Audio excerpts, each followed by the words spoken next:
Hey, I'm Emily Fraser from McDermott Cues. I hope you all like and follow the Sharkstream. Hi, I'm Lucas Calcifer. Join us on the Shark. Hello, I'm Salotto, and join us on Sharkstream. Hello everyone, I'm Francisco Sanchez Ruiz. Join us to the Sharkstream. Let's go! Hello, I am David Alcaide. Join us in Sharkstream. Hey guys, I'm Frederick Horst. Join us on the Sharkstream. I'm Christina Tkach. Join us on the Sharkstream. Hey guys, it's Jason Shaw. Join us on the Sharkstream tonight. I am John Moore. Join me on the Sharkstream. Hi, I'm Savannah Easton. Join us on the Sharkstream. Hi, my name is Georgia Georgiev, and you can join us at the Sharkstream.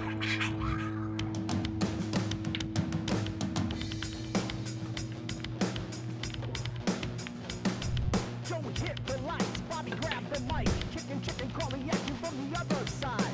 Sharkstream, going live. We're about to enter water, only sharks survive. In 3, 2, 1.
Thanks for tuning in. This is Brian in the booth at the Yale Billiards Brunswick Arena, bringing you live action from the Sarah Archer for the Love of the Game Ladies 9-Ball Invitational, sponsored by Archer Custom Cues and Irons. Let's see what the other one is.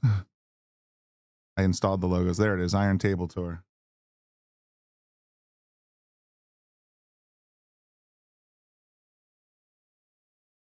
All righty. So it should be a lot of fun today. We got 48 ladies here in the invitational tournament, divided into 3 brackets. You can see the links to the 3 brackets in the comments. I'm sorry, in the description of the video. They're all being tracked by digital pools. So if you want to go to sharkstreamtv.com, you'll be able to watch any table you want for free. So if your friends are playing or your family or whatever, just go there and you'll be able to see exactly what's going on the live streams. But we're going to be bringing you table 4 primarily today. So right now we got Farrah Kirk playing against Dawn Lutz. Looks like Dawn's got the advantage on the Fargo, but it's a race to 5 either way. Should be a good match.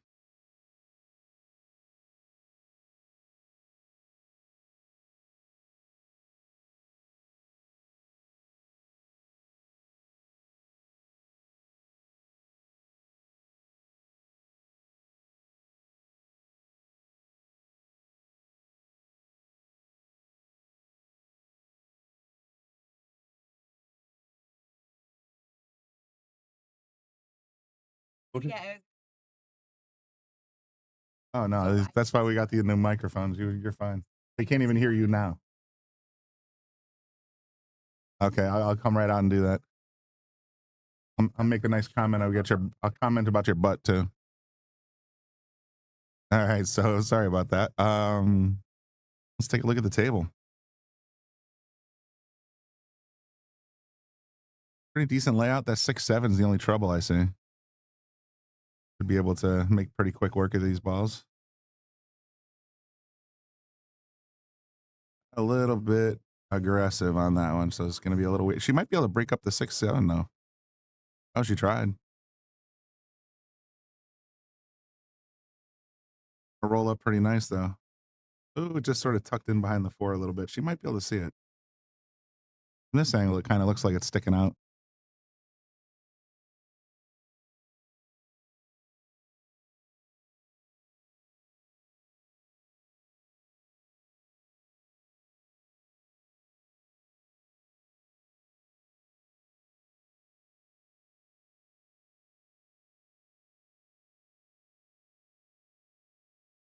Oh, she could have made that shot. She had just enough meat on it to get it over there, but now it's kind of locked up. I don't see it going in that corner anymore.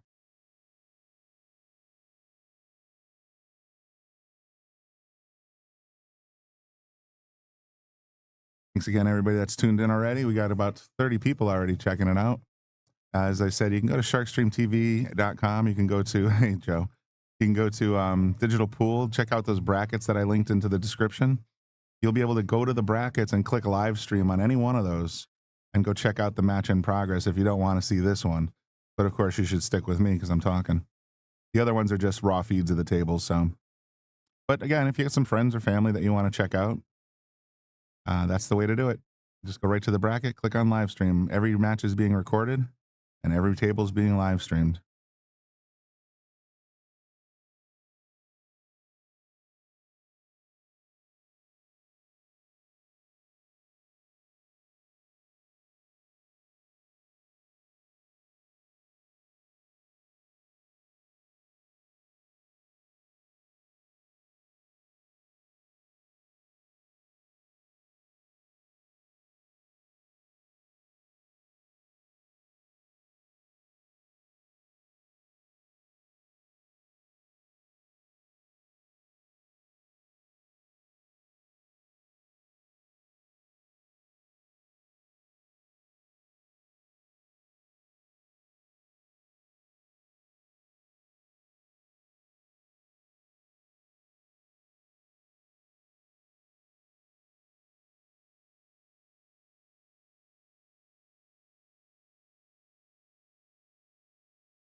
Aside, just enough English to pull it over to get to the 9 in the corner. Nicely done.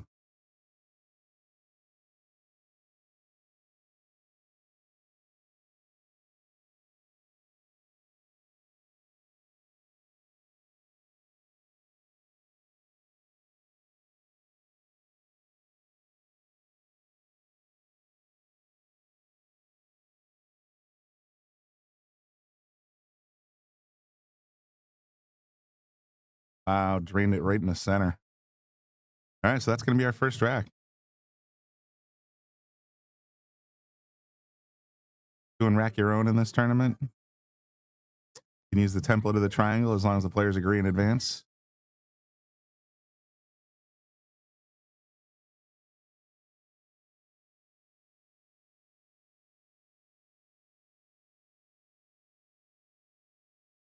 Okay, so Dawn's up 1-0 so far. She'll be breaking. I believe it's winner breaks. I don't think it's alternating. That's more of a match room thing. Yeah, Dawn's looking pretty sharp today. She just had a really nice run out there.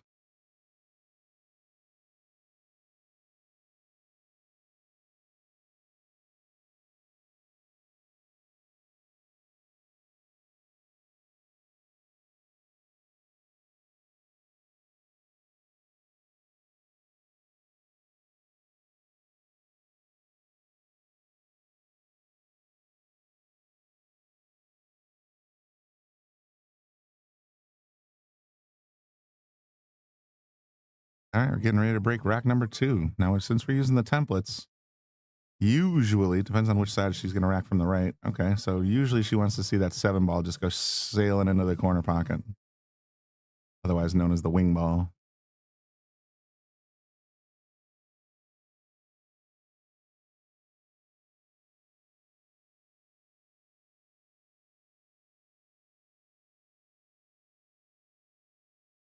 It sure did. And the 8 goes right in behind it. Lost control of the cue ball a little bit because now they're on opposite sides of the table. I'm guessing, though, that there's plenty of room. Oh, Bobby turned off my line tool, darn it.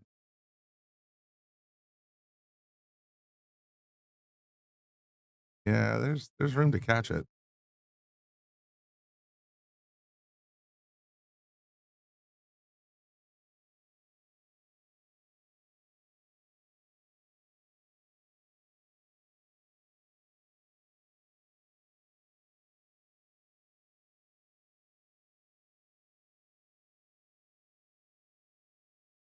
I think she's going to kick at it, so it must have a little bit more of the 1 ball than I thought. Oh, no, it's a push shot. Okay, that makes more sense. I forgot it was just after the break with 2 balls missing. That'll bring back fair to the table.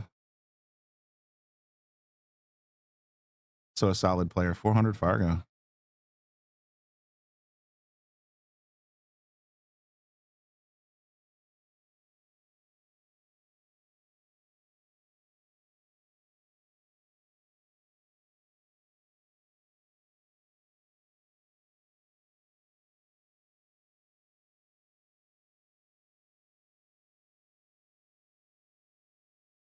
Round and round she goes. Damn near caught the side pocket. Now I'm looking at this table, and it's every ball has a pocket. Pretty clean layout. Not a lot of trouble. Just got to start making balls.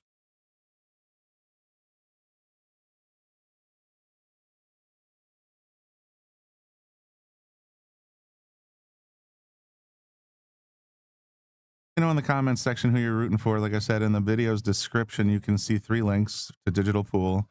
There's a bronze bracket, a silver bracket, and a gold bracket.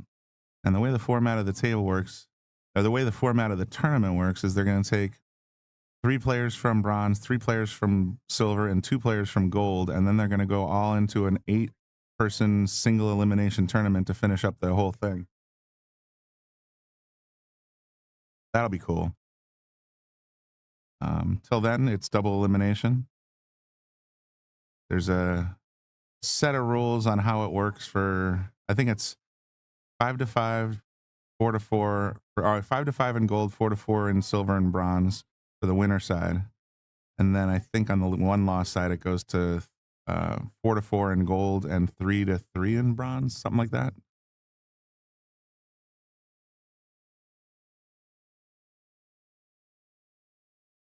If you're in the neighborhood, definitely stop on down. This is all for charity. She's got a zillion, well, I guess the word's not a zillion, but a lot of prizes and whatnot here in the back room and the party room for raffles and whatnot. So if you're interested in, not donating, but entering the raffle to get some great prizes, a 55-inch TV out there. Maybe between racks, I'll see if I can pull up the digital pool for the back room here, and you'll see what I'm talking about.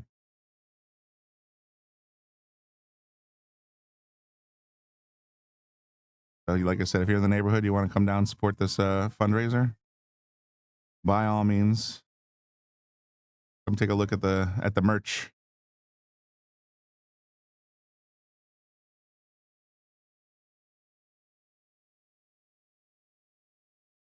got herself in a little bit of trouble here. I don't know if that points on. It looks like she's going straight at it.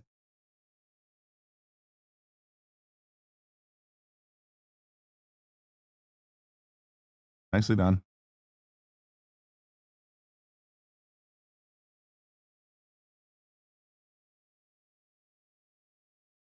Gonna have to swing this cue out a little bit. Maybe come around 2 rails.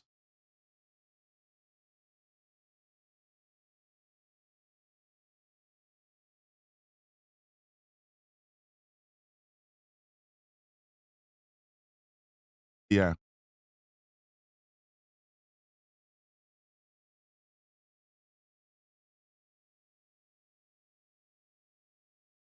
Yeah, if they could put them on 4, that'd be ideal.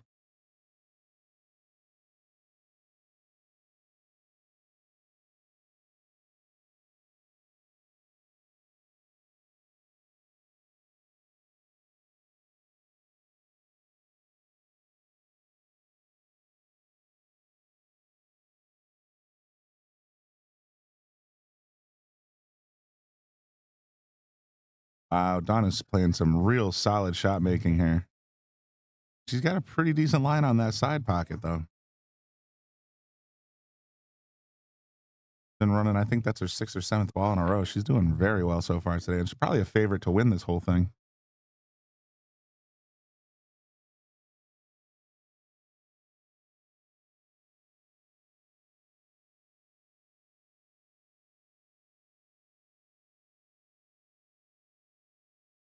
She does. Pockets the 9, goes ahead 2-0, shooting real strong. Let me see if I can show you what I'm talking about for the raffle prizes.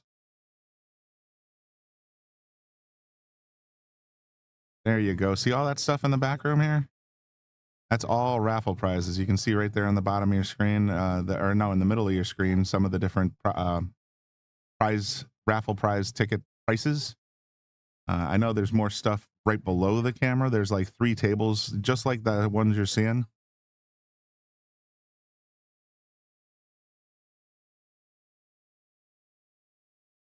Yeah, there's it's hard to see. See on the left-hand side there, you got a 55-inch TV. That's pretty amazing, right? But all the proceeds go to charity. It's pretty awesome. And we'll get back to the live action. But definitely, if you're in the neighborhood, stop on by, get yourself a raffle ticket. You do not need to be present to win. You just write your name and number on the ticket, and you'll be contacted to pick up your prize. Simple as that.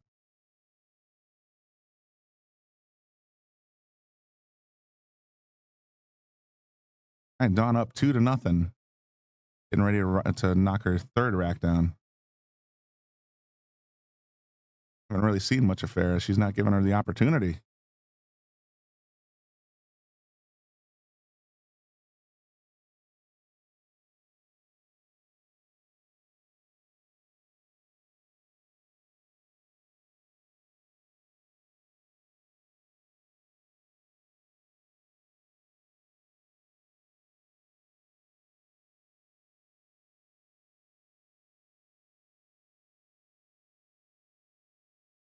Like I said, you can go to Sharkstream TV. You can go inside there. It says live tournaments 3, bronze, silver, and gold. Click on that. You can see any of the scores or the live streams that are happening. Click watch live and you can tune right in. So bronze is basically tables 12 through 16. Silver, let me hit back. Silver is tables 6, 7, 9, 10, and 11. We're not using table 8. And then tables 1 through 5 are being used by the gold players. They're all live streamed free on Sharkstream TV, or you can just go to the bracket and click on the live stream right there. Pretty cool.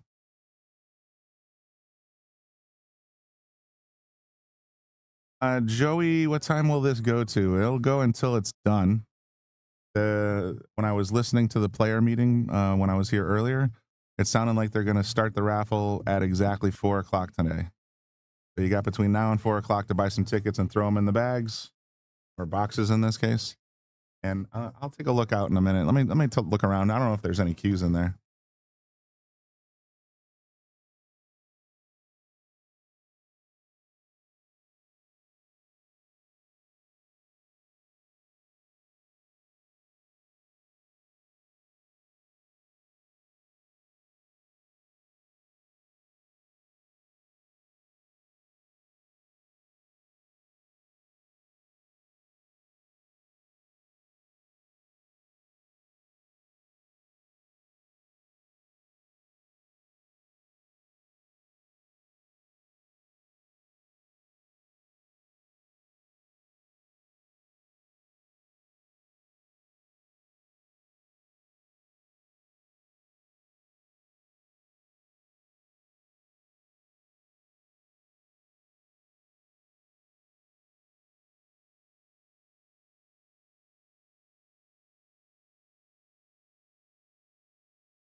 Hilarious. So I just went out to the prize area, and Sarah's out there, and I see there's a BK Rush and a Joss and a couple other cues sitting on one of the tables.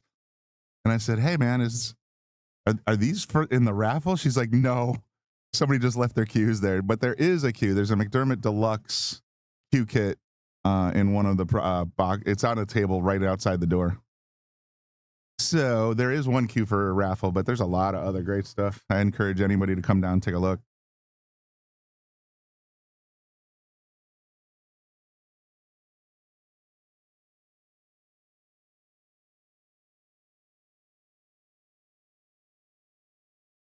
Wow, I think that's the first one I've seen her miss.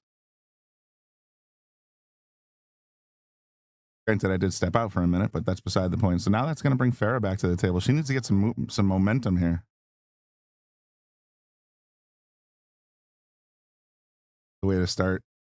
Oh no, she snookered herself.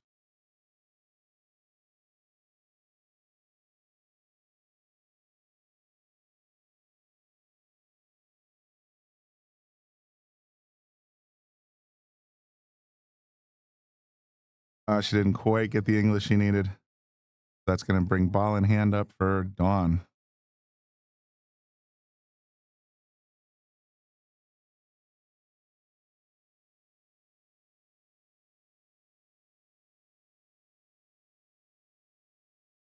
So just a little warning to anybody that's inside the tournament. If you leave your cues in the party room, somebody's going to put a ticket next to it.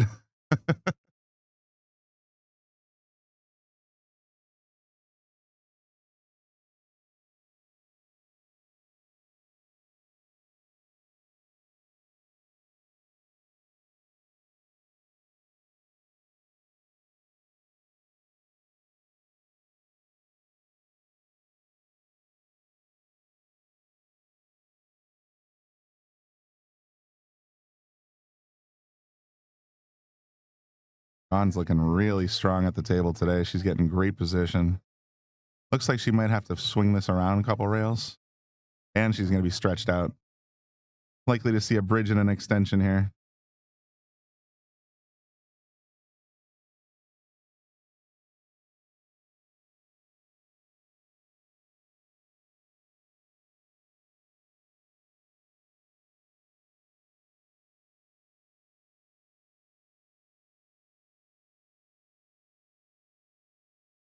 Got the draw. Did she get the speed? Oh man, she just needed a little bit more oomph, but this is very makeable. It's like about a 60-degree angle for the cut shot. A little bit of inside English will put her right on the 9. Too much inside English will put her right in the pocket.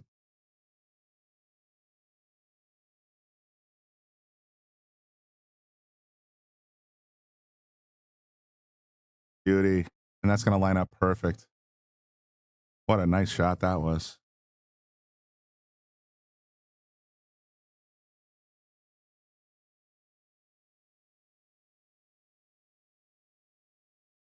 On just dominating so far, 3-0. Let's take a look at the room real quick. Oh, I hit the button too early. Look at that. Lots of ladies and just as many in the back. So the front room's all on the Gold Crown 7s, back room's all on the Gold Crown 3s. But lots of talented players here having a good time, supporting a great charity.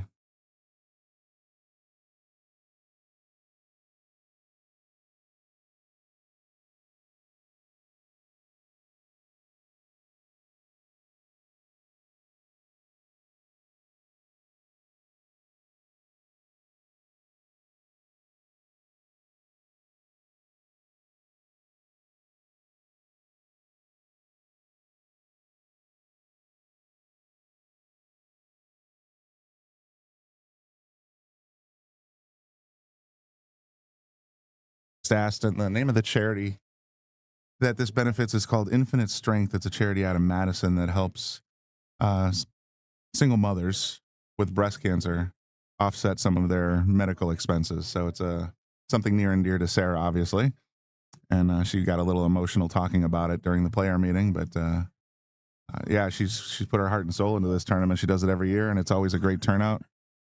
A lot of great. It's for a good cause.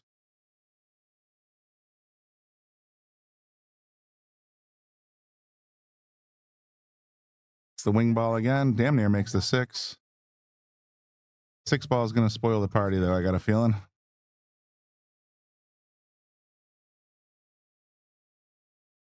She might have a little piece of it, but more likely, last time she was in this situation, she just pushed.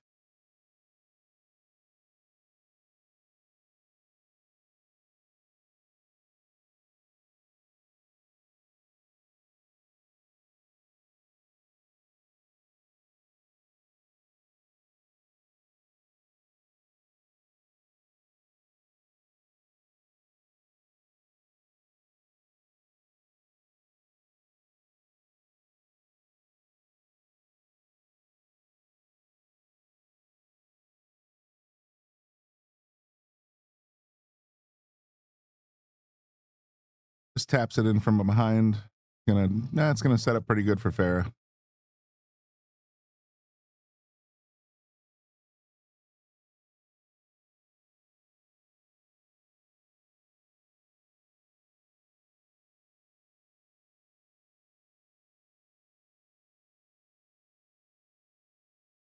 It must be a little chilly in the main room. She was wearing a tank top before. I didn't reckon. I'm like, who's shooting? Nope, that's Farah.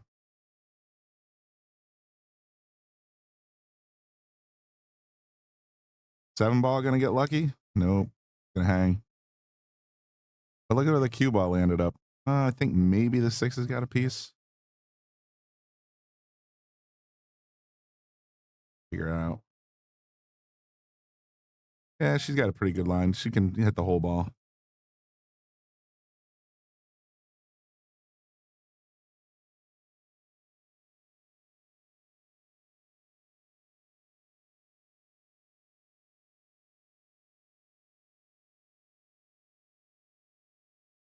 Came up a little thin on that one. Farah's gonna have a nice look at the 2 on the side, maybe. It rolled a little further than I thought it would.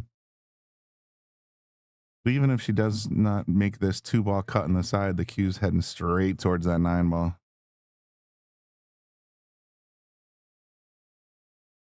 Beautiful.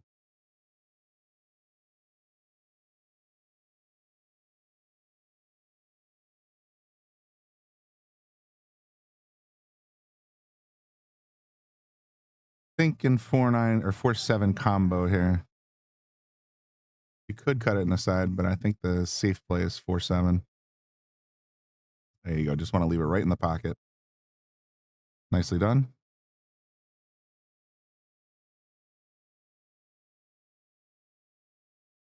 Ooh, that's a questionable shot. Now she's got a wicked cut on the 5 or a damn near impossible bank shot. Cue's in the way.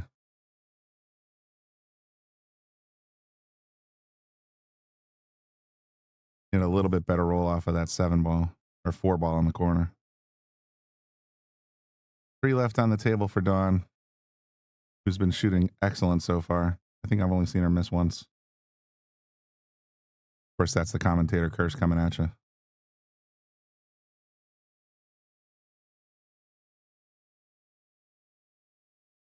Definitely make sure you hit the like button for me. Support the channel. Follow Facebook. Subscribe YouTube. Turn on notifications. We're going to be doing this all day long today. I'm hoping to have a few guest commentators in here, but we'll see. I think I was told, ooh, big scratch. I was told that Bobby Hunt might be stopping by today. There's a couple other people that expressed some interest. So if you're in the building, or let's face it, even if you want to come in on Zoom, I can make that work. But if you want to join me on this tournament today, oh my goodness, she missed ball in hand. Farah just kind of not in a groove yet.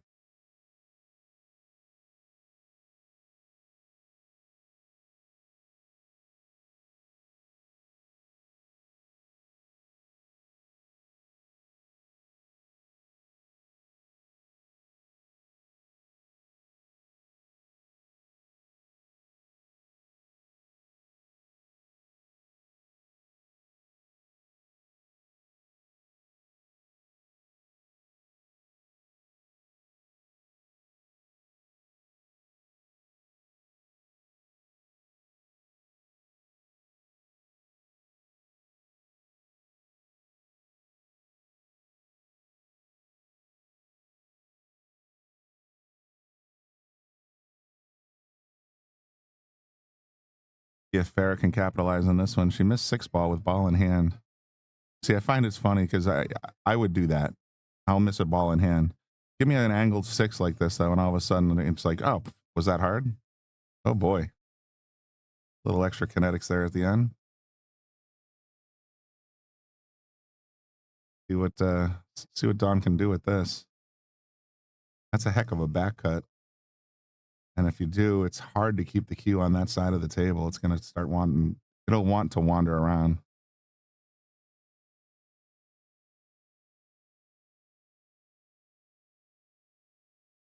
I guess if you put just the right amount of carom on it and call the 9 in the corner, but I think she's going to try and cut this right in.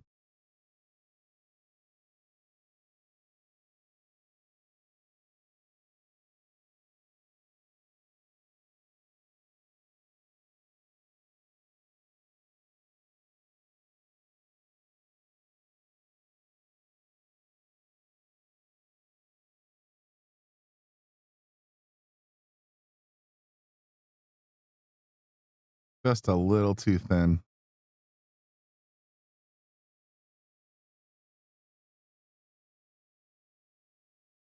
All right, fair. 6 on the side, and you almost guaranteed to get on the board here.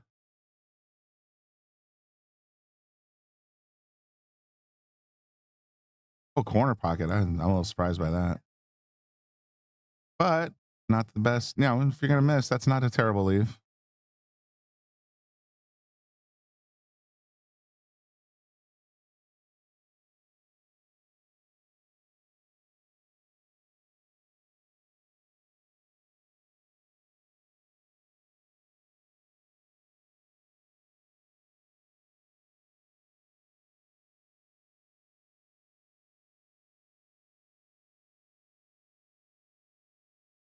Goodness, they can't get the 6-ball down. Look at the leave. That's not an easy shot.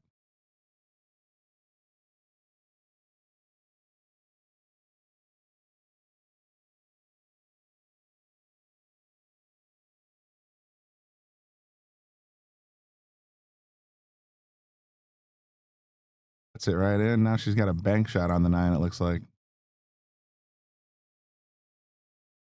9 cross side.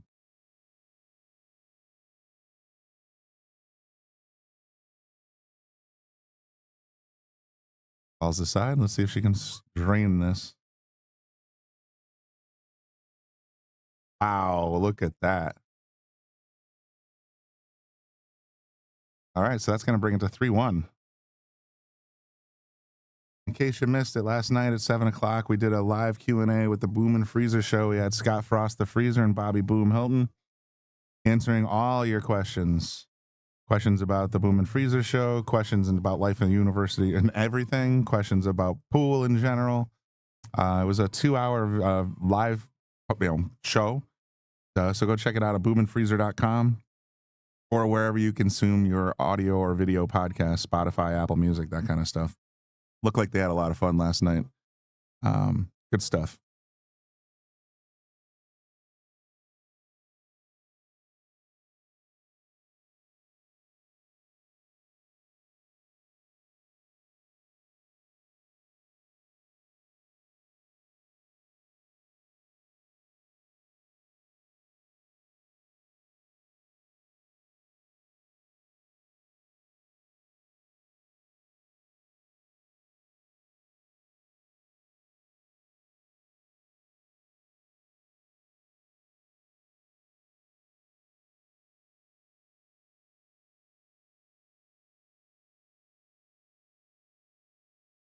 She came off the head ball a little weird. Gonna work out though. I don't think. Well, there might be a window there.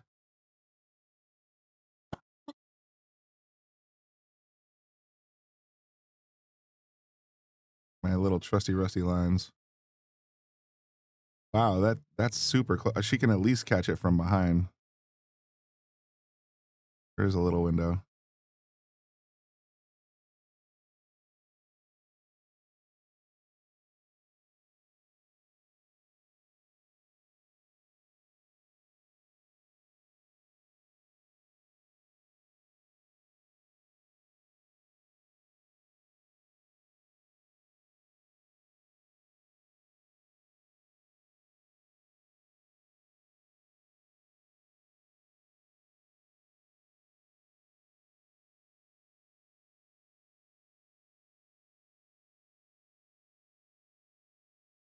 Going for the push instead.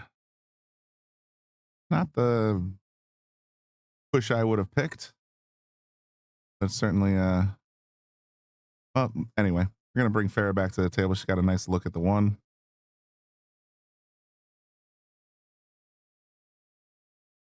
Ooh, and scratch. Nope.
I just put the links to the brackets in the comments section. They're already in the video's description, but figured if you guys are just tuning in, you might want to go take a look at the brackets. That's how you do it.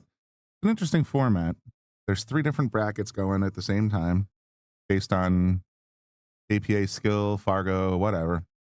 There's bronze, silver, and gold. Each field in those tournaments is 16 players. So they'll run those double elimination until we get down to 2 gold players, 3 silver players, and 3 bronze players. Once we're down to that many players in the brackets, then they're going to all go into one single 8-ball or 1 8-ball or 9-ball single eliminate. Boy, I'm tripping over my own words today. Starting over. 1 8-player single elimination 9-ball tournament. The champion there, I think if I remember correctly, there's $2,000 in the prize pool for first place and something like $1,200 for second place. So there's pretty good loot to be had.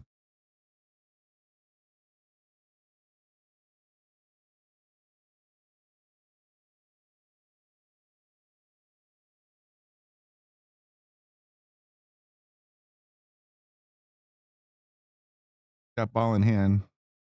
And just incidentally, the 3-foul rule is in effect. So if a player commits 3 fouls in a row, that's loss of rack. For a second there, I thought she might be trying to push the 1-up table. Maybe put Farah on 2. It looks like she's going to take the 1-7 combo instead.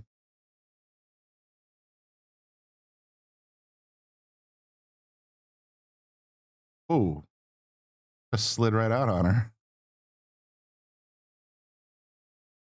The 1 go by. Oh, there's plenty of room in there.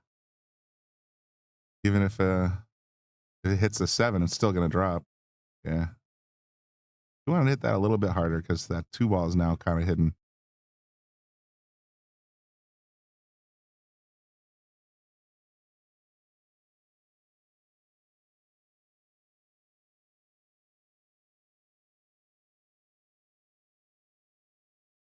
Let me know in the comments section if you have any predictions. If you guys take a look at those brackets, you can see the players that are here. It's, you know, favorable that the gold bracket has a little bit of an advantage overall, but I'm be curious what your predictions are. Who do you think's going to win? Got a lot of real talent in there, so could go anywhere.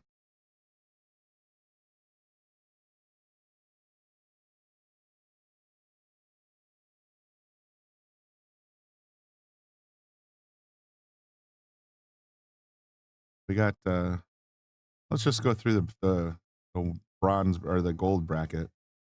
Got 16 players in each bracket. Stacy Barbu, 600 Fargo. Holy crow. That's intimidating. Clearly she would be a Fargo favorite. We got Susie Wong and Becca Hilton playing on table 1. Susie's up 3-1. Lise Valancourt and Renee Lafferty. Elise is 503. She's up 4-1 right now. What else we got here?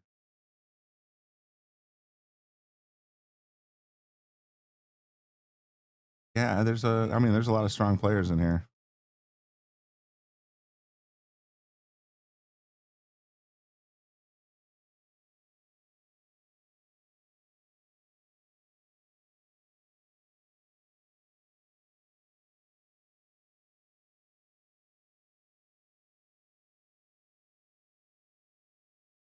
What she's got in mind for this one.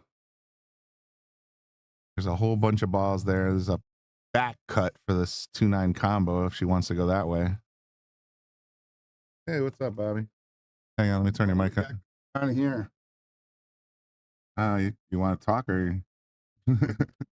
What do we got going on here, Brian? That's the way to do it. Hey, what's up, Bobby? We got the Sarah Archer tournament going on. Benefits for Infinite Strength, charity based out of Madison, Connecticut, that does that gives financial aid to single mothers with breast cancer. Okay, it's very good cause. Figure that's a cause near and dear to Sarah, of course. Yep. But a lot of great. I was showing them the raffle prizes we got in the party room back here. We got, so if you're in the neighborhood, stop on by, pick up a few tickets. All goes to a great cause. I agree. That's very important. If you guys are in the neighborhood, come down and check it out. A lot of women here. 48 women. I wonder if it's packed with women here. You know why it's packed with women? It's probably a ladies' tournament. It's a ladies' tournament. That's what I figured. I didn't get my invite. That's good. That's a good thing. You are far from a lady. Yeah, right. Where it says ladies 9-ball invitational. That would be why. Nice. So yeah, no, it's a great cause, and there's Stacy Barbo's here, 600 Fargo. I mean, like, holy smokes, is she gonna come rob it, or anything can happen in that single elimination phase, though. Is this single elimination? Top 8 go to single elimination. Oh, top 8.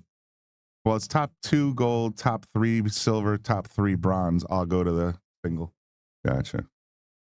Yeah, I think Becca's she's struggling right now. She's I down 3-1. I think she's on table 1 and she was having a hard time. Oh, she's playing Susie. Oh no, different. No, she's playing Susie, not Stacy. Susie Wong, yeah, she's a good player. Yeah, Stacy's playing Sarah Archer. Oh, we're gonna try and schedule that one for table 4. Get Sarah on the stream and Stacy as well. Nice. Are they using table 8? No, they are not. So they have each bracket has 5 tables. Table 8 is not in the circulation. Gotcha.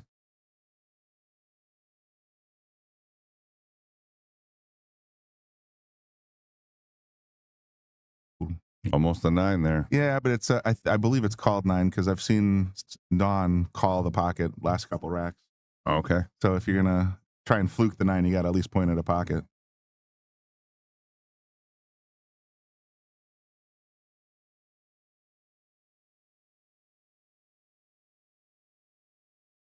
Yeah, it's actually kind of funny. I just thought of that. Patricia says they all come down to soak in the Brian Brennan vibes. Yeah, if there was only such a thing. But I just realized it's like one of the few days that I can come to Yale, and there's a line for the women's room and no line for the men's room. Just saying. Yeah, that's true. True. Bet you a lot of these women are playing in that Palmer Bird Cup too coming up. I know Dawn Lutz is. I know Rebecca is. I know somebody else I saw out there is. Amy Pryor. Yep. This is definitely the best pool players in the state in this event right now. That's for sure. Beautiful safety. Really nice, good touch.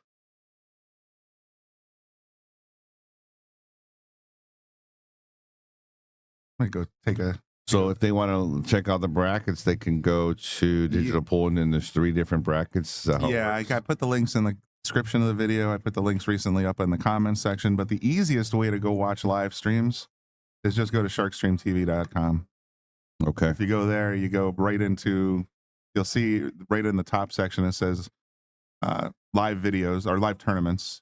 There's 3 different brackets there. You can just go click on view videos. So if you have a friend that's playing in the bronze bracket, click on view videos. And for example, oh, wow, that's really cool. So I can go to table 15 right now and watch Panagiotta playing against Jackie and just click watch live and boom, you're watching that table. That's pretty awesome. It's pretty awesome. Becca sneaks up a game. She's 3-2 now. So that's one thing I've noticed with Becca. She doesn't, she could be down hill 0 and she still grinds it. So she is a grinder for sure.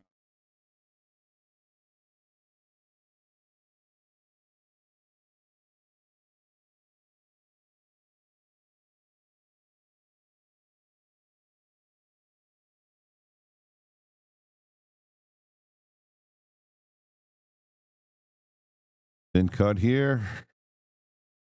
Lucas plays at 4 o'clock today. I know that.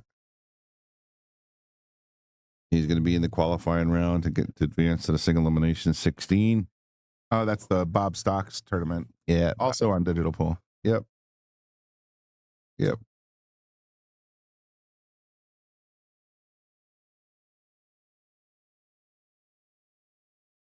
So do these brackets merge? Yeah, so what'll happen is once they get down to the top 2 gold, the top 3 in silver, and the top 3 in bronze, then they're going to throw all 8 of those players into a new tournament that's single elimination. Okay, so there'll be, top 8, then top 4, and then top 2, and that's it. Gotcha. So it's double elimination until it's sort of like a match room. They have like a stage 2 kind of situation. I like it. That's where they bring all the brackets together. And I Sarah, to make it fair, there's a good amount of money in the prize pool, but she wants to kind of spread the love around. So that's why she formats it this way. Did I see a Calcutta? Yes, you did. I was looking at my cameras and like, are they doing a Calcutta charity event here? And it looks like they did, right? There is a significant pile of loot in the Calcutta. I'm not even joking. Yeah. A couple of players went for 300 plus. I'll put it that way. The 600, I'm sure she went for 300. Right? You said there's a 600 Fargo. There is a 600. Her name's Stacy Barbo. Yep. But yeah, the Calcutta was Alan ran the Calcutta and he got it moving. Nice. I still say Sean Barrett's the master of the Calcutta, but that's me. Yeah, Sean does really well with it. He gets the loot up. He does. Got a thin cut here. Nice shot. Right. Yeah. So the first 3 racks that we played, she went up 3-0, and she looked like a pro. She made like 7-ball runouts to get to the 9, and like make it look easy. Yeah, I mean that's why Rebecca picked her as captain for. Oh, no kidding. The Palmer Bird Cup, because she can play.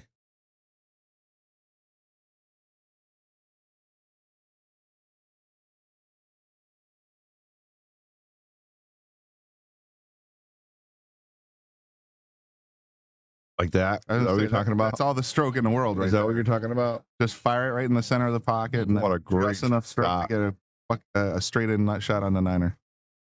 That was well deserved. That was not easy to do. Really held her cue straight.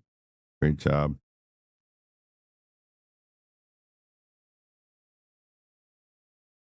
That's where I miss the 9-ball, stand up and look at my opponent and go, yep, same shooter. I love that logo, the Iron Table Tour. It's pretty cool, right? That's pretty slick looking, yeah. Sarah sent that over to me, and that and the other one, the Archer custom cues there. Yep, that's her husband makes custom cues. Beautiful cues. I was going to ask her when I saw her, is any relation? Yeah. Yep. He used to. I remember he used to make cues for the Sal Bev tour way back when. I think Lucas actually won one at one point, and I think he ended up selling it. But her initials, so it's the It tour. The It tour. That's right. Show you real quick what I was looking at. So this is what this is what you see when you go to Sharkstream TV. You can see the live tournaments. There's bronze, silver, gold. You want to click into, if you know someone, friend or family that's playing in, say, the gold bracket, you click that and you can see like Becca's scores right now 3-2. You can see all the 5 videos that are currently taking place for this tournament. If you want to watch this without me talking, you can click right here and hit watch live. But that's it. That's all there is to it. You just click on a button. It takes you right to the live stream, and you can see the score right there. Watch any table you want. It's really, really slick. That's really awesome. That's so cool, Brian. Not gonna lie, so cool. Yeah, because there's 48 women, so that's 48 minimum family members that want to watch. I would say so. You know, husbands, wives, boyfriends, girlfriends, whatever, aunts, uncles, cousins, everybody. She made the wing ball again. She's been breaking great too. Yeah. That kick shot on the one here, though, I don't think she can see it. That 5's dead in the way. She's been pushing out pretty reliably, though. Yeah, there's no way.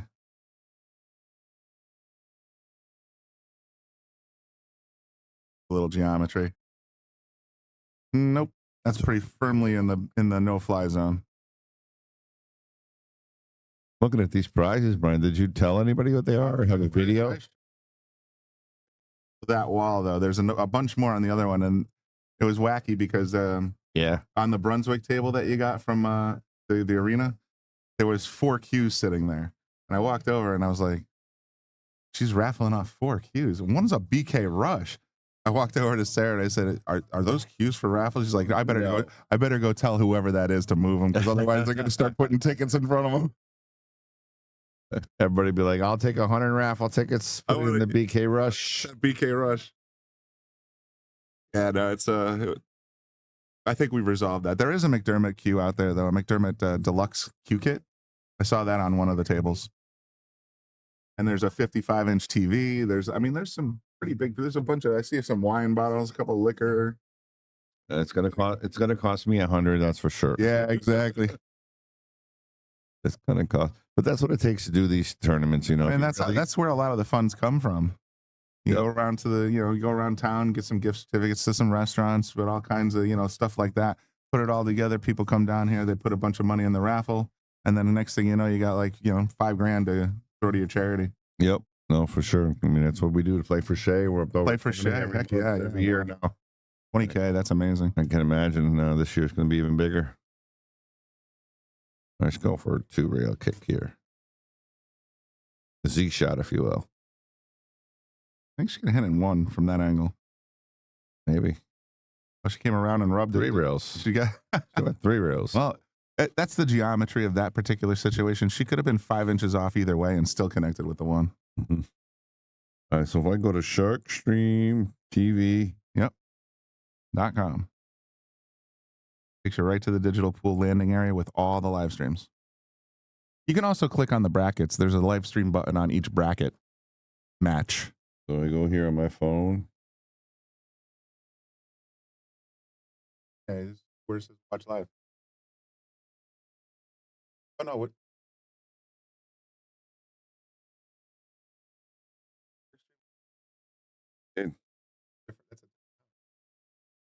I don't know what's going on with your phone, dude.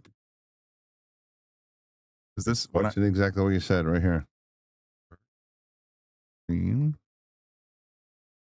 Oh. It's showing me all these pool halls. I don't know what you're getting to, but this is what happens when I type it in.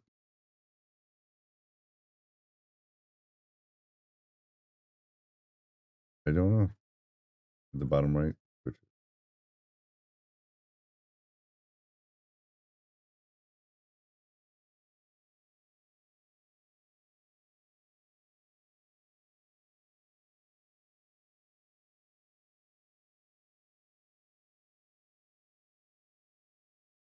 Really strange. It's taking you to Whole website. Right? venues.digitalpool.com/videos instead of venues.digitalpool.com/venues/Yale Billiards Wallingford, Connecticut /videos, which is where it's supposed to go. Is it because I'm not logged in? Maybe. I don't think you need to be logged in. I try it on my phone, see if it does the same thing. Mm-hmm.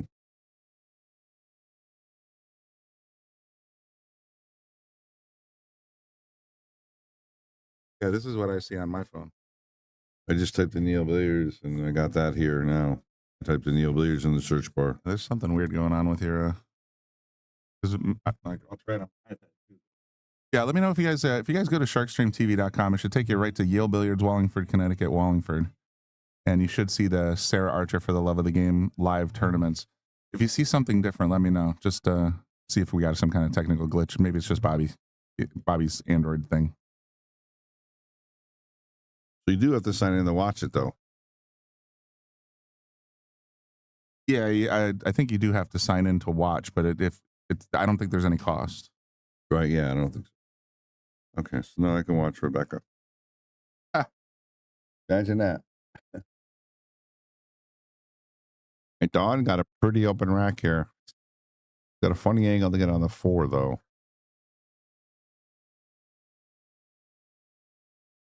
Nice touch.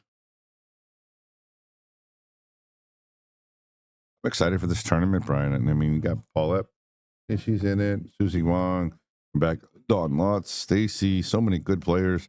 And I can imagine the lower brackets have got to be real tough, too. Real competitive. Oh, no doubt. Got Jackie Lovin in there, safing everybody out. Yeah, for sure. She was here all night last night practicing. Yeah, I was practicing with her. She beat me. Look at this safety. That was nasty. Dirty, dirty, dirty.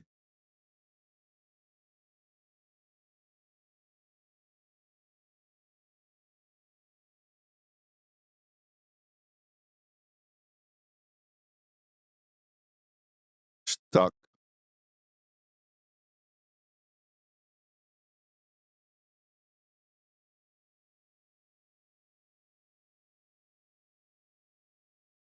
This is pretty cool. I'm looking at Rebecca's match. They got the scores on the top. Yeah. With everything. And this is Digital Pool really stepped up its game.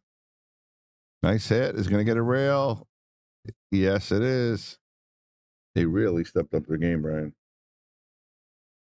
Yeah, they hired that guy James, and he's been, he and Isaac have both been putting in some really, really amazing work into the system in general.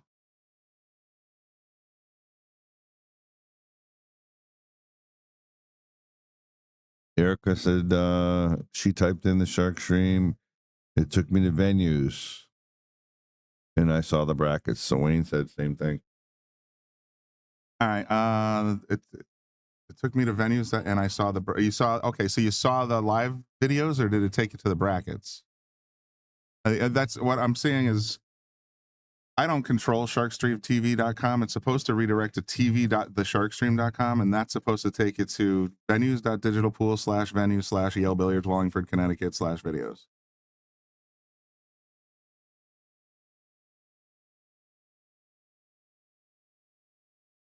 Yeah, he's watching Becca on. I'm watching Dawn right now. She just crapped the 4-ball in. Yeah. Yep.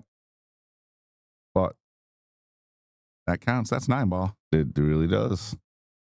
All right, great job, guys. The number's going up over 40 people now. Let's hit the share button. Let everybody know we got some ladies billiards tournament. Yeah, Wayne's getting the right address. Oh, okay. Maybe it is my phone, which is kind of weird.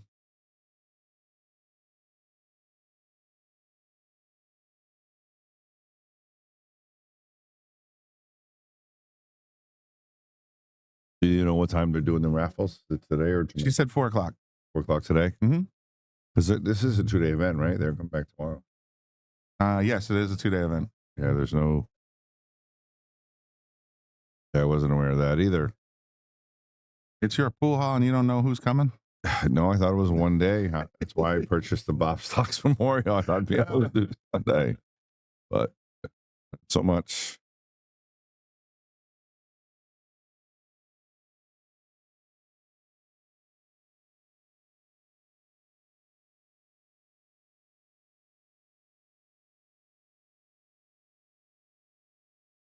She's got it as start date April 25th, end date Sunday 26th. Yep. So I'm guessing stage 2 is tomorrow.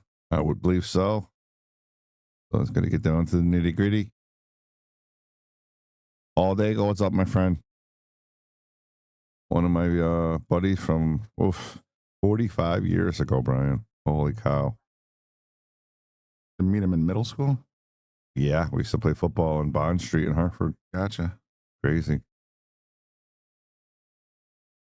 All right, that was the first miss I seen since I joined the booth from her. That was Farah. Farah's a great player too. She's used to work for APA for a long time. Really nice person. Good player as well. Got it nice and thin. Yeah, nice and that's a big shot right there.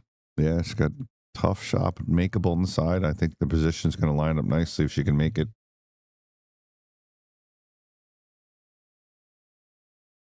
Oh, to the point. Tough miss.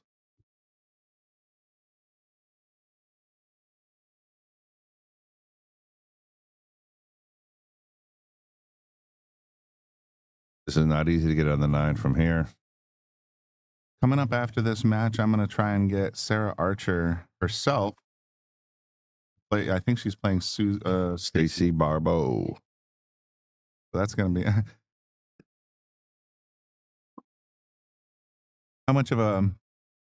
You ever had any questions on whether or not Sarah's running this on the up and up? She put herself against the killer of the field.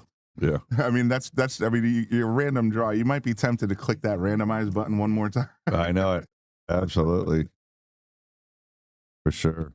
No, she's taking on the killer. Yeah, Sarah's a good player too, for sure. Oh, definitely. She's a 495. She's got the same Fargo I do. She's probably better than I am.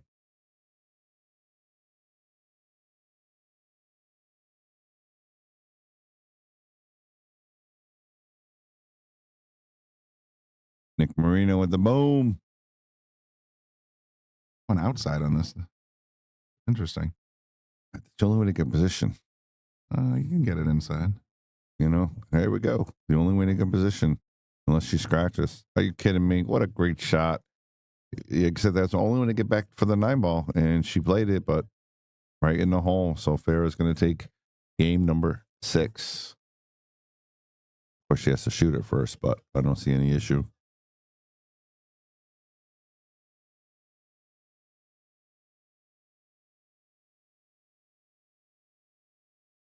Four to 2. Let's see how Becca's doing. You got the score over there? Yeah, she's 3-3, and she's got a long 8-9 ball shot. Real tough shot. She had the ball in hand and she hit the ball a little too hard. Left her a real tough shot. Big game there, 3-3 too. Jocelyn Hurry, another good player. Sarah Lancy. And Rebecca made it. Wow, what a shot. Holy mokes. It's a 4 to 3. Yeah, she just made a great shot. I told her she's a grinder. You know this. Yeah, 3-1 when I got here. No.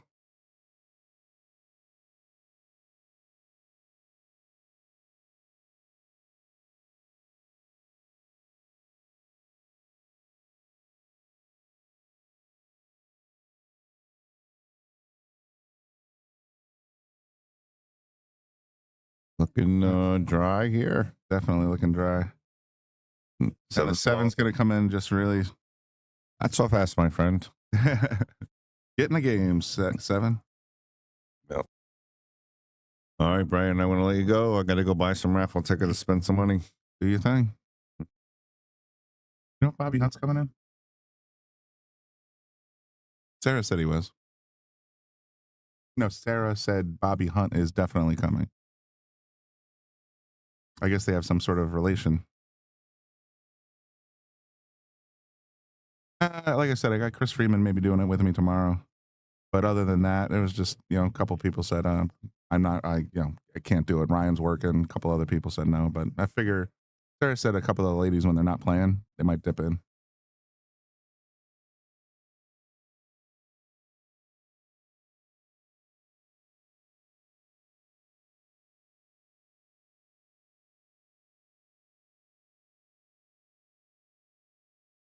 Way to play it.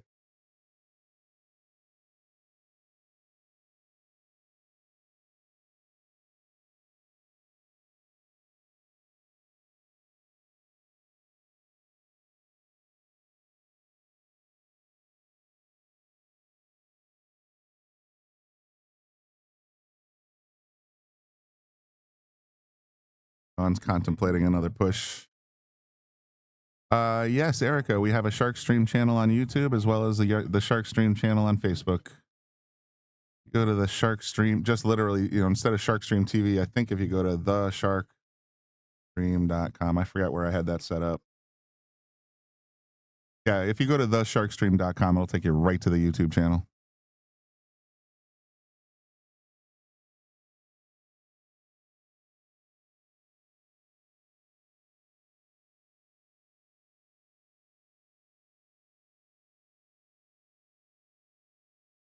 One and the two.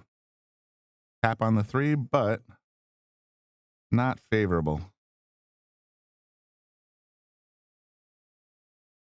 It looks like Hector Sanchez has probably got us on in the break room again. Nice try. A little too much left English. Otherwise, it might have dropped.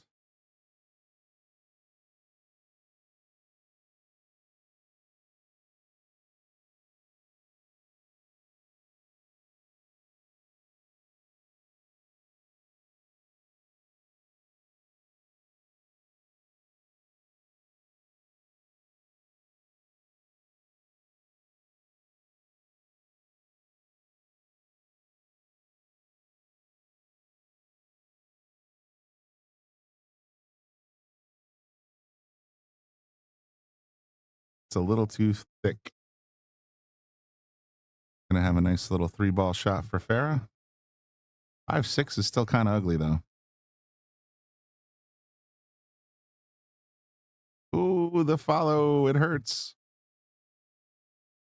Tough when you're leaning over a ball and stretching over the table. You just kind of had to take a little poke at that and hope for the best. Wow, fired it in. I think she was trying to get to that 5-ball. Now she got the 5 sort of 6 combo. I'd be thinking safe here because I can't make combos, but I have a feeling she's going to go for the combo here.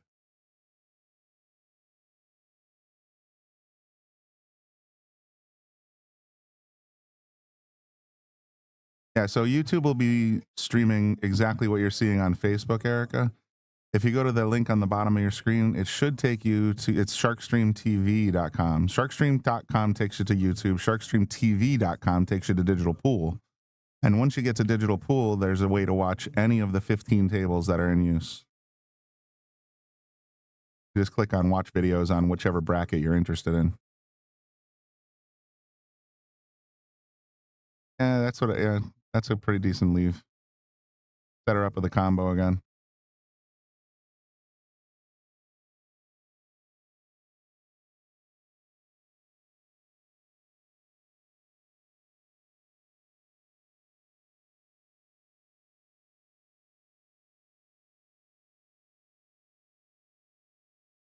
Oh, nice, Hector.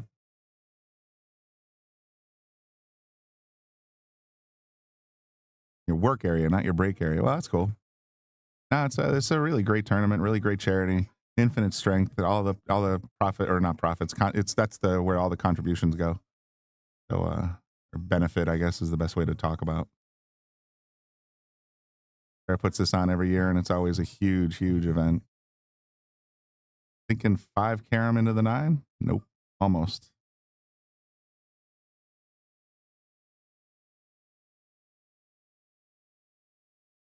Stay tuned because we're going to be doing this all day long. But it looks like the way the brackets are working so far. Next up is going to be Stacy Barbu and Sarah Archer herself playing on table 4. The only unscheduled match so far. So as soon as this table frees up, I got a feeling that's going to be assigned. Yeah, they got 5 tables running right now. The only other table that could open up first would be Becca and Susie.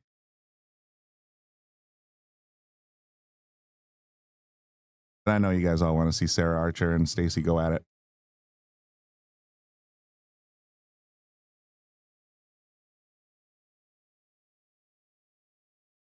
Oh, Hector, that's awesome. Yeah, I mean, I'll show you. I showed a little while ago one of the party room cameras that we have, and that can only show you half the party or half the raffle, and there's a ton of stuff out there.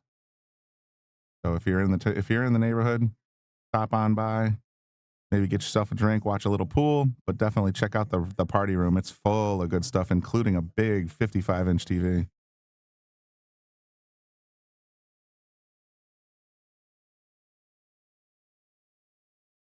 Great shot on the 5. Let's see if Don can put this one away. He was here for about 10 minutes, and he said he was going to do raffle stuff.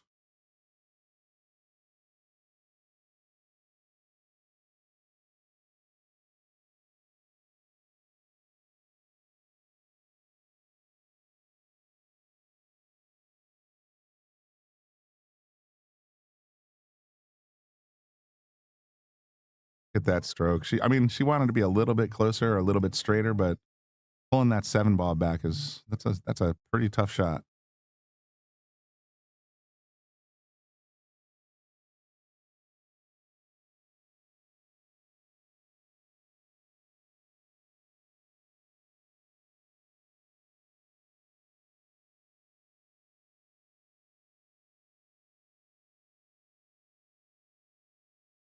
Oh, wow. She avoided the scratch, but she missed the 8.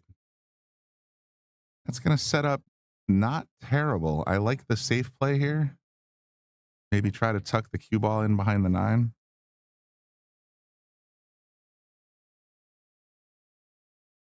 I'll send in the 8 ball this way.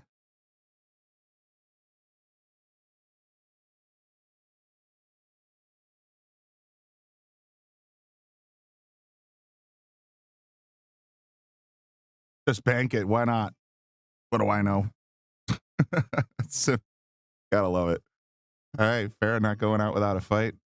Making a beautiful cross corner bang shot.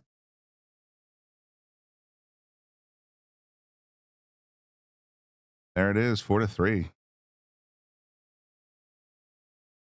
When you go to sharkstreamtv.com, this is what you're supposed to see. Bobby's phone was being weird. So it's supposed to take you here. And you can see right there, these view videos, Sarah Archer, bronze bracket, Sarah Archer, silver bracket, Sarah Archer, gold bracket. And then if you scroll down, you can see other tournaments that we've done and other recordings that have been there. But this is what you're supposed to see when you go to sharkstreamtv.com. If you see something different, hit me up in the comments section or send me a message, because that's not supposed to happen. I'm not sure what's going on with Bobby's phone.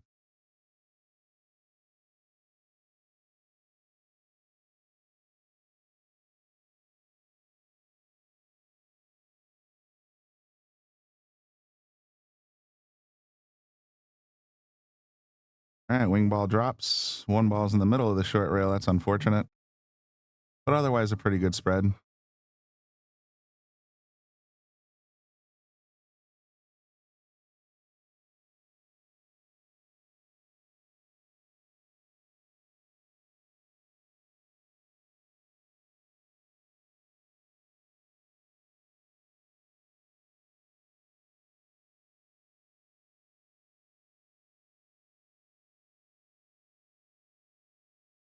Whacked her hand.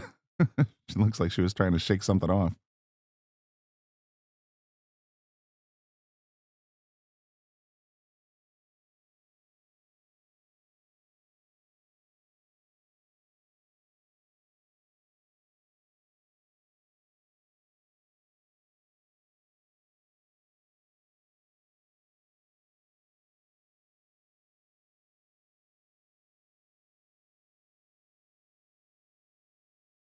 She just makes it look easy.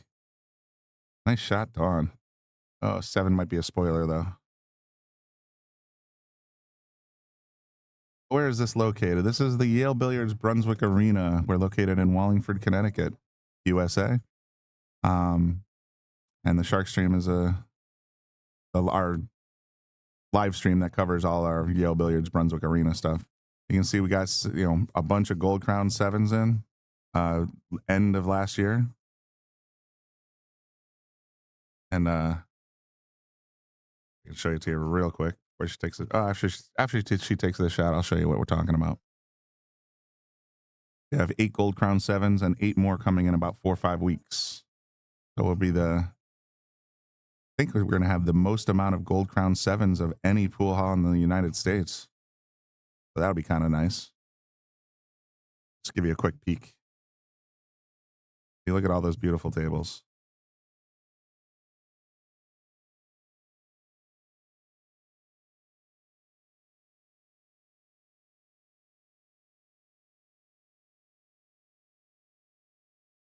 Geez, she is firing them in. These are 4.5-inch corners too. They're not as, they're tighter than most of the tables you'd see out in the wild, but they're pretty standard size for modern tables anyway. We do have one of these that was custom made with 4-inch corners, which is a table 8. We're not using that for the tournament, but I like to play on it. Like I said, Wallingford, Connecticut, it's about halfway between New York City and Boston, Massachusetts. Like an hour and a half in either direction. Maybe a hair closer to New York City.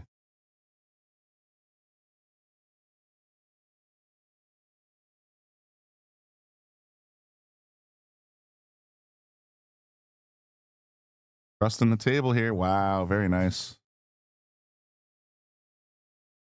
She's gonna get to the 7-ball in the corner, and then she's gonna try and get to the 8-ball. But she was up almost 4-. I think she was up 4-0. Maybe it was 4-1. And since then, she's been having a difficult time on these late balls. She'll make position on the 8 and then rattle it. She missed a 9-ball, so hopefully she can get the job done this time.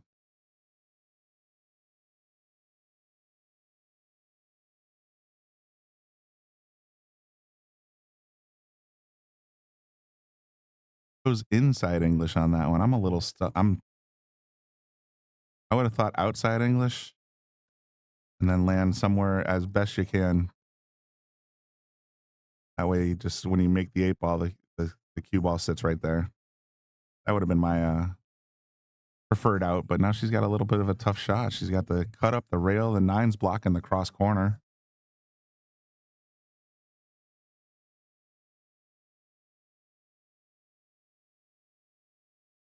It's a smart play right there. Heads up. She needed a little bit softer, but that was probably the best chance she had there.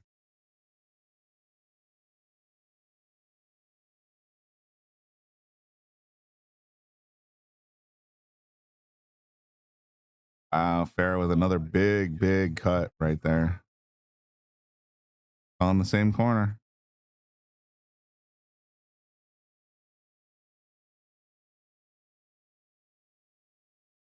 Hell, guys. Was Andy Gow in the room? I swear this happens all the time. So she just made 3 in a row to come back from 4-1 to 4-4. 1 game left in this set to see who goes forward.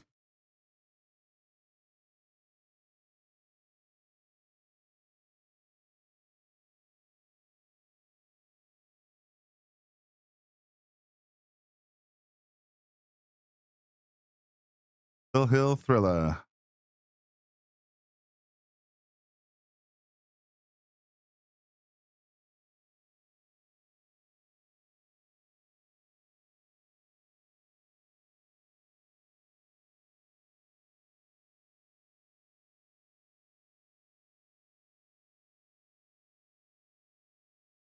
Ball goes down again. 6 balls gone. But once again, the one's on the short rail, head rail, and the cue ball's on the foot rail. Probably going to see a little bit of a push out here. Somebody keeps slamming the door over there. That's why the camera's shaking.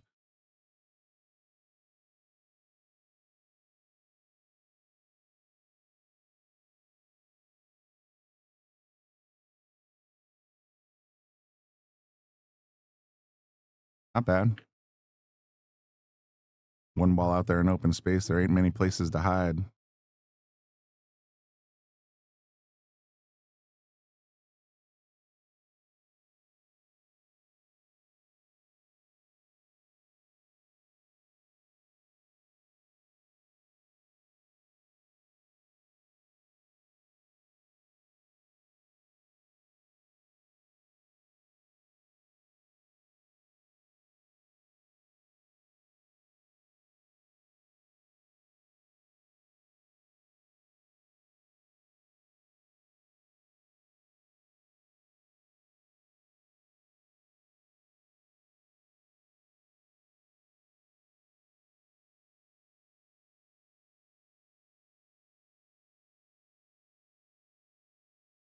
I said, not many places to hide there. She was trying to tuck that cue ball in behind the 7, but she left the 1 open. Now barring the cue hitting the 5 and getting buried behind the 1. Ooh, she missed the 1. Made this rack a little messier. Now the 5's kind of in a weird spot.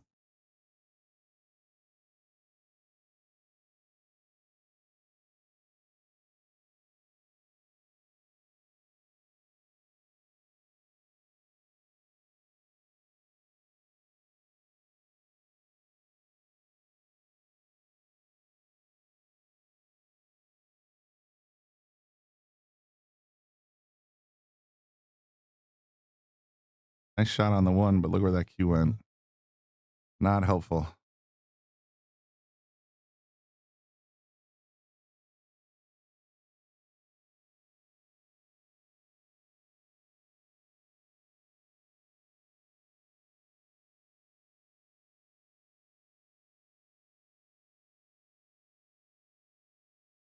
Susie and Rebecca Hilton. Susie Wong and Rebecca Hilton are on Tide Hill Hill. Wow, we got some pretty fierce competition going.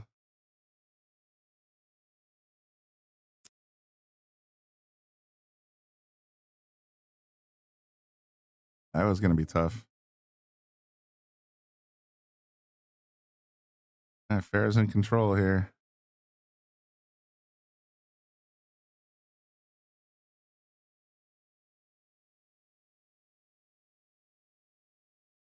That one, a lot of speed.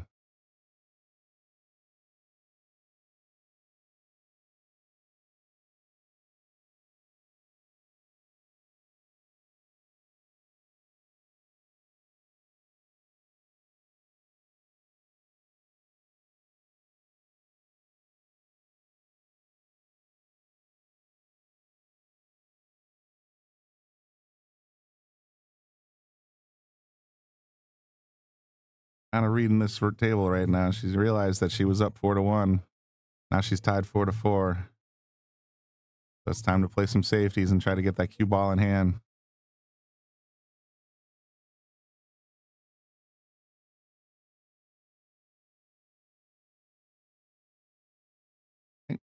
Nice little glancing blow there, and it's going to set up. Ooh, man, that 7 might be in the way. It looks like it.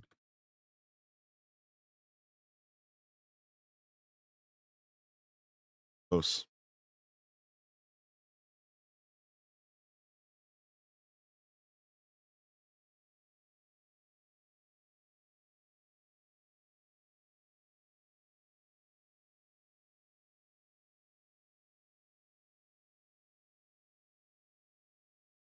Probably the best shot.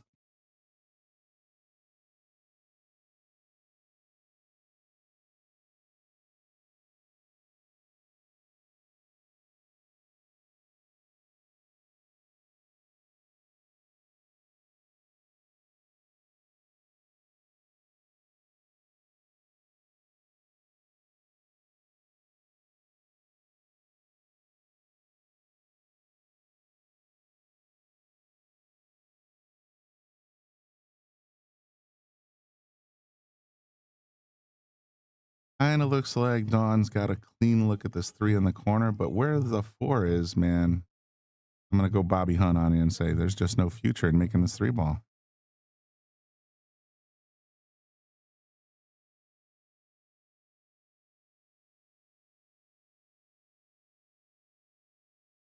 Give it a little tap into the rail. That'll work.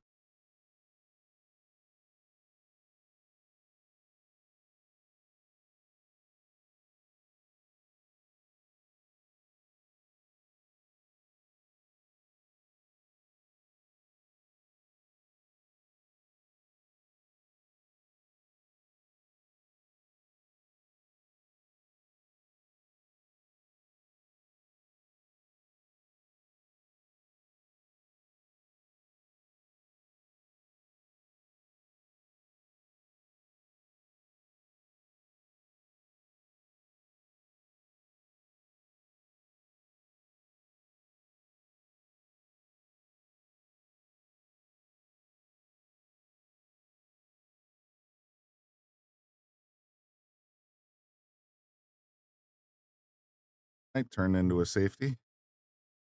Nope. Wide open. Still got to figure out that 4-8 situation, though. That's the problem.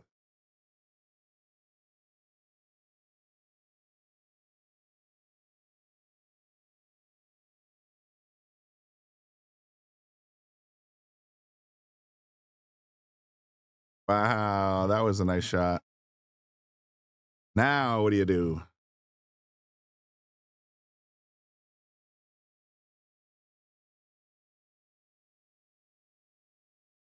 That's what you do. Feather it and you go right behind the 5-ball. Number one objective here is to get ball in hand so that you can take your time, do the right things.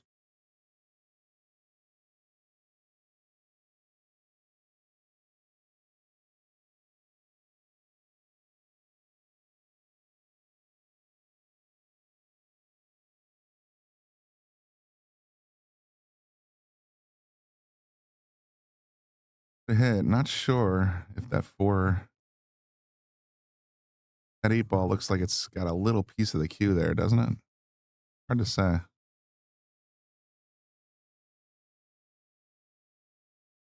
Oh no. Wow, it's sitting on the shelf. Well, she lucked out a little bit there.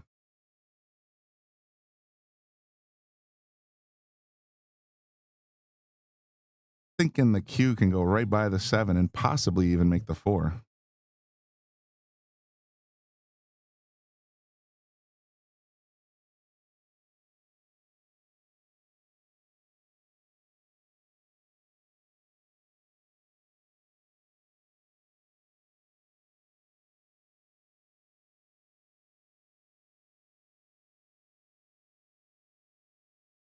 Well, she got a clean look at the 4, but now she's tree-topped over the 7. That's going to make it real hard to pocket this 4. Yeah, see, she's got to hang it. Yeah. Got a wobbly bridge. Gave it hell, though, and she's going to scratch. That table just rolled out hard. Holy smokes. Must have hit a piece of chalk or something, because that was heading straight to the corner pocket.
Got all that 4-ball ready.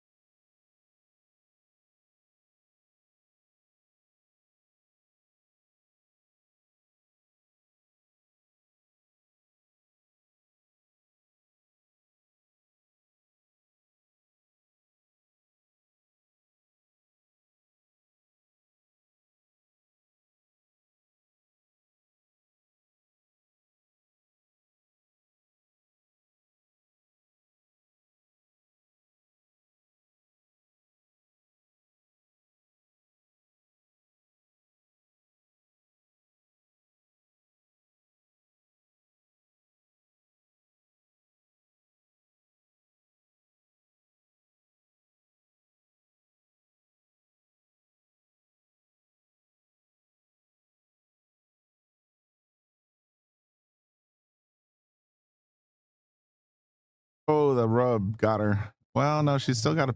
She can see it. There's not a lot of easy places to go. Sarah's kind of figuring out how aggressive she wants to be. There's a couple of ways to play defense. But so far from what I've seen, she usually just goes for it.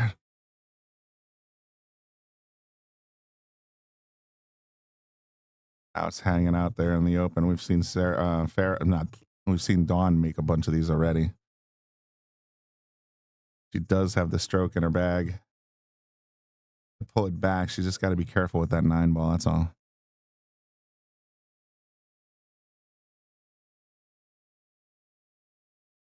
Given that angle, I'd feel more comfortable going forward, honestly.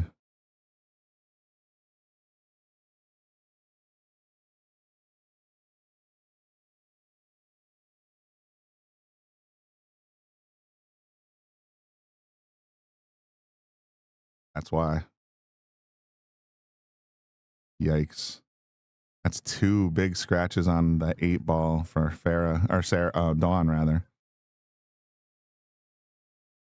And this should be pretty. She's missed ball in hand 1 time. But at this point, I think she's ready to just put the 8 in the side, left side, roll forward. Yeah, exactly. You want to just roll that cue ball right to here.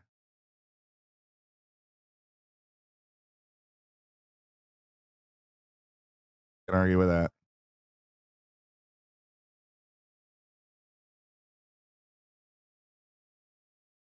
And that's going to send Dawn down to the 1 loss side. The leading 4-1, man. Good job, Farah, for grinding that out and getting it done. Can't complain about that at all.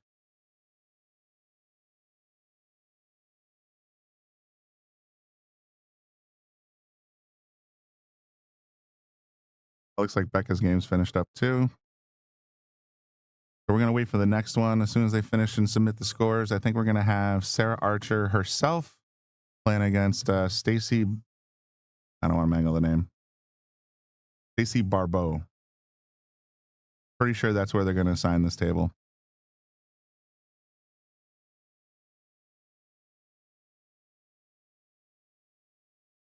Stay tuned. We'll be back in a few minutes with that match. I'll move that.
Okay, here we go. We're kicking off Stacy Barbo with Sarah Archer. Hi, Fred. I didn't catch your name.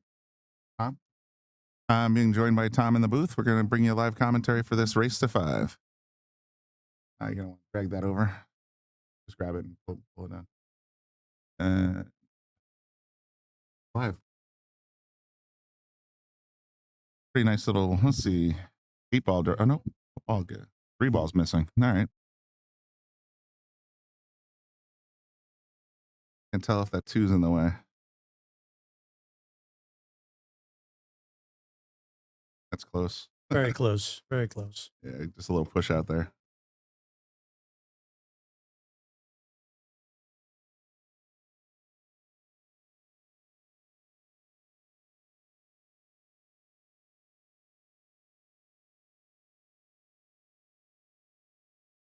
This is Stacy, the Fargo favorite, I guess. 600 player. There's got her hands full. That's how you know this draw was legit.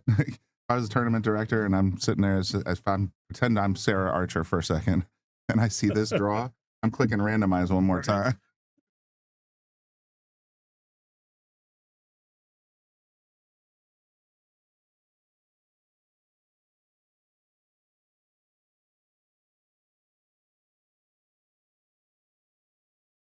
Yeah, that was a really nice grind from Farah. She got back from 4-1 down to win it and send. Actually, that's an interesting shot coming up there. Oh, Becca lost. Oh my goodness. She ground back from 4-1 to 4-4 and then lost on a hill. That's rough.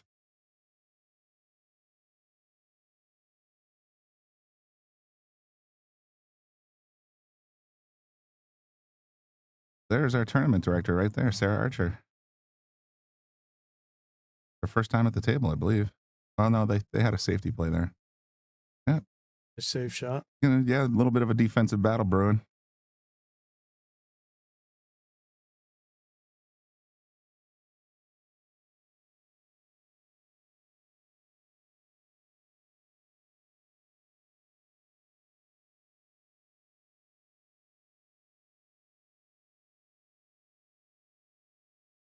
A lot of side spin to bring that over.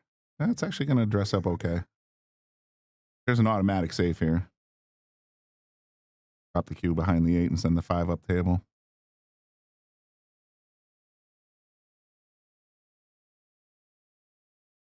You must be right-handed.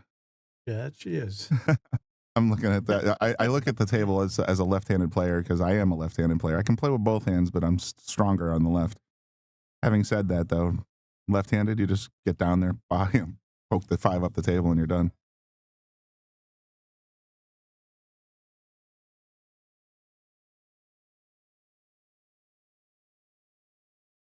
Got to be careful with the draw that she's looking at. Because the cue could just squirt right over into the corner pocket, but had the right idea, just need a little more speed, and it's tougher when you're using a bridge. I wasn't quite sure if she was going to try to put that in her. No, I don't think she had enough of it. Well, it would have been a super cut, but like I said, the automatic safe was to try and just stick the cue behind the 8 ball.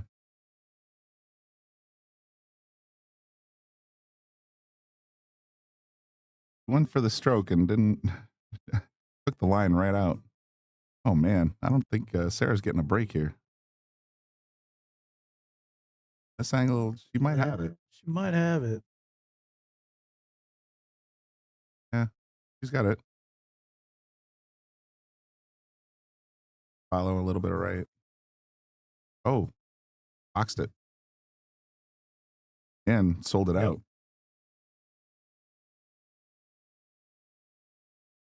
AJ and Jessica in the comment section. Thanks, guys.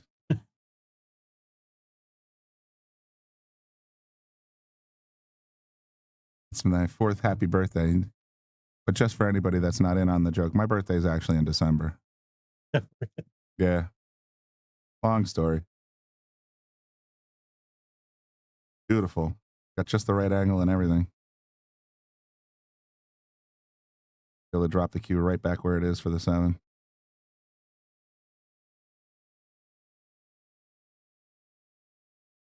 shot.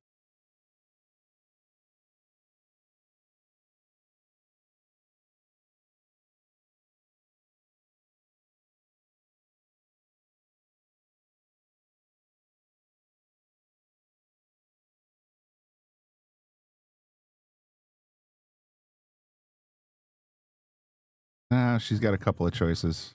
What do you trust more, your draw or your follow? Is basically what it boils down to. Draw, she wants to land here either way. Do that. Yeah. Great shot. Trust her draw.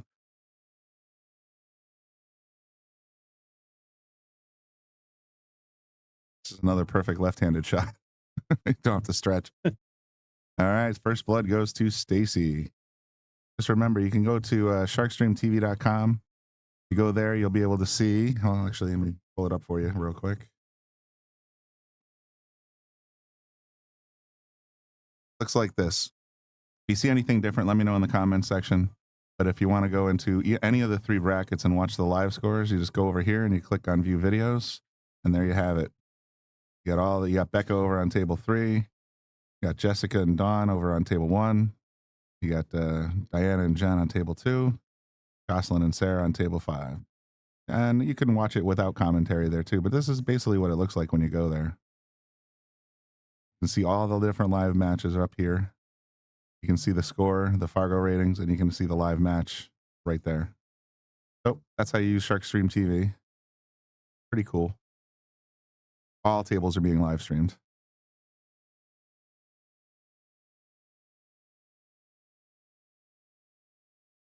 Seven Ball didn't want to go. It's going to be dry. Red though. Yeah, she opened it up pretty good.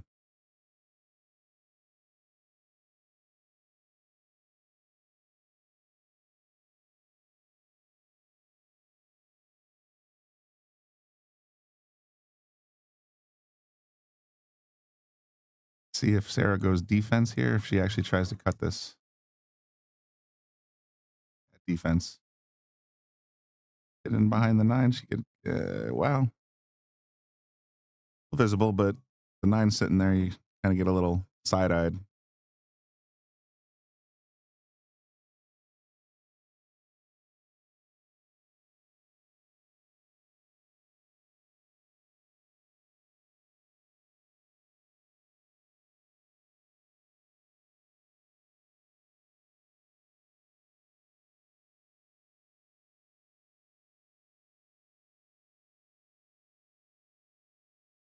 Unforgiving pocket there.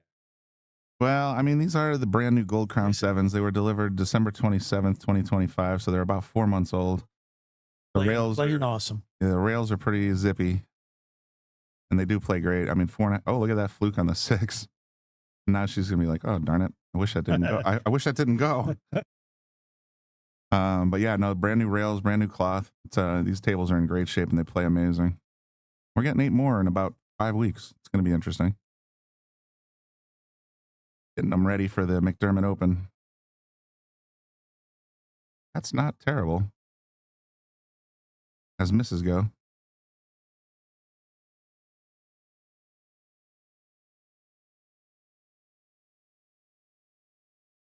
Gonna feather it and send the cue up.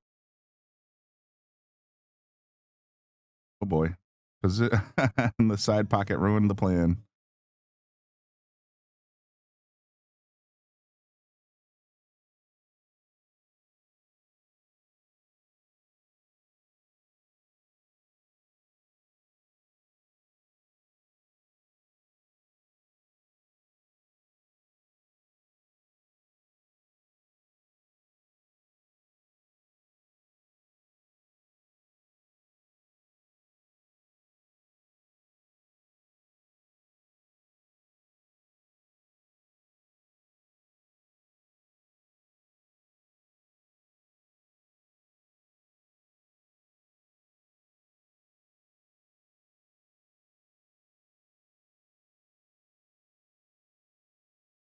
Tough shot coming up here.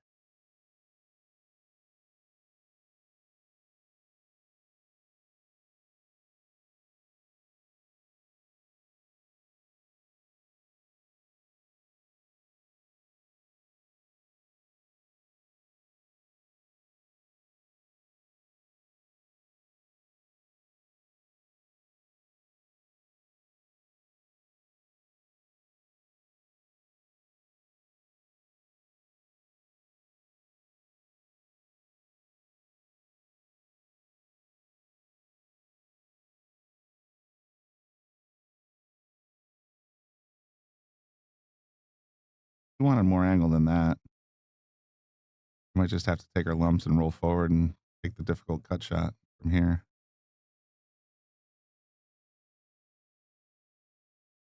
Yep. That's probably the best she could do.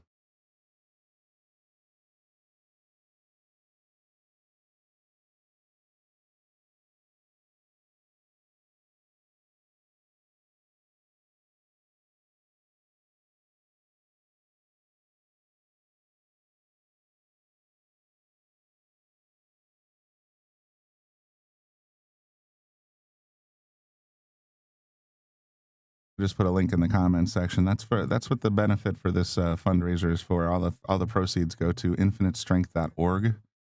It's a charity for women. What is it? Mission to support young women ages 18 to 19 or 18 to 49 living with metastatic breast cancer by providing financial assistance for basic human needs. So it's a cause near and dear to Sarah. And there's a huge raffle here. If you're in the neighborhood, they got a big screen TV. They got all kinds of prizes out there. I saw at least one cue. Looks like a couple of bottles of liquor, a whole bunch of gift certificates. I'll give you a look after this rack, but it's a really big raffle. So if you're in the neighborhood and you want to stop by and support the cause, that's the best way to do it. And cheer on the ladies while you're at it.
All right, so Stacy's gonna have a pretty clean look at the 5-ball. What kind of song are we listening to? This is one of Sarah's favorite songs. Really? That's pretty funny. Nice clean cut in the corner. Bump the 7. That'll dress up pretty good. She might bump the 8-ball on the way by, though. That can make things interesting in a hurry. Booty, booty.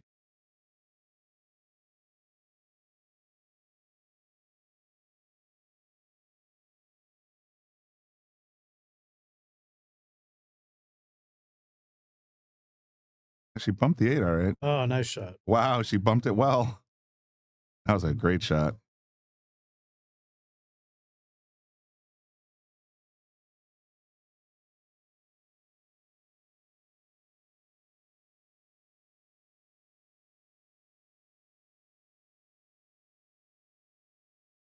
came up a little soft on that one. I think she was trying to get a little closer to this area. Still a makeable shot, and certainly someone with her abilities will be able to drop it right in there. Calling the 9, yeah. Oh, over there, over there.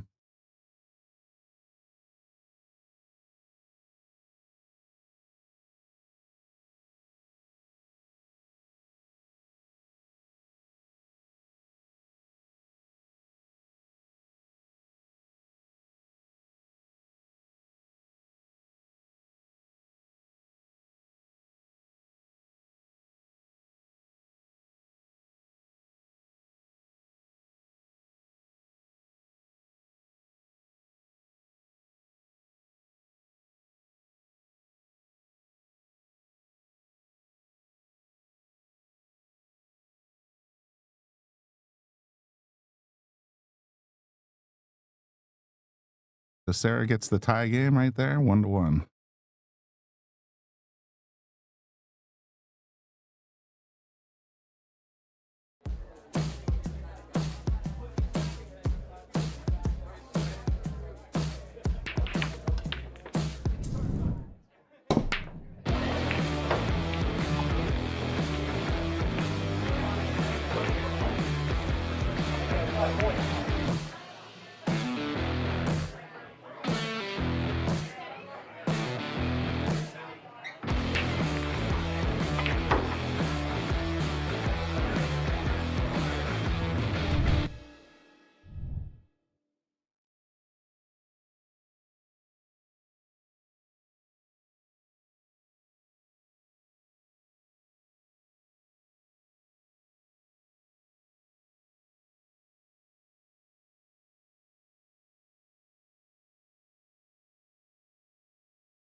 So Sarah looks like she broke dry.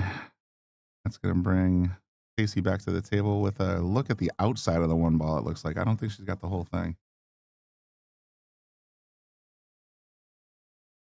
Be wrong. It's going to be close, though.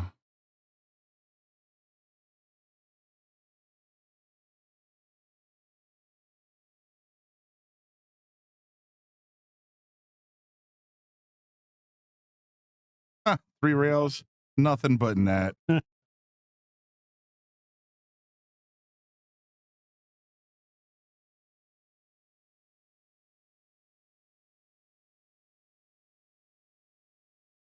I love the little hand flip. That was supposed to be a save. Like, huh.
right angle here to get the 5 in the side and move up. She wants to make sure that she's on this side of the 6 ball.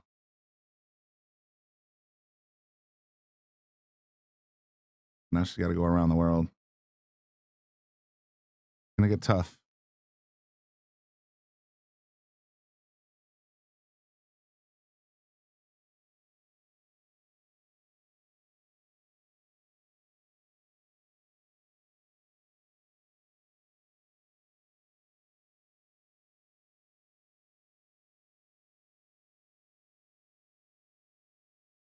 Got around the 8. She gonna set up nice? That's going to set up very nice for I her. think so. Little far, but very makeable.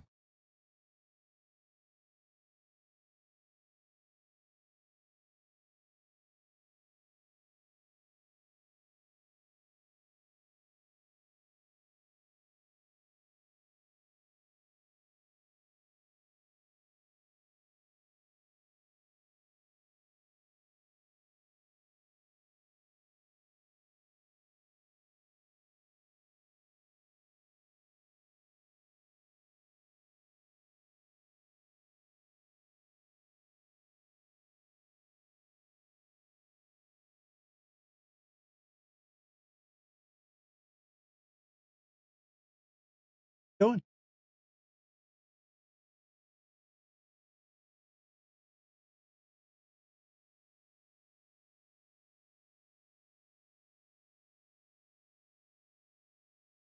Put it away. Pretty nice run out there. Yeah, very nice. She had a tough cut on the 7, around the world from the 6. Very nicely executed. So that's going to make it 2-1.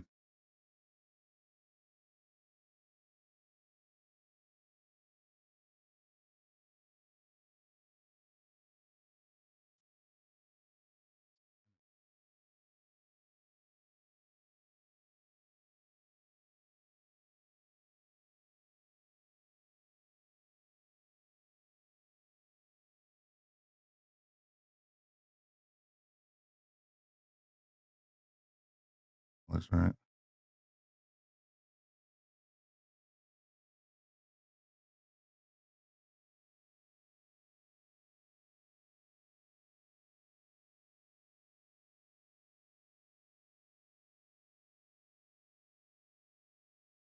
ChatGPT, why you just got to stink?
See what Sarah's got here.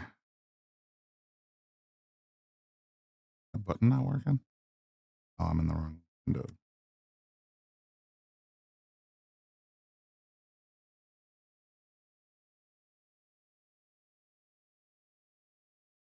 I like Sarah's chances here. Yeah, very nice.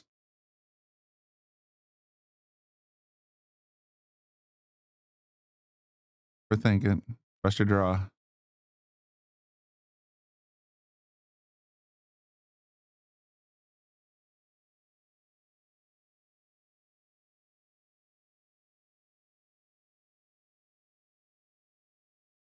She either wanted a lot more or a little less. I think the safer play would have been leave it there, but she's righty, so she should have a better reach for this one. She might need the bridge anyway.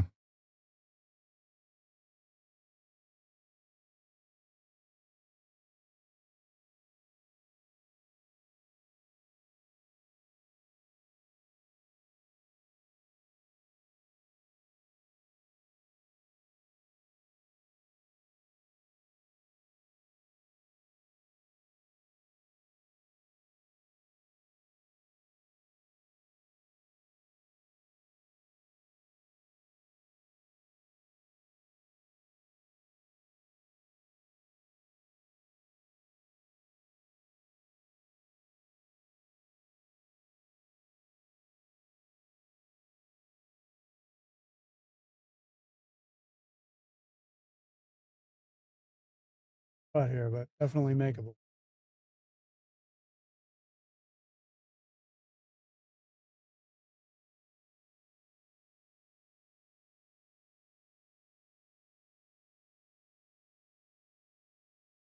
I guess if you're gonna miss, leave them long.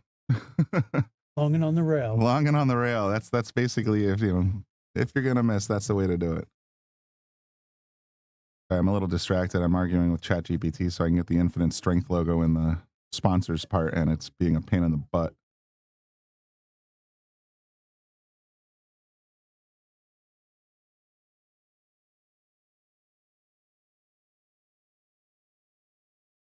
Oh wow, what a shot. From all that distance, and she's still got it nice and thin. Must be nice to have eyes that work.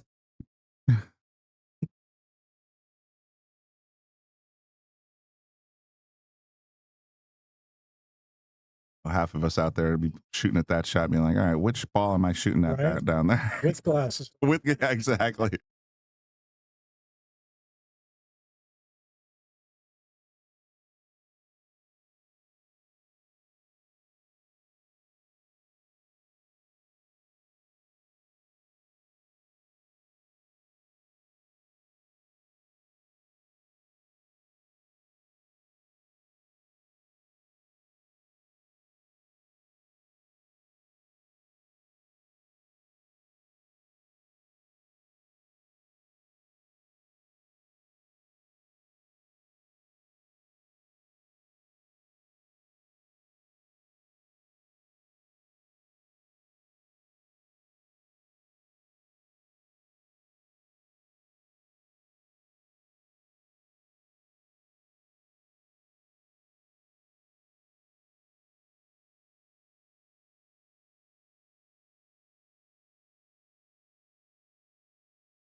Trying to get across the table with a bridge like this.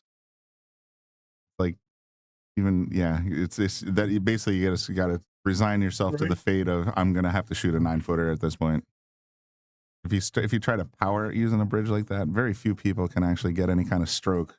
Get a stroke and then get up across the table. Yeah, exactly. Felt pretty good here. She gave herself the best chance she could. And the saving grace is that right now that 6-ball is kind of in a weird spot, so that even if she does miss, which she didn't. Oh, look at the breakout too. Nicely done. It's huge. And so now she's got the same shot on the opposite side of the table. But she did open up the 6 a little bit, because once you make the 5, you got the 6 all the way up the rail. Not saying it's easy. Just saying now it's more possible.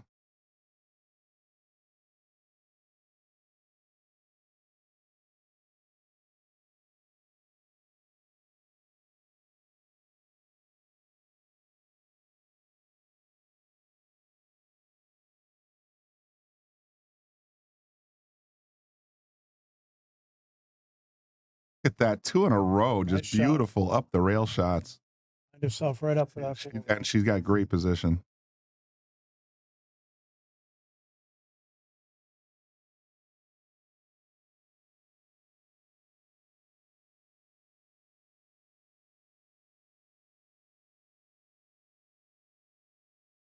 This is where it gets tricky. I think I would have tried to pull it back a little bit so I was straight on the 5. That way you have a better chance of getting to that 6-ball. She could be going around for the 6-9 combo too. Or maybe a bank shot. I like if you're going to be aggressive here, carom the 9. You're going to be, that way the 6 goes up table. Or even possibly cross side.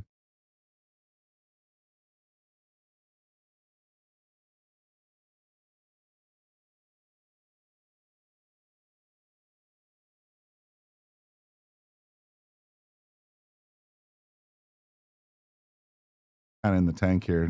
Like, do you play safe? Safe play is not easy either. The only coverage you really have is that 8-ball. Oh, don't scratch. All right, that's actually a pretty decent short rail safety. Long distance, snug up to the rail. Right in the middle of the table. Yep.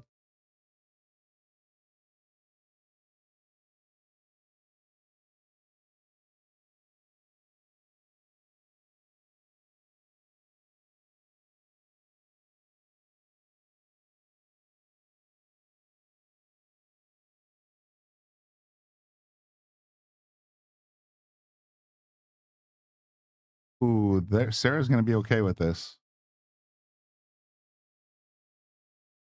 If she rolled that one more ball forward, that would have been a nasty little safety play. But I think this is pocketable from overhead. Nice and thin. Settle down, settle down, settle down. No, she's not afraid of the long one. She just made 2 beautiful cuts. And this will set up natural if she just rolls the 8 in the corner.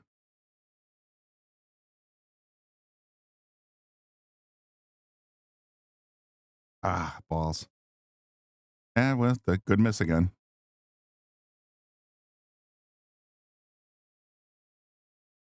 Oh, I think ChatGPT finally got it.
Starting around with the logo that I was trying to build. What did Stacy do? Just bank the 9?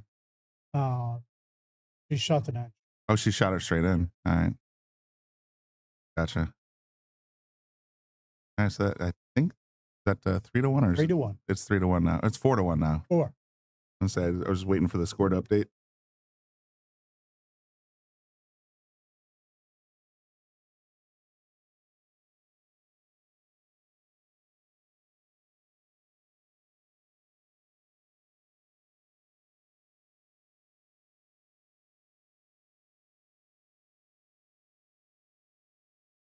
Got any more score updates here? Oh, forgetting I'm farting around with the logo.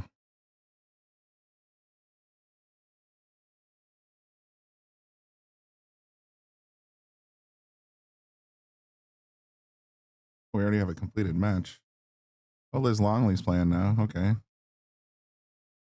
Well, Katina's here. I didn't see her out there. All right, that's interesting. Katina's playing Stacy Miller. 2-2 match. 2-2. Nice. Frankie and Jackie are playing 1-1. Yeah, pretty good set of matches going on there. This is in the bronze bracket. Okay.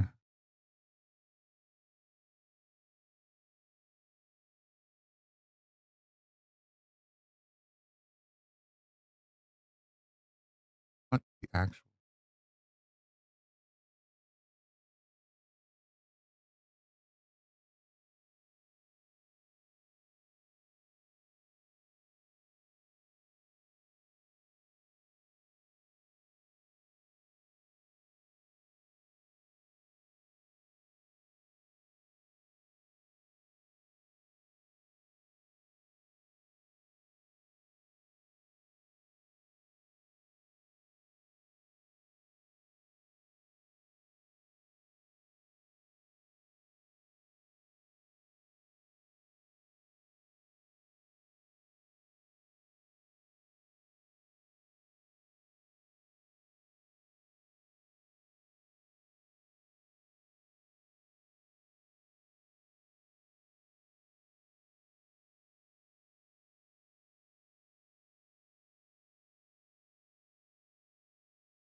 Darren needs these 3 balls pretty bad. I think the 6 goes by the 8.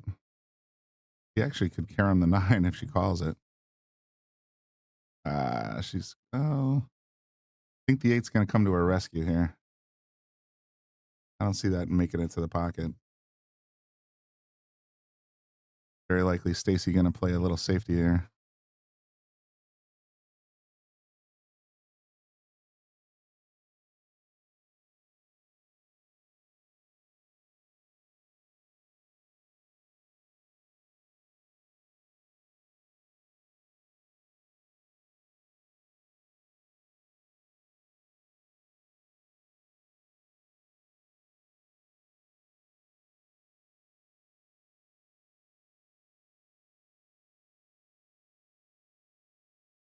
Gonna tap it around the 8 ball. That was a good, solid heads up play. Yeah.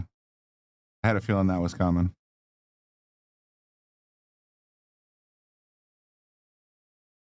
Kind of trapped in that corner there. Might be able to get lucky if she gets enough of the 6 from behind. She could either accidentally pocket it in the side or send it up table.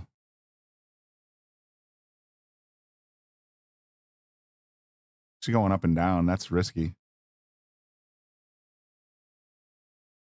You feeling? Oh, I thought I might have had that. Nice hit.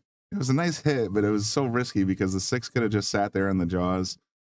If she made the 6, she still would have been stuck on the 8. There's a lot of ways that could go wrong. I think I like the other safe better, but worked out. I don't think. Well, let's see what she's got. Ultra, yeah. She's gonna send it. About the best she could do.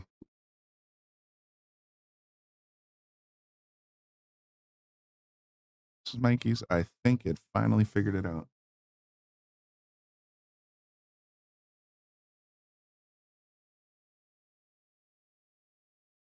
Tell the difference between the 2 images.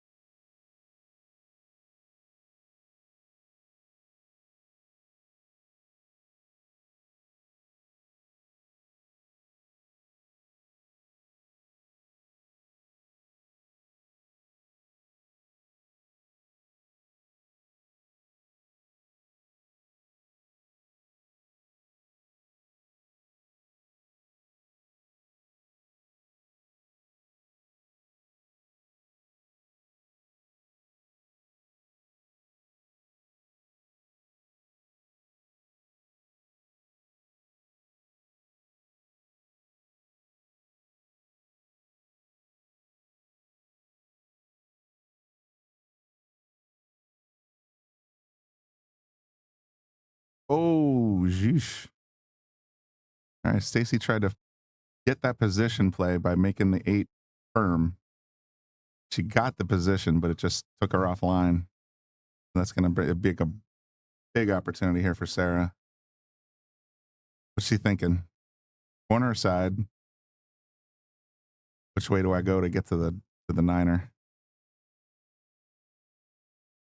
I think she looks nice in the side there.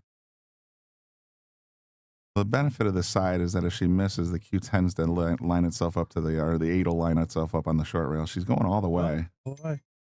That was the position shot, but it was a little harder.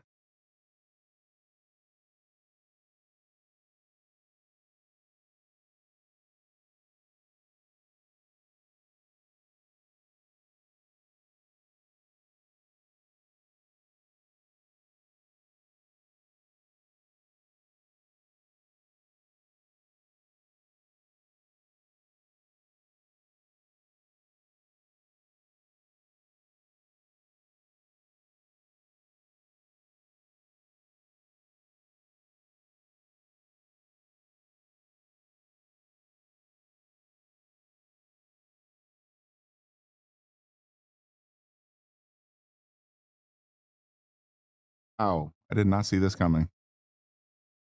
Interesting. I definitely did not see that coming.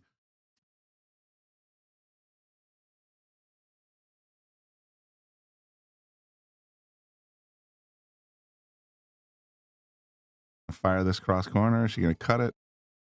Boy. I'm going to tap it over to the left rail. That's a pretty heads up play. A safe shot. She's not letting her foot off the gas. She's got a 3-game lead, but you saw it happen last stream. She had Dawn had a 4-to-1 lead and then lost.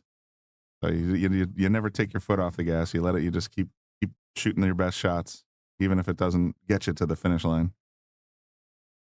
Sarah's called it up top in the right-hand corner.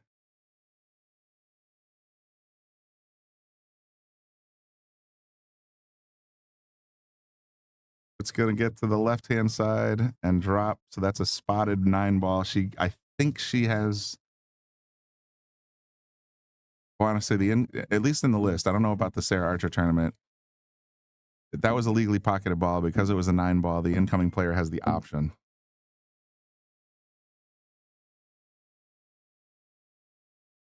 Oh, spot shot of doom. Oh, look at this too. Sarah's going to, yeah, get your hand out of there. That's tough. That should, if in certain tournaments, if you put your hand in the pocket, it's an automatic foul. Because you can't tell whether you touch the ball coming in or not. Correct. But Sarah's going to be very happy with this ball in hand 9-ball shot. It'll keep her in the hunt anyway.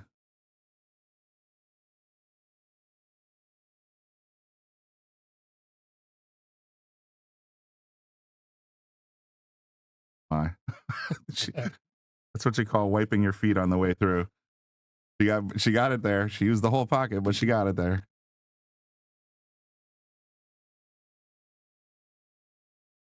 Freaking logo finally looks right.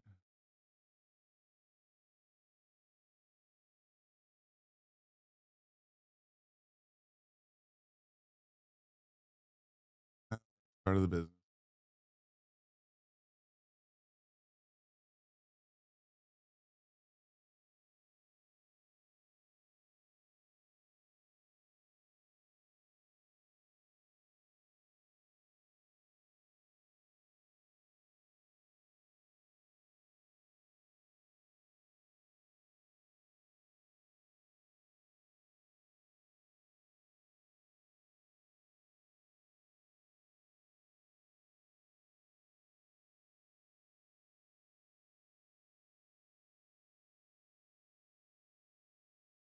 Logo's correct finally.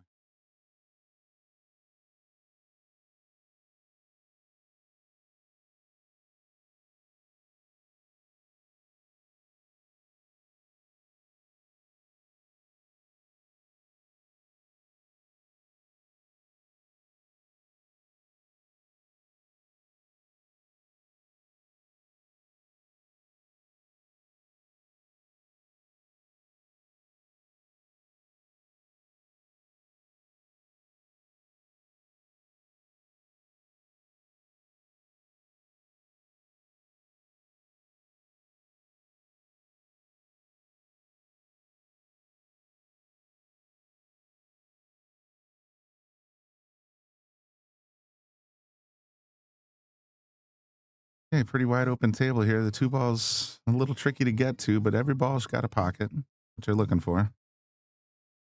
1 ball's out there. Not an easy cut. So the 1 to the 2 is probably the hardest part of this entire run.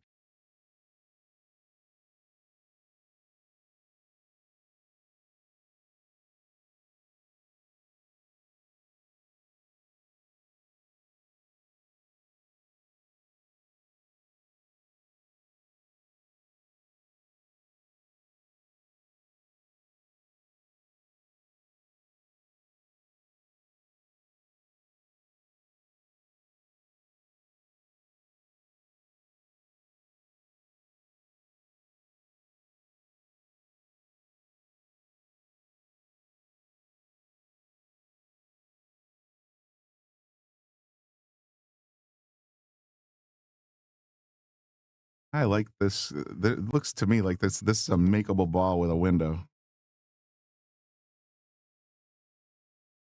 Plenty of room to see the 1. Look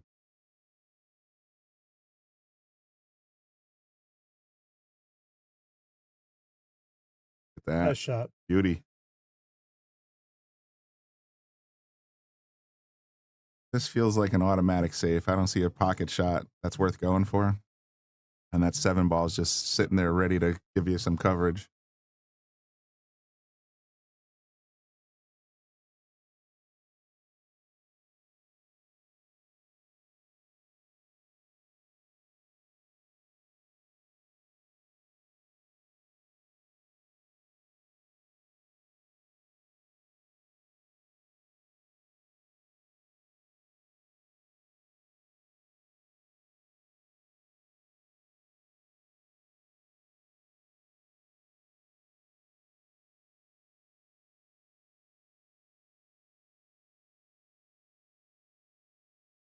Gonna tuck it in behind the 8. At least that was the intention. I think I would have just played a little more conservative there. Just bounce the 2, like out this way and just leave the cue right here. But everybody's got their own style. Her back at the table with another long shot. She's been doing about 4 out of 5 on these so far. Nothing but net again. She's got the same longer shot for the 4. You don't see her moving the cue too much. She plays a lot of natural position, but she's playing natural position very well. She's letting the cue do the work. You know what I mean? Like, that could have been a different shot if she put some low right on it. Could have got the 5 on the side. She's like, nope, I'll just go across the table and take the corner possession. That's a technique that even Bobby Hunt's always advises. Like, you can get 99% of your shots with just speed.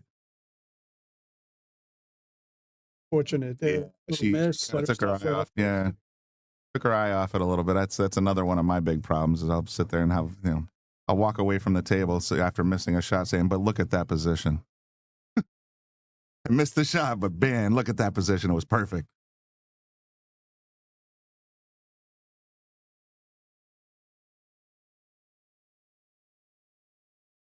That's pretty dark. Yeah. 9 balls right there. Probably play it off the left rail and try to catch the 5. Right in the face if you can. You want to pop it out of there.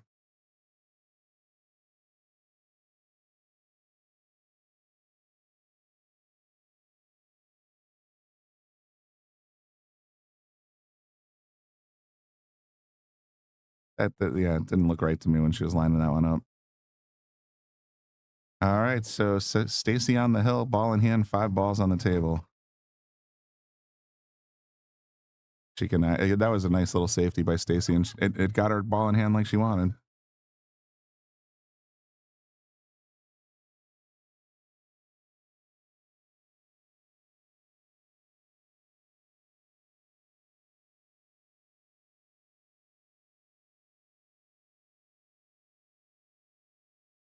Oh no. She hooked herself. It's better than scratching. But she had ball in hand on the 5 and she just pulled it back a little bit too much. So Sarah's not dead yet.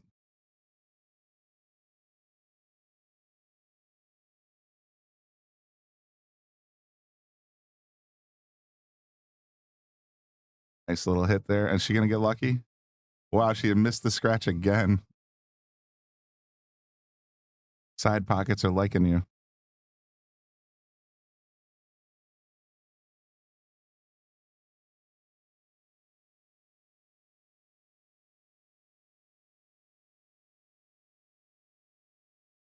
She is making these cut shots look easy.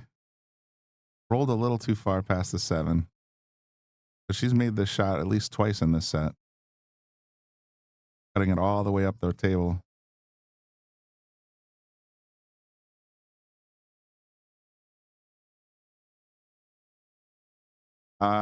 She said, you know what? I'm going to play the odds. Stick her on the 9. That's a smart play.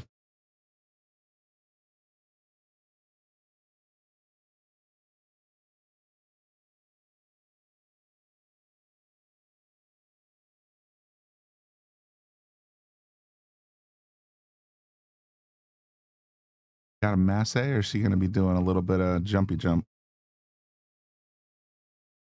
Oh, pretty good. Yeah, she went for the masse. Got it good.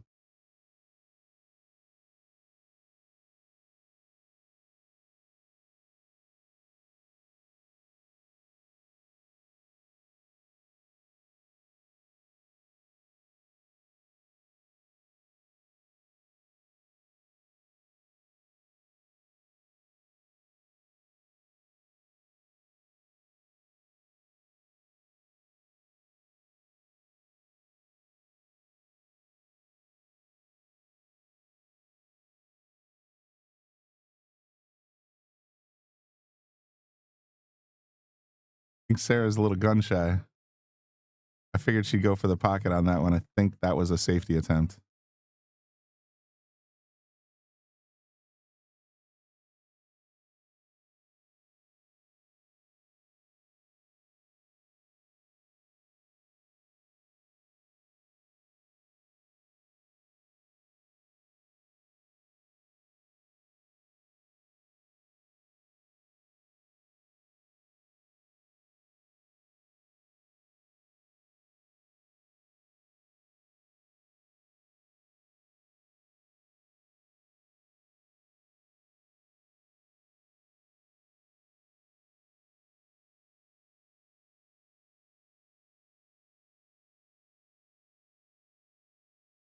The defense battle going on. I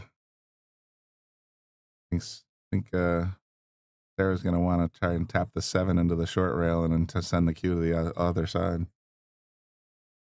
Oh, just maybe lock her up on the 8. Nice shot. That's a good one.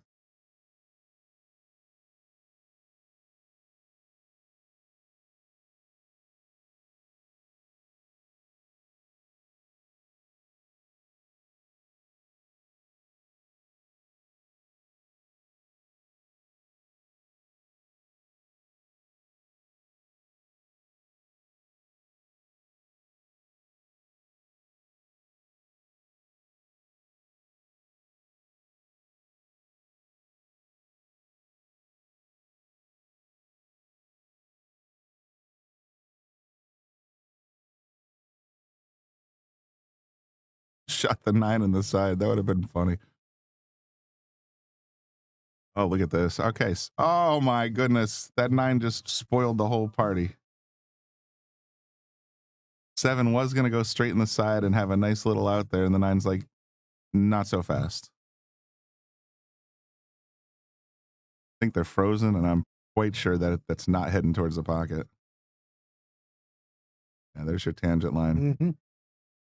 At best, you'll hit the point.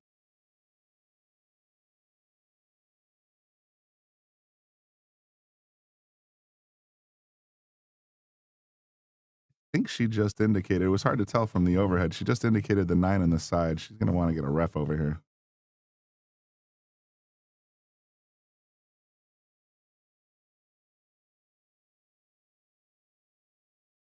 It was a good try. Geometrically impossible. Pretty much all she had was that attempt. Yeah, yeah. I mean, it was just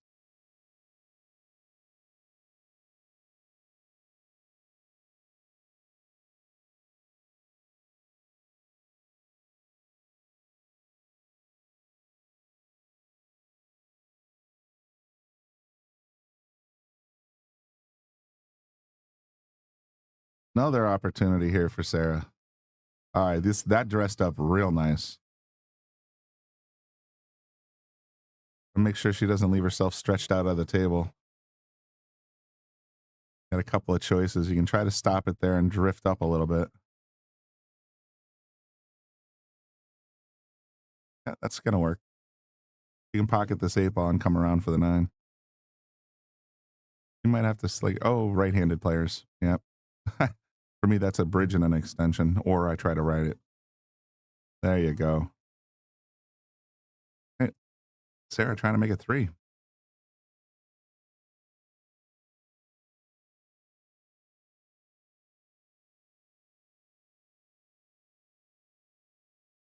Oh, what a heartbreaker. It's unfortunate. Yeah. She was on a roll there. Yeah, she was getting a little bit of steam going.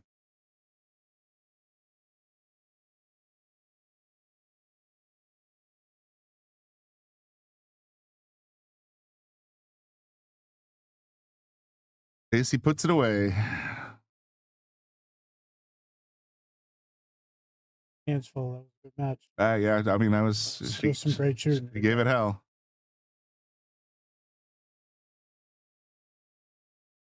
Good friends enjoying the moment. Yeah, absolutely.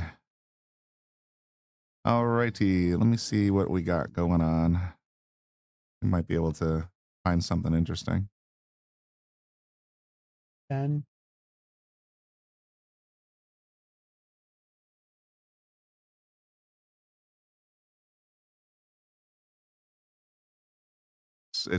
She must have finished. Look at the bracket. When was Katina? Bronze?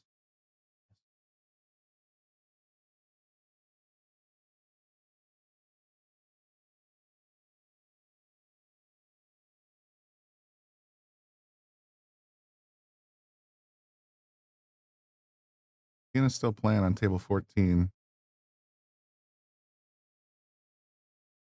Casey. Jackie's on 13.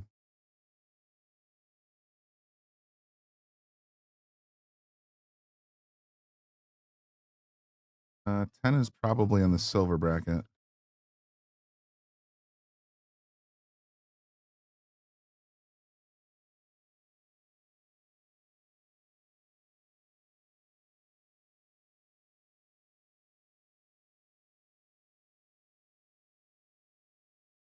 Belle and Leslie.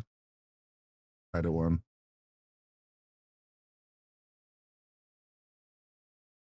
Yep. Freaking bartender. Have fun.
hour of watch.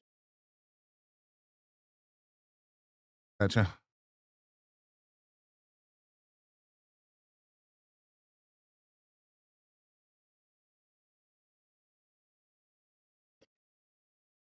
Hey, we got another great match coming up. We got Susie Wong.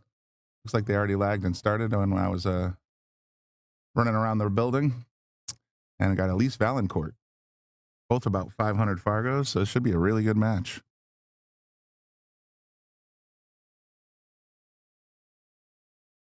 Nice little hit.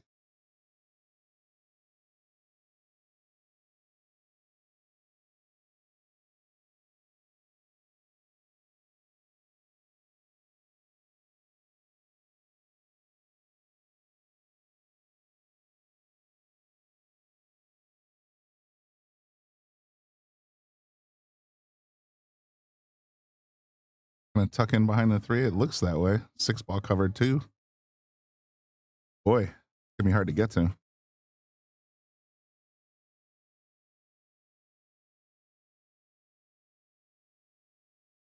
Little side spin coming at it from behind. Little graze. Well, good hit. It's gonna open up this table a little bit, and I wonder if the 3-9 combo is coming into play here.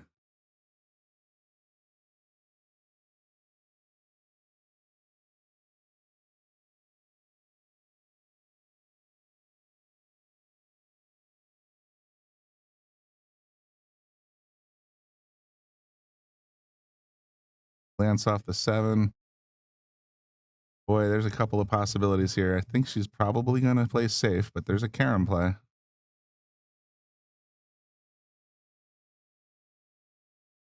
No rail? Nope, she got the rail on both balls.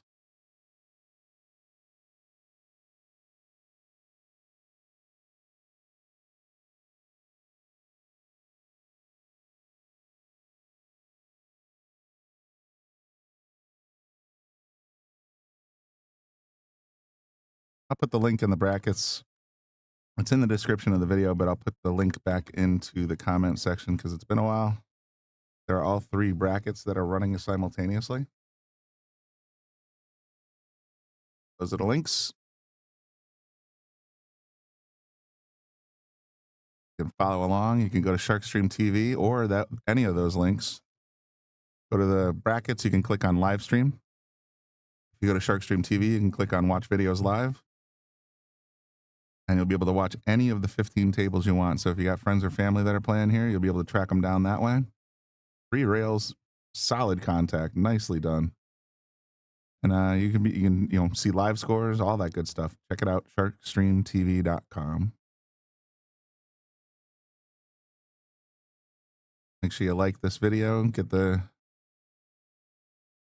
share button going. See if you can get the numbers up, as we got a lot of talented ladies here this weekend.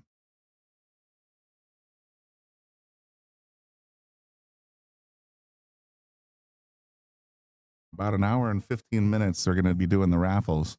They have a lot of potential prizes back there, including a big 55-inch TV. So there's a lot of loot back here, and it all goes to a good cause. You can see it every 30 seconds or so in the upper right corner of your screen. It says Infinite Strength. All benefits from the tournament today go to that charity. It's based out of Madison, and it's for young ladies that have financial difficulties and are fighting metastatic breast cancer. So all for a good cause.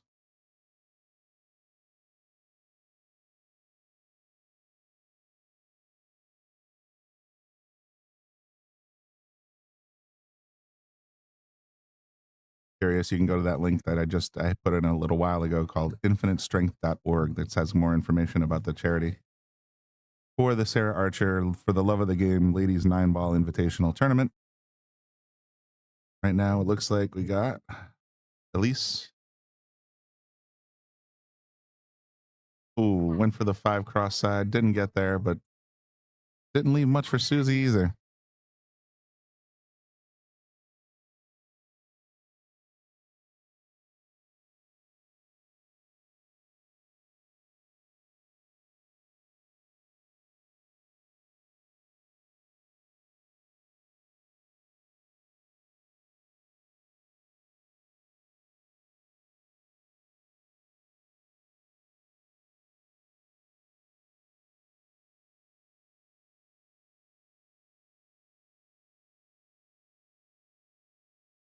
Nice shot. 5-ball buried behind the 9. Susie playing really good defense so far.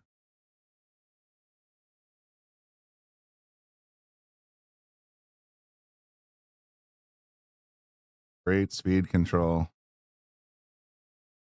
Ball's out in the field, but doesn't really have a lot of places to go.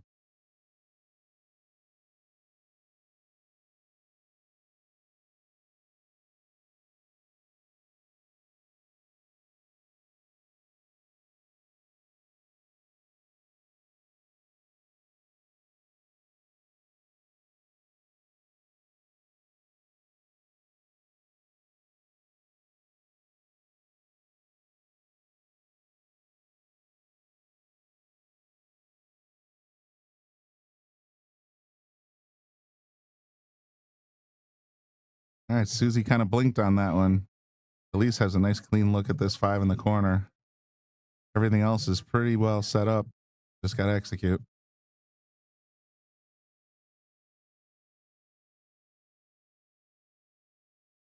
All right. Hit that kind of hard to move it 1.5 inches.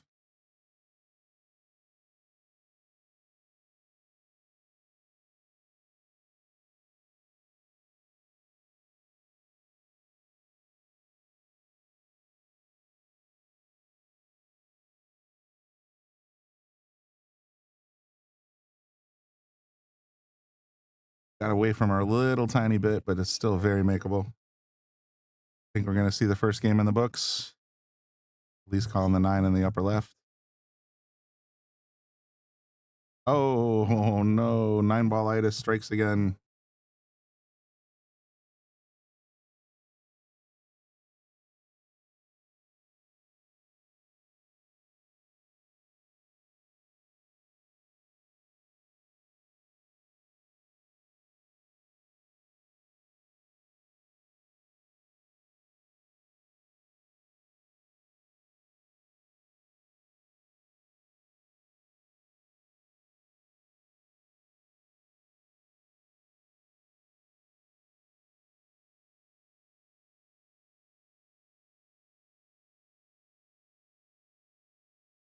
Got there from Susie to go up 1-0. Let's take a look at that raffle room. See all the different prizes and whatnot. Oop, went the other camera. Hey, see how they got all those boxes? Those are all for raffles. There's a bunch of gift baskets in there. I see at least a couple of bottles of wine. Lots of gift cards and things of that nature. Over here on the other table, we got a bunch of stuff laid out. And then on the left-hand side, you can see that big old 55-inch TV. So there's a ton of prizes out here for the raffle. All proceeds go to Infinite Strength charity out of Madison, Connecticut.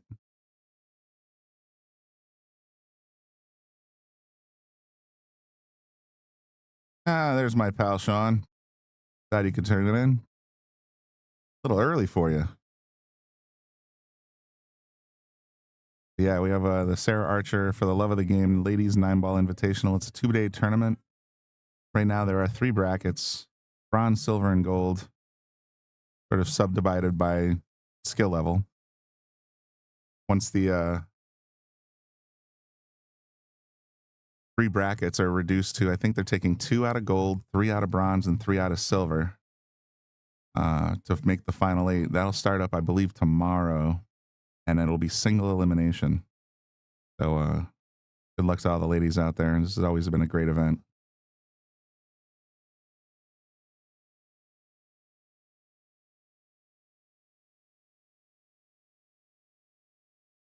Susie coming out strong. She got the break. She got a couple balls down. Got the table spread out pretty nice. I think this is probably the hardest shot on the table right now. Oh, she can just sort of park it right there. 5's hanging. Getting to the 6 is not a big deal.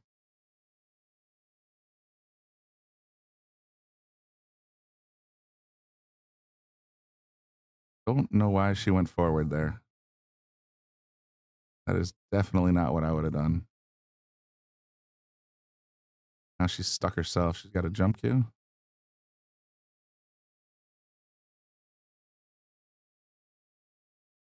Oh, that sounds, yeah. See, there you go, Sean. You got the you got the Shark Stream on one TV and then snooker on the other. It sounds like you have a pattern in life.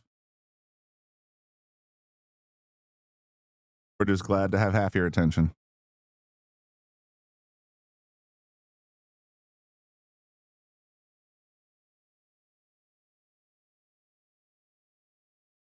Looks to me like she's pulling out a jump cue.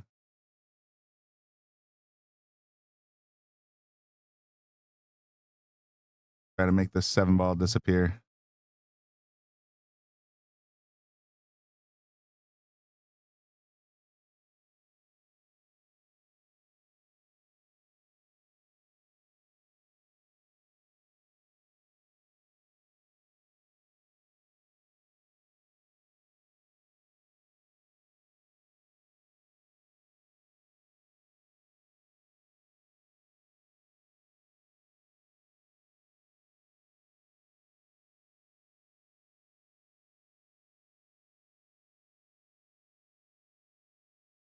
Got over the 7, just didn't have it lined up right. So now it's going to be ball in hand for Elise. Starting off with the 5-ball hanger. Driving up to the short rail to see if she can get the 6 in the same corner. Oh no, she's going to try to cut the 5 in the side. I think I'd give it a little less angle than that though. There you go, just a little tap, tap, tap.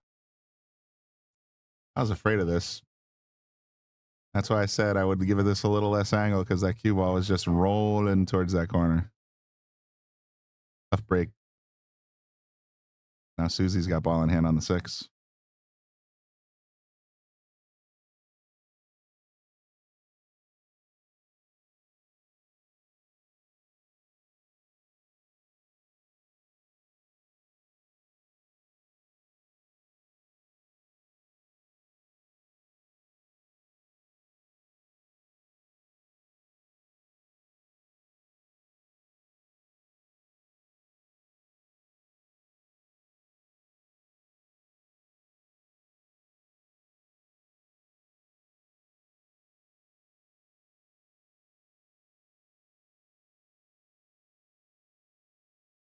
Looking pretty straight on this 7. I think she wanted more of an angle. Might be able to pull this off though.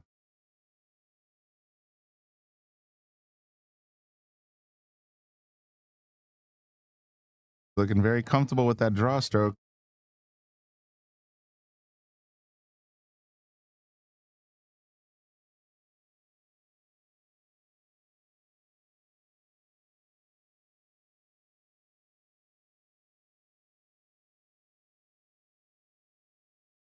Oh, she used the whole damn pocket, but it got there.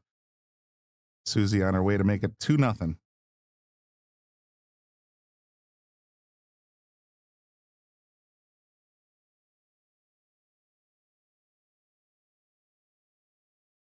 Perfect. Nice out there, Susie. Ball in hand, 4-ball run. Can't complain about that.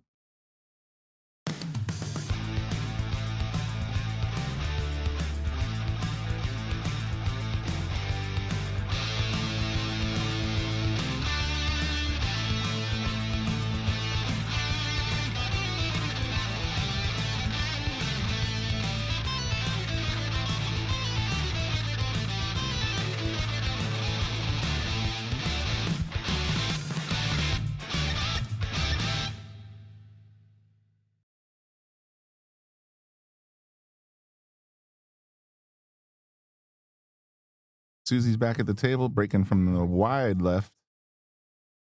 Trying to make that 6 wing ball in the corner.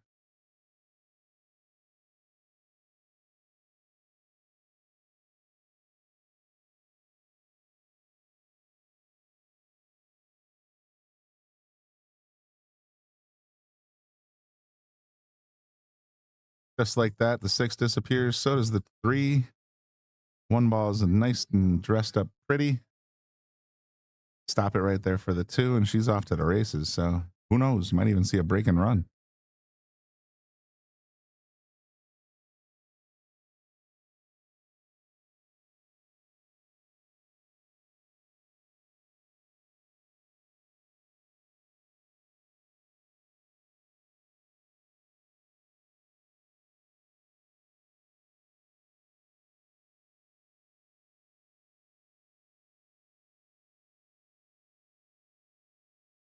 Oh, she smashed it. I think she was trying too hard to get position on that one and kind of bit herself. So that'll bring Elise back. Yeah, she's kind of giggling at herself in that one. I think she really smashed it. I don't know why she hit it so hard. It's just a simple stop shot would have got her where she needed to be.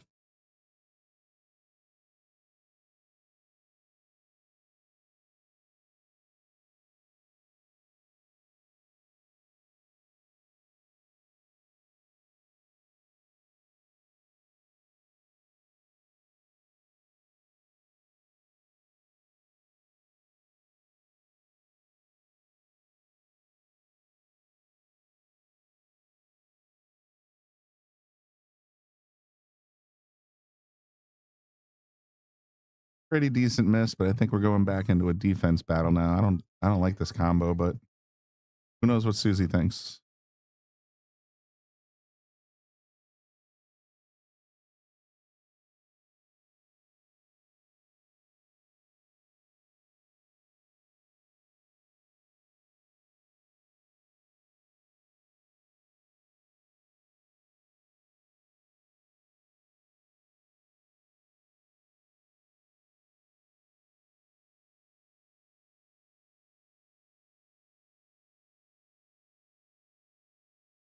Arm shot there, very nicely executed.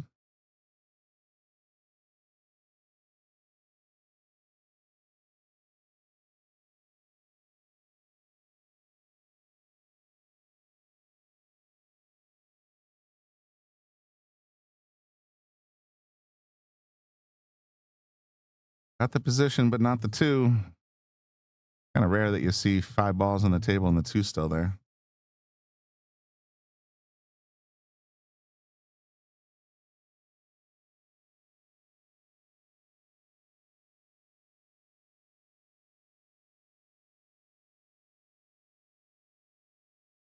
Not a bad little leave.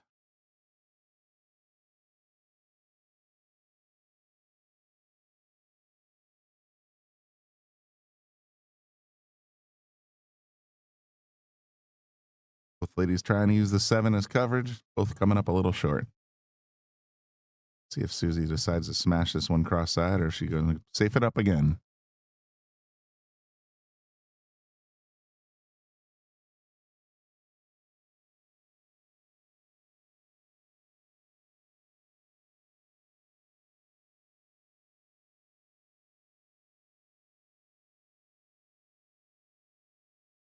Ooh, just a hair wide.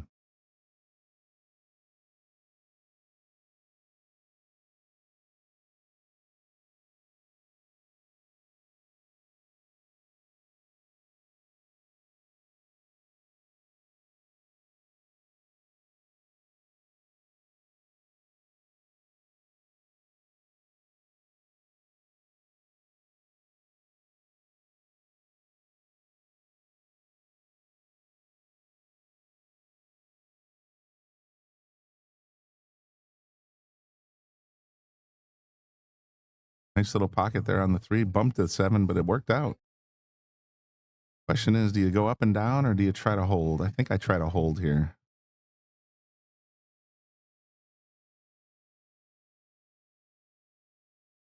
Decent shot right there. Pocket speed. 8 looks like it goes right in.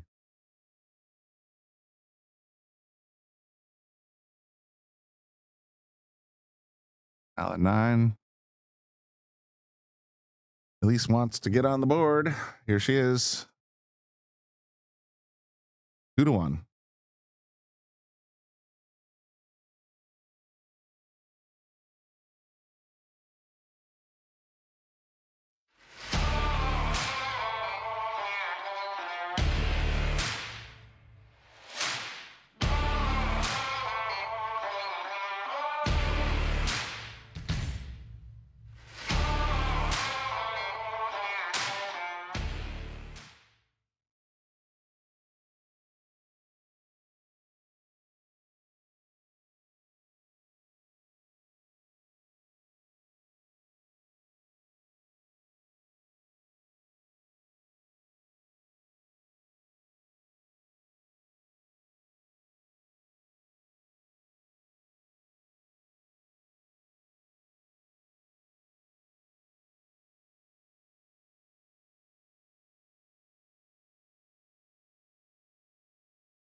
Strong so far. 1 of the 3 on the break, 2 in the corner. So now she's up to the 4. Draw for the 5. Oh, tried to punch it in there and it rattled.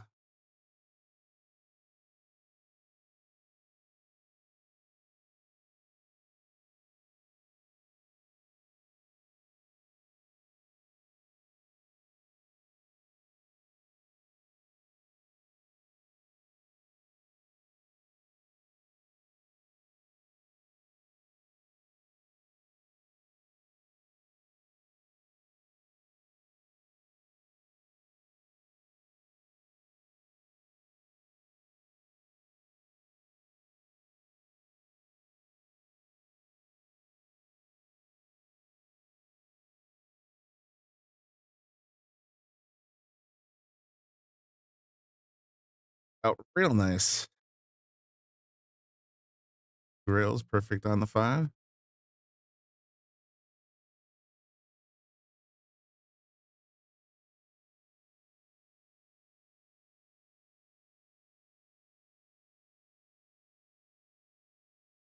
Kind of got a little weird English on that one. I thought she'd try to put a little inside on there to kill it. Instead, it kind of went center right. Now she's in a weird spot.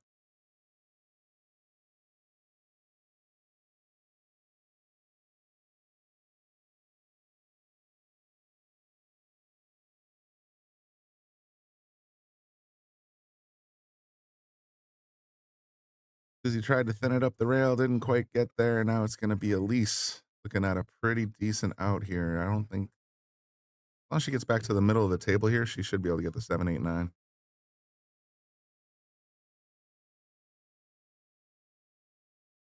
I would have thought a little bit more between the side pockets would have been ideal.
Susie.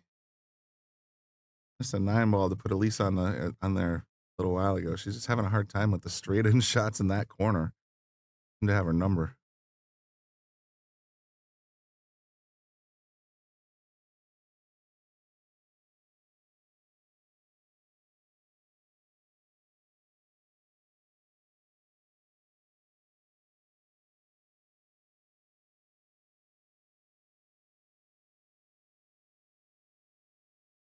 Elise isn't doing herself any favors here. I think I would have given a little stink on that one and gone forward. But she's now got a 9-foot 9-ball. Susie's going to be running to the table for this one.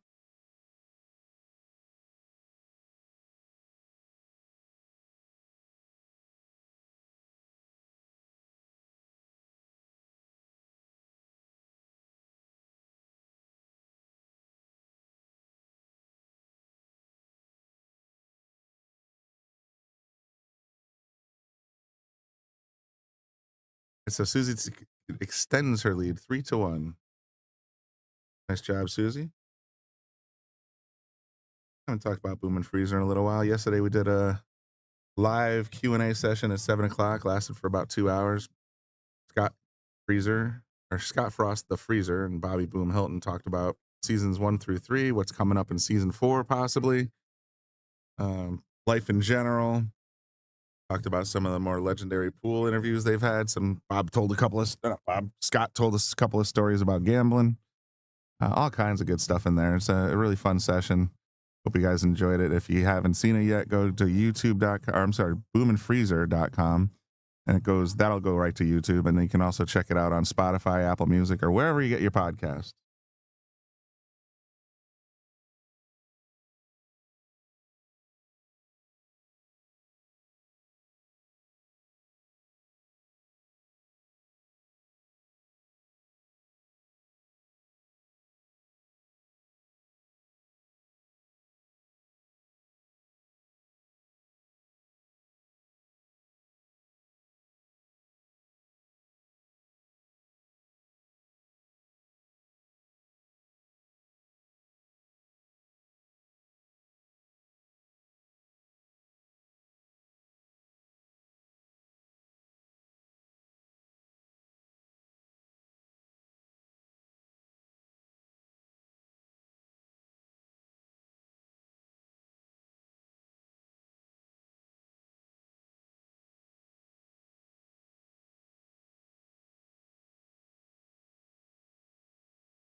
Surgery on the template. Looks like he might have rubbed the 2-ball a touch. But both players agree it's good. Now we're going to continue with the 1-ball all the way down in the corner with a 2-ball hiding behind that 9er.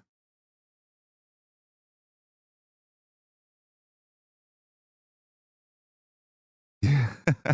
I know Bobby wanted to, and quite frankly, I was listening to the whole thing. I was here as I'm the IT guy that they refer to all the time.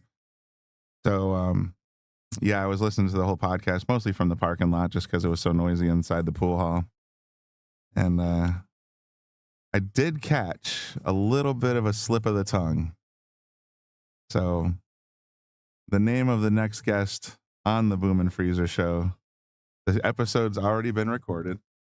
At one point in the podcast, or at one point in the Q&A session, I think it was Bobby who said something about talking about Efren, but he said a different name first, and you can only imagine why.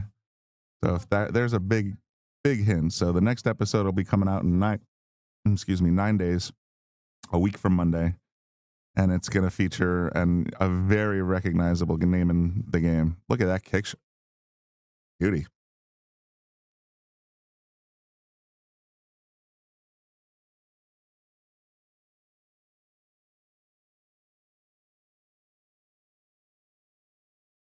Yeah, we've gotten some pretty rare interviews from, we've gotten some interviews from players that don't really interview very often, and Efren Reyes was one of them.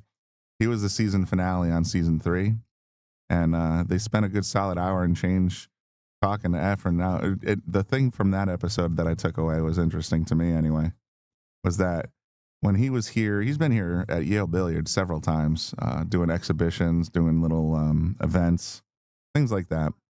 So I've met the guy, and he's a great chess player, actually. I was watching him play chess for a few hours once. But that's not the point of this discussion. He's been here a couple of times, and most of the time, he doesn't really talk to people that often. So I always just assumed his English was a little bit iffy. Like sometimes, he would say something to his traveling buddy, and they would, the traveling buddy would say something to us, and so on and so forth. So I just assumed he didn't speak very good English. I learned on the Boom and Freezer show that he speaks English quite well, actually.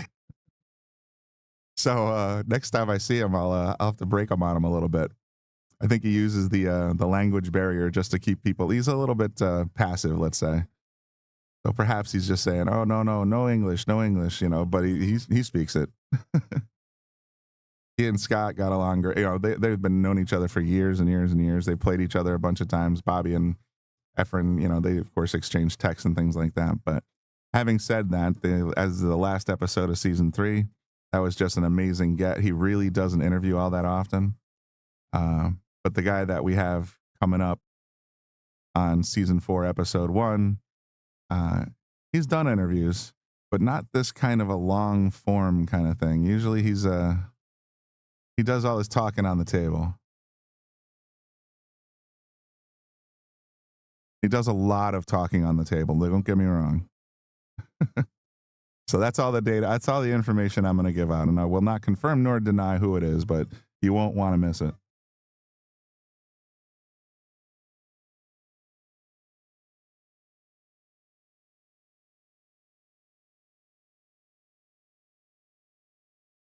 Great shot. Puts the 4 right in the corner. Lines up the 5 perfect. The only thing I'm worried about is that 7 ball. You can get position on the 6, but the trick is getting position on the 6 that'll get you on that 7. I like this angle. Could go around the world a little bit, but what she's trying to do, I think, is land behind the 7. I don't think she wants this combo.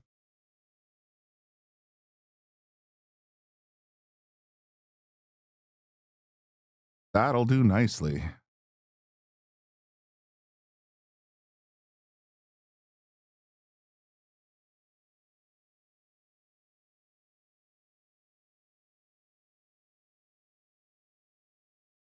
Almost did nicely.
Susie gave it hell on that shot. She tried to really pop it out there, but even if she made the 8 ball there, I don't think she would have been thrilled with this 9 ball position.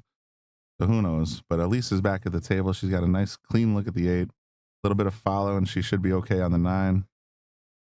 Yeah. He's definitely looking to tie it up on that miss by Susie.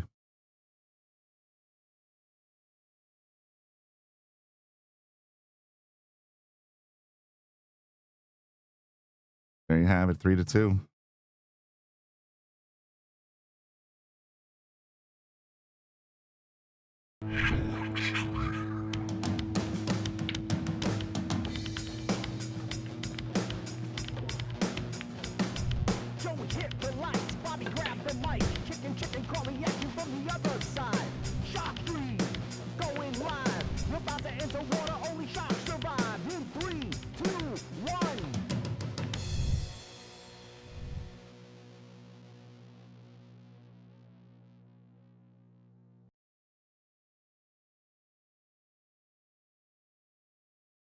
Score will update in just a minute. They just have to tap the tablet.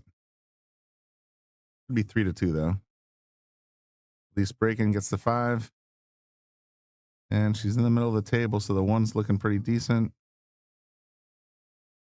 Getting over to the 2 is kind of the tricky part.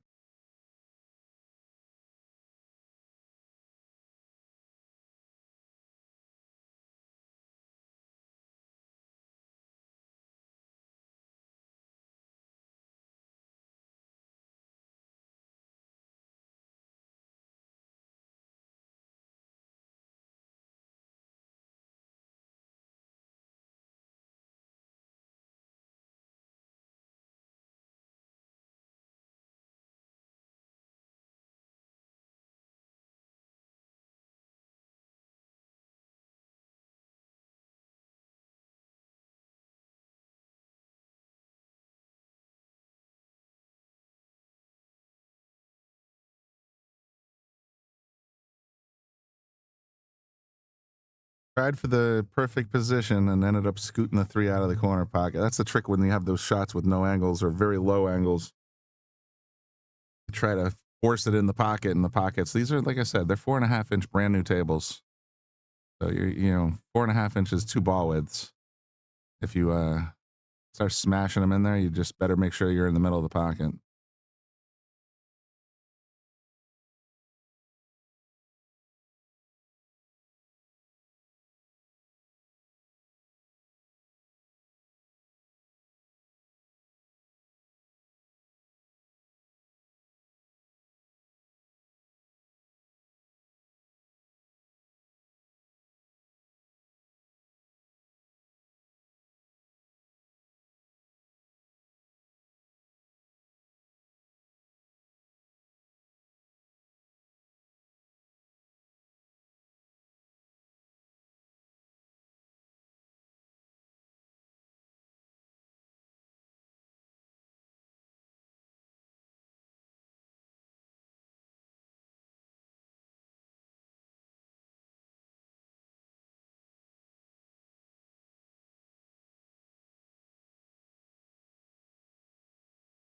Let's take a look at that 7 ball. I'm not sure what it. Oh boy, that does not. I don't think that goes in the side pocket.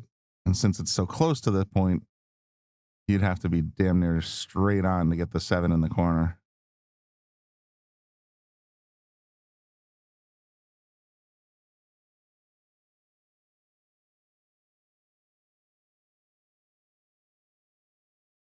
Oh boy. That was not the shot she was looking for.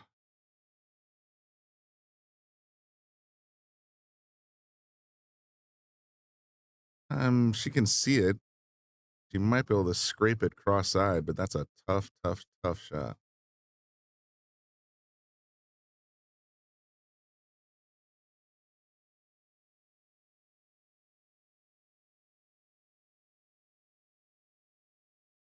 There's the danger.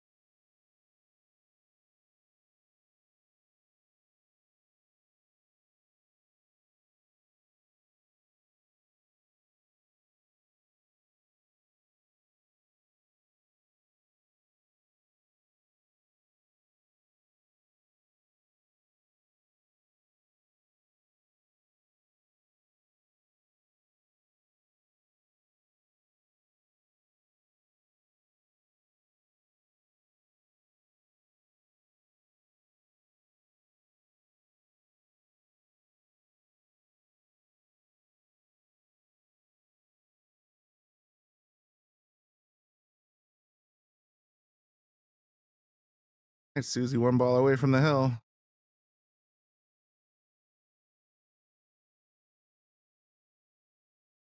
Missed a couple of these, though.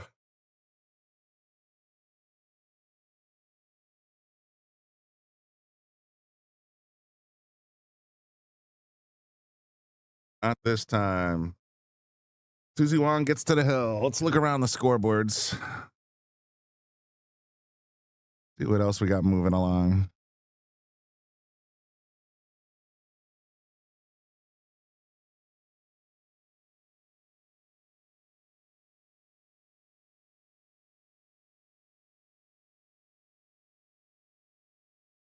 Jocelyn Hurley's up 4-2 over Ashley Trinsey. Sarah Archer just getting started on table 5 against Jen Clement. Becca Hilton just getting started on table 3 against Diana Perugino. And on table 2, we got Sarah Lancey and Farrah Kirk.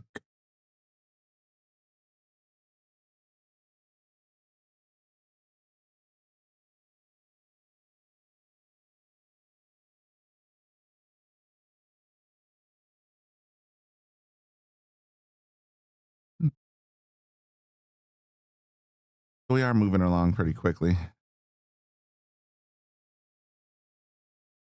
That's the gold bracket. Let's take a look at the silver bracket.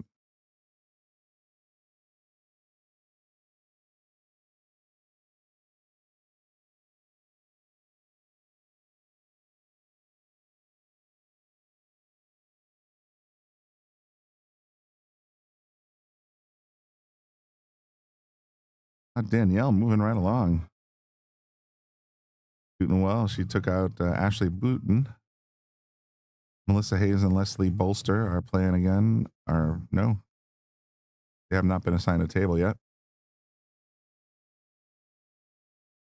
On the one-loss side, we got Paulette DeMaio, Michelle Holt, waiting for a table.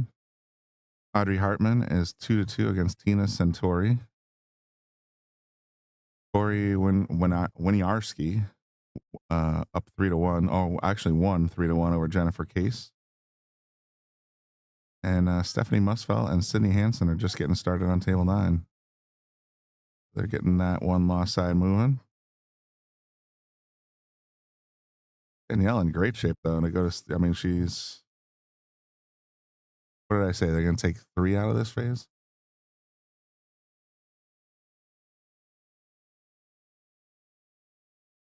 Danielle's in the hot seat. Like I said, this is a stage 1, stage 2 format. So even if she gets there, she'll still only be in the top 8.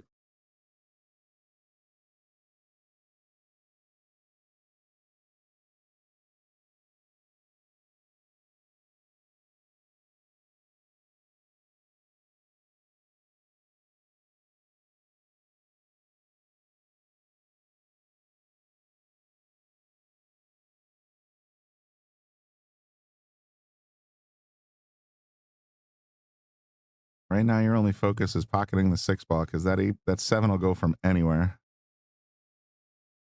So she's going to drop it all the way up in the corner.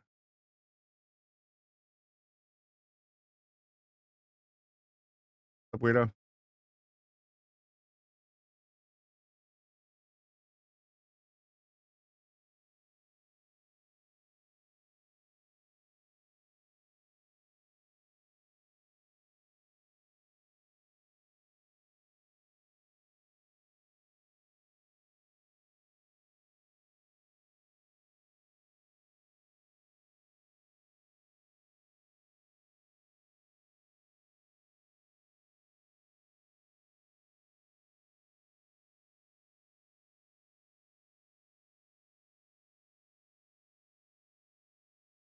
Seven in the side. Susie looking sharp here. Get out of there. All right. We know she's got a pretty decent draw stroke. Seen it a few times already in this set.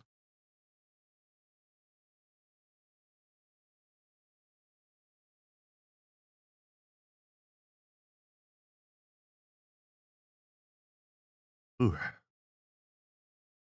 Instead of stretching out, this is something I always do too. I'm like, should have got the bridge. Well, there's some awareness right there. She was stretched out pretty far. And she said, you know what? This shot's too important. I'm going to grab the bridge.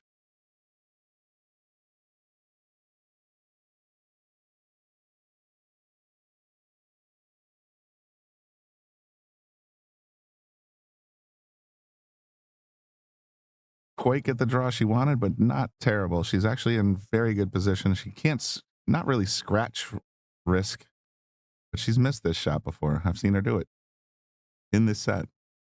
She's going to take her time, line it up right.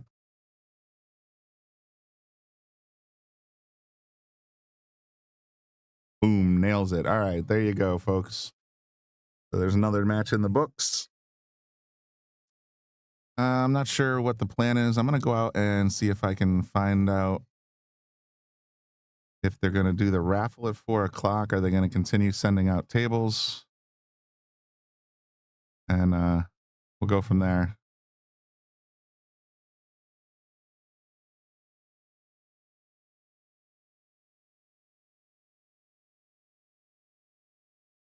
Yes, indeed. Congrats, Susie.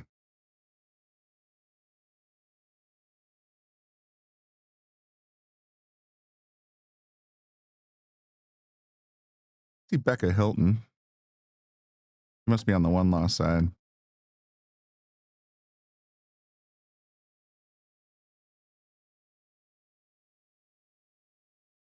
She's just getting started. I guess we can do a little bit there. I'm not sure what the plan is for table 4.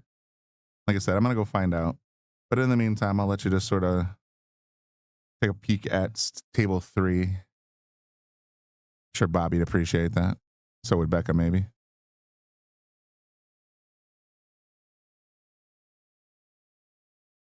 Where are my pretty graphics? I don't have the pretty graphics on this one.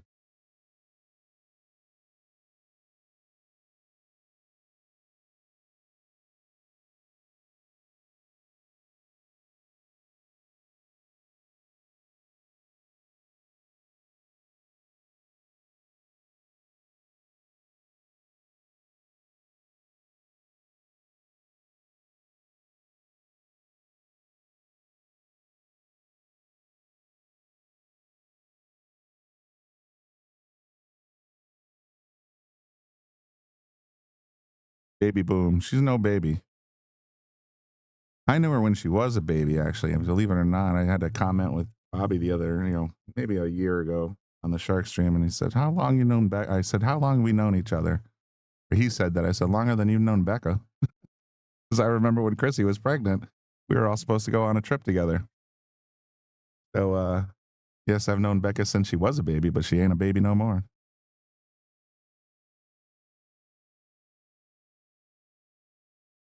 Yeah, Hector, you ain't lying, man. Susie beat Becca and then Elise. And now Becca, Susie was up 4-1. Becca had ground that one back to 4-4, but then Susie did win that one. So Susie and Danielle they're having pretty good runs in their respective brackets. I'm going to take another look at the gold bracket and see, because the gold bracket is table 4. Table 4 is the stream table. I just don't know how long we got to wait to get another assignment here. Susie's waiting for Ashima Butler. They're needing a table. My hunch is they're ready to go. Susie and Ashima. All the other matches are waiting on a match to complete. These are match 11. What's that? Oh, Ashley and Jocelyn. So right now the top 4 in the gold bracket are Stacy Barbo, Susie Wong, and Ashima Butler, and the winner of Ashley Trincy and Jocelyn Hurley. Yeah, I saw that, Hector. She's doing very well. 4-1, 4-1. She's dominating. So we're just gonna I think we're just gonna hang here for a little bit. I'm gonna go find out what the status with the raffle is, and if they're gonna continue putting out tables or if they're gonna sort of take a pause. If they do decide to take a pause, I'm gonna go off the air for a little while. If they don't, then we'll bring you as much live action as we can. So stay tuned, folks.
All right, looks like we got started on table 4 again. Susie Wong back on the winner side against Ashima Butler.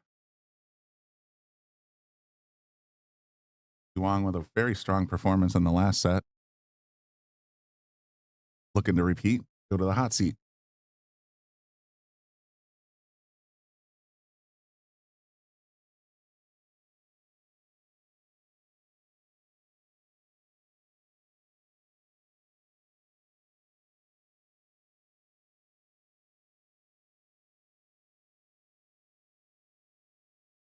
Ashley Trinsey and Jocelyn Hurley are tied at 4, both on the hill on table 1. Winners got their hands full, though. Whoever wins that match is going to have to face Stacy Barbo.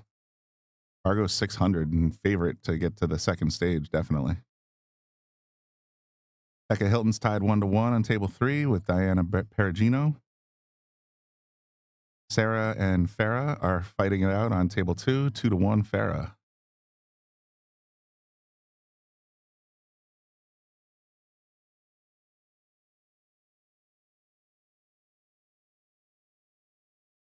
Don't know how to make out that comment, Josh.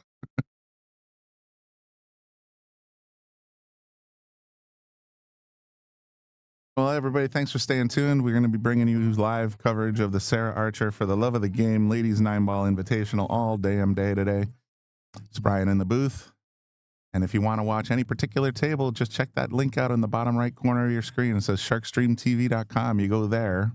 You can click through to see any of the 3 brackets that are currently active, bronze, silver, and gold. And any table that's being in the tournament will be available on live stream. You just have to sign in. If you have a digital pool account, if you don't have a digital pool account, it's easy to make one.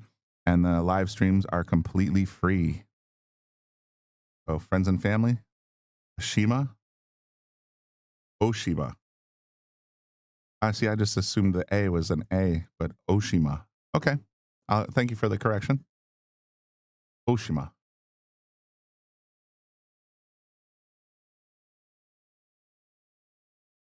Fired that one right in.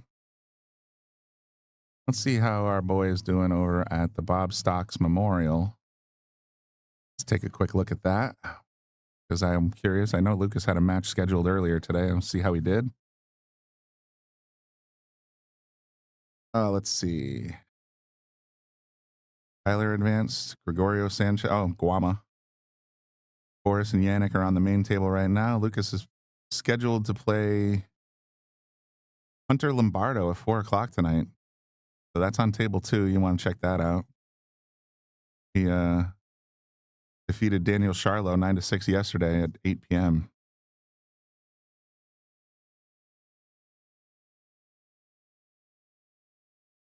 A lot of good matches over there at the Bob Stocks Memorial Tournament. We're rooting for Lucas, of course. Hometown favorite. If he wins this match against Hunter Lombardo, he advances to stage 2. So let's go Connecticut Kid.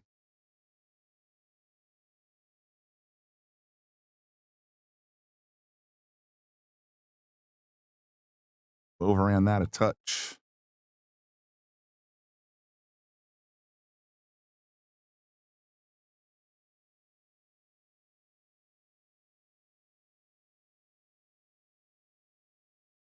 See, it started with an O. Ashima. Okay, I got it now.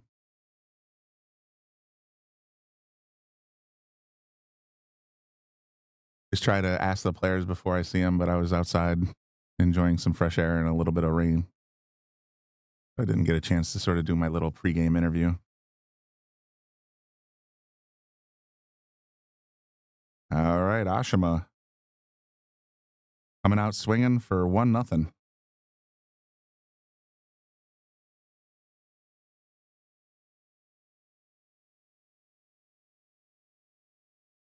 And this is all for charity, by the way. You can see in the top right corner, we have their 2 main sponsor, Archer Custom Cues and Iron Table Tour.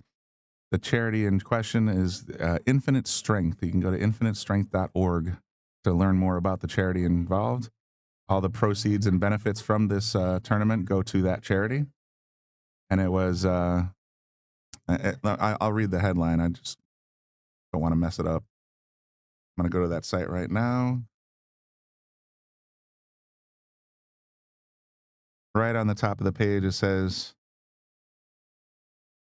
our mission is to support young women ages 18 to 49 living with metastatic breast cancer by providing financial assistance for basic human needs, emotional support for coping with the many challenges of the disease, and patient navigation services to give them a better quality of life. Obviously, this is a charity that's near and dear to Sarah, who had to deal with this at some point. So she's put together this every year, this for the love of the game.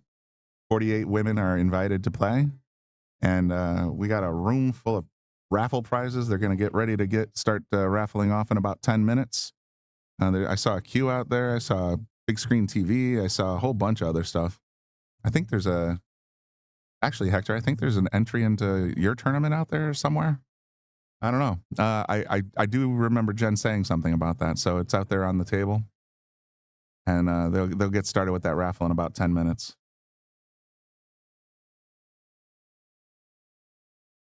A link to the charity in the comments section if you want to check it out.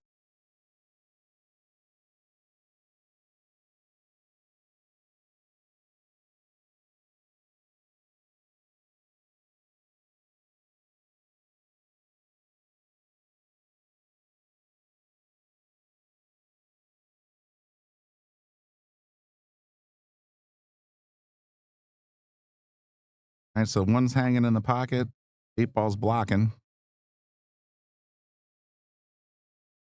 And the door to the stock room again.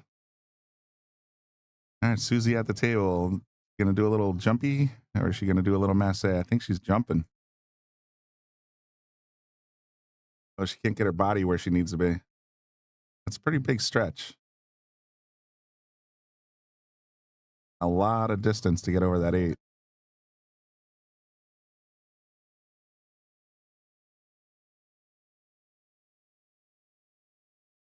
Oh, it worked out. Great shot.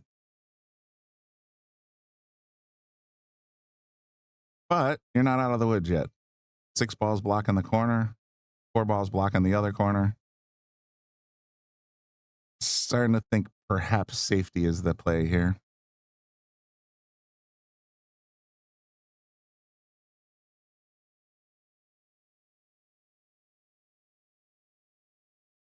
Oh, look at this. She's going to play a double bank Efren style into... Oh, I thought she had it. So close. Now the 2 and 3 are hanging, though. Hashima is coming back to the table with a pretty decent setup.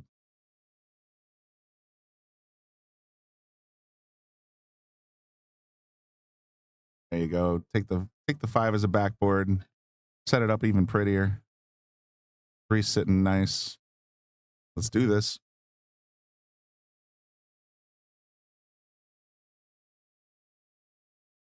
Oh, I don't think she wanted that position. She wanted, yeah. She needed to hit that with a little bit of inside, so it popped over towards the 9 ball, and now she's kind of flat on the 4.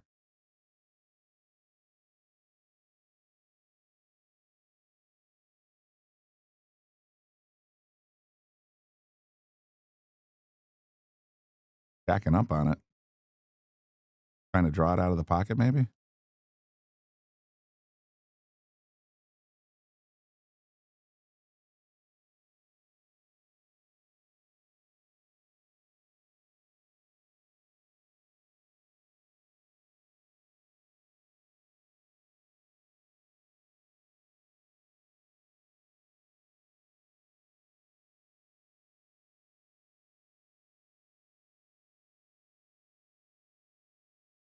The winner of this match will go to the hot seat match. A lot at stake here. Pretty unique format. If you guys are just tuning in, Sarah's divided the players into 3 brackets: gold, silver, bronze, based on ability.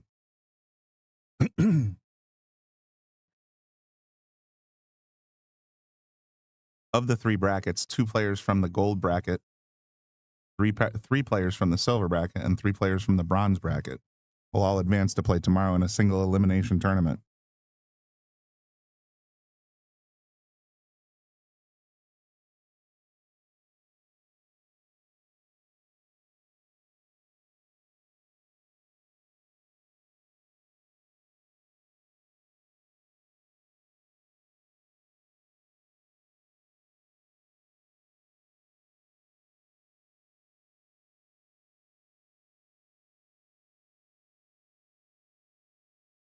I'm going to put the links to the brackets on Digital Pool in the comments section again.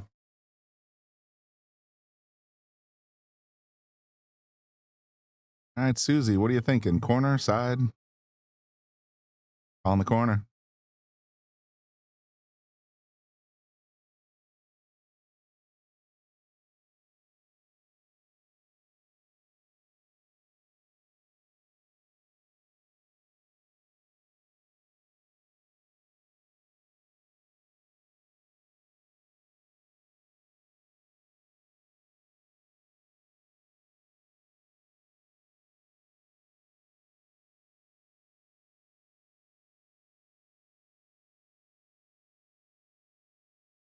Oh no, the hanger.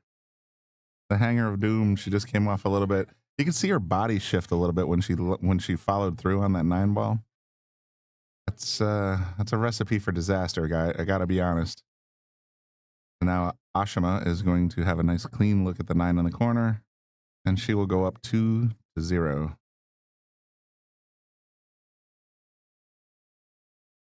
You done? Let me see if I can give you some more score updates. Oh, look at that. We got a couple of matches running. Weird, we don't see scores for 2 of them. Oh, they were just sent out 3:55 p.m. Okay, so Jessica and Ashley are just getting started. Jocelyn and Stacy are just getting started. Jocelyn won her match to advance to play Stacy.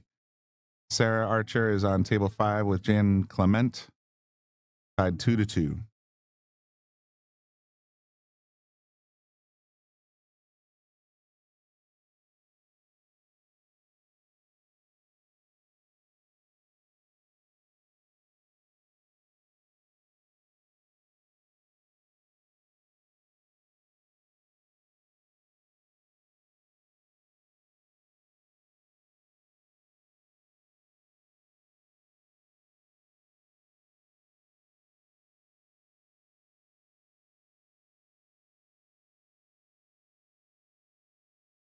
My score should be 2-0 right now.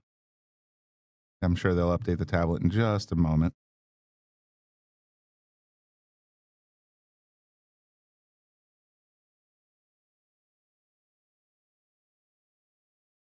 There it goes.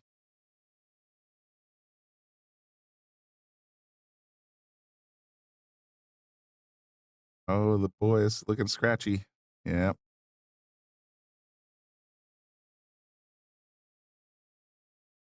Yeah, Susie's been playing very strong so far, but she made a couple of big mistakes in the last couple of racks, and now it's cost her. Once again, Ashima is going to have ball in hand.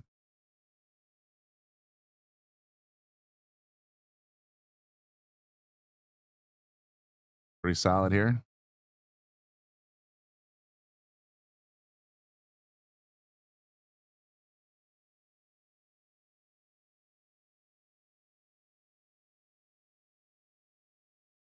Ooh, kind of pinched it into the rail there, trying to get up to that 3-ball. That's going to bring Susie back to the table now. Things I'm nervous about on this table is like right now the 2 to the 3 is pretty ugly. Trying to get around that 8-ball. Gonna try the carom shot instead. All right, now it's a little more open.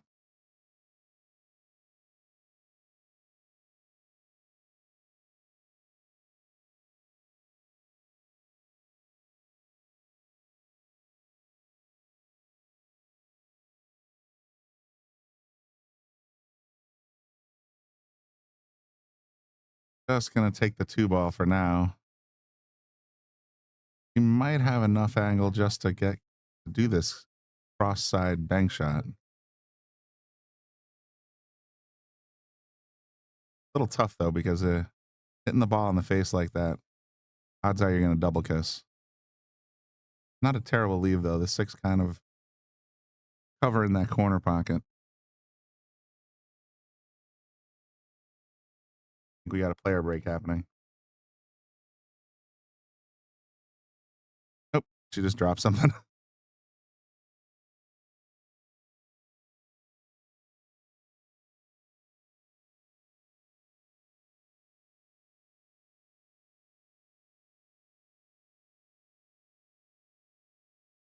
A good crowd here today, I got to be honest. 48 women all fighting. I think the first prize is $2,000, so there's a lot to fight for. A lot of money added by the sponsors you'll see in the corner of your screen. A lot of great raffles to get this tournament running. Gonna try and pinch it behind the 6.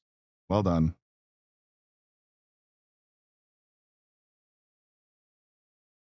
Gosh, am I looking for the make? Because I ain't waiting for this easy safe play. I'm gonna go ahead and take the make.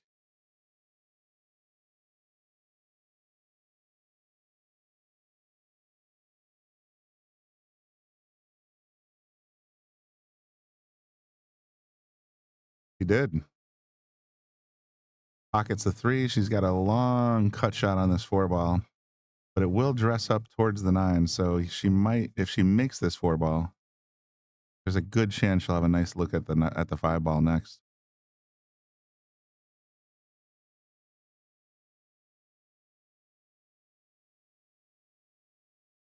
Oh, just a little fat and scratch.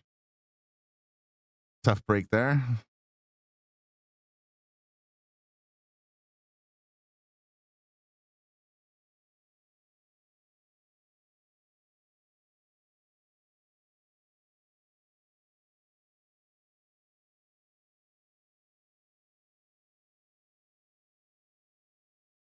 Take the reasonable angle here and just bounce it across for the 6. I like how she left it in the side pockets, like right between the side pockets. That's about the right comfortable distance to stretch over a corner. Yeah, look at that. Got herself dead straight again.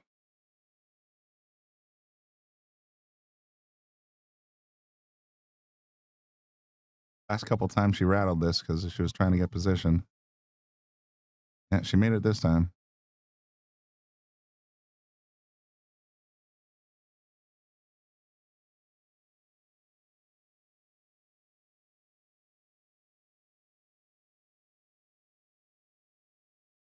Thanks everybody for tuning in. Make sure you hit the like button for me.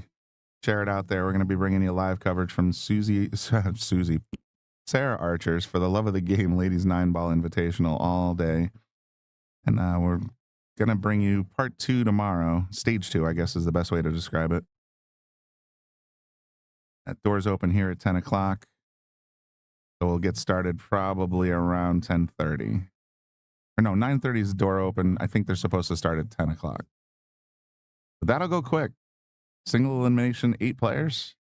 We're talking 3 rounds tops.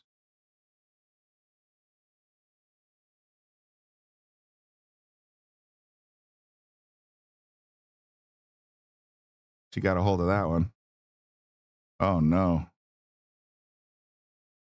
I don't like this one at all. Sure, she's not happy about it either.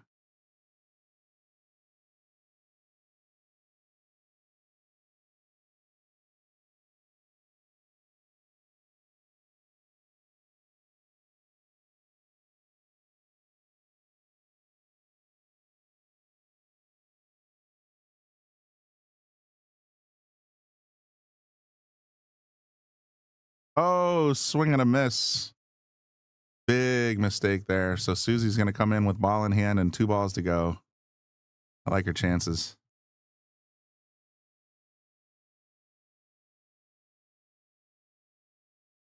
Which way is she thinking about?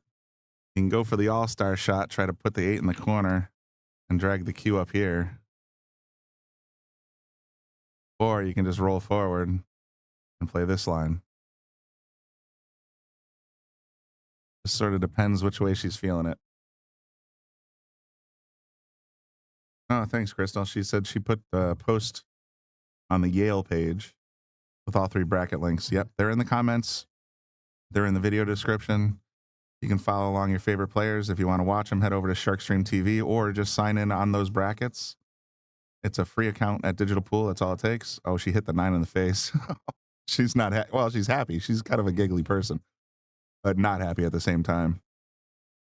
Having said that, yeah, no, if you go into the bracket, there's a red button above each player or each match. that says live stream or recording. If you want to watch the recording, you can just click that. If you want to watch the live stream of the table, that's how you do it. Easier way, in my in my opinion, is just go to that link on the bottom right corner of your screen, sharkstreamtv.com.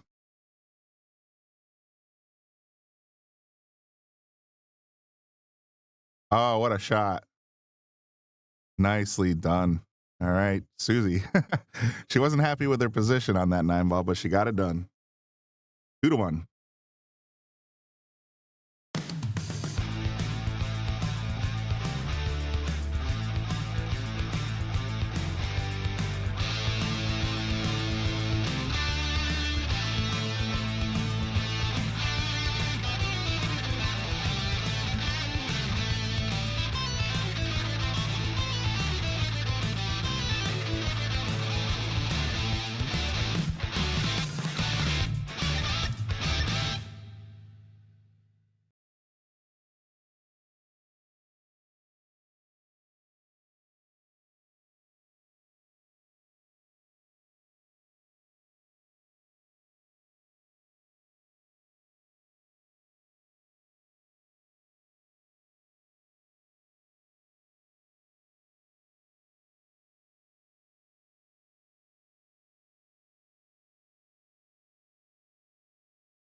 Got that 9-ball moving. It is called 9, though, so you can't win with a golden break. However, that one's dry, so Ashima will come back to the table with a clean look at the 1. Problem ball, maybe the 4. It might even go by the 7, though. Who knows?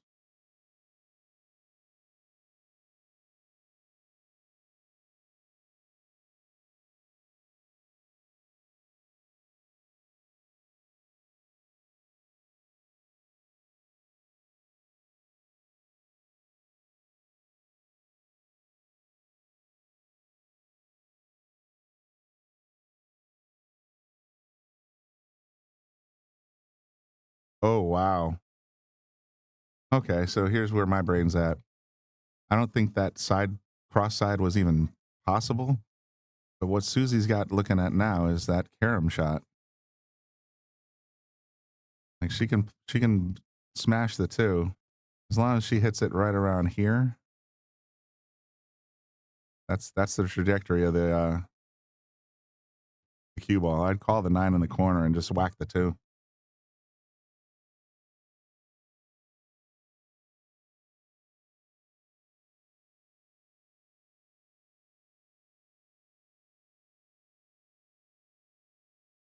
Trying to loosen up a little bit. And that 9 carom is pretty baked in right there. She got a little too much 2-ball. Need to thin it a little touch more. But as misses go, that was not terrible. Now the 4-ball's tied up. The 2's blocked by the 7. Very likely she'll be coming back to the table.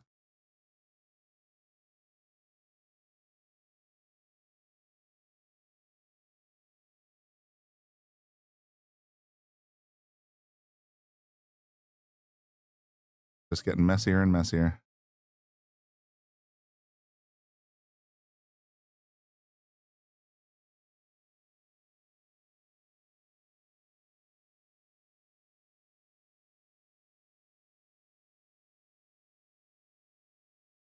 Good shot. She left the 2 right in the corner where she wanted it. I might consider taking the opportunity here to break up the 9-4. Because otherwise, yeah, oh, she did. Look at that. Great excellence. I mean, she's got the roll.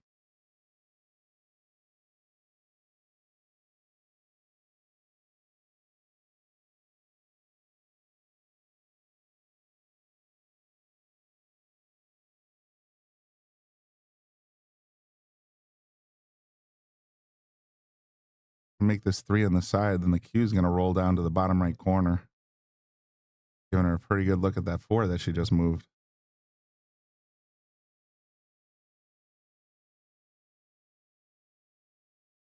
Nope. She went for the corner shot and scratched instead. So Ashima is going to have ball in hand. and a pretty wide open table.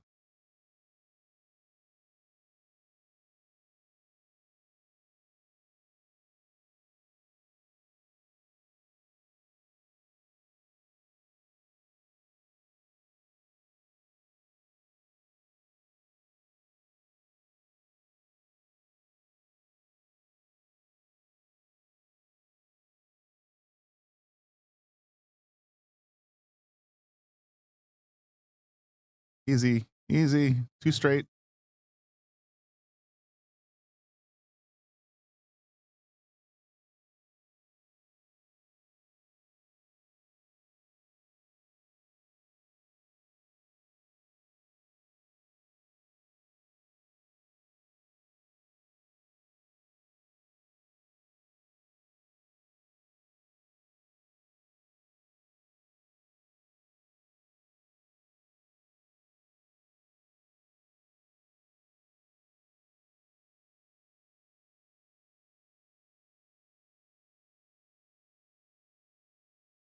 Up just a hair wide on that one. That's why you didn't want to get too straight on that 4 ball. Gives you a little more options when you're trying to get that position play.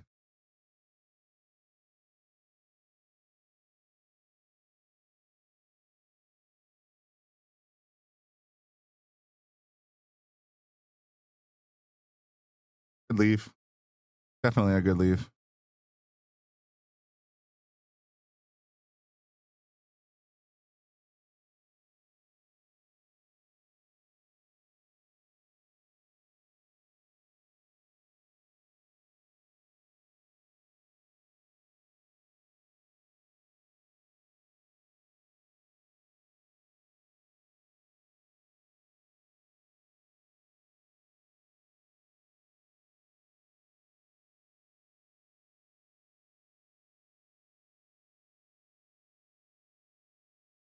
Oh, she tried to gun that one, and even if she made the 5, I don't think she'd have been thrilled with the position there. Not sure why she hit that so hard. A bit softer would have been more accurate and also given more of a 6-ball position, but Asham is probably not upset about that.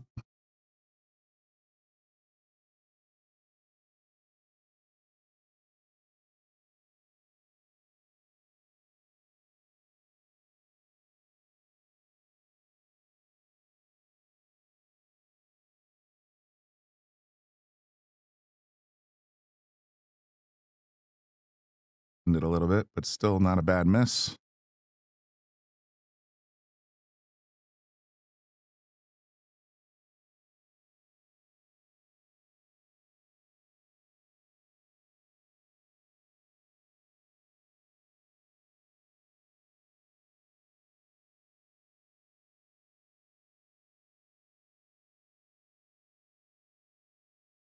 What a cut shot from that distance.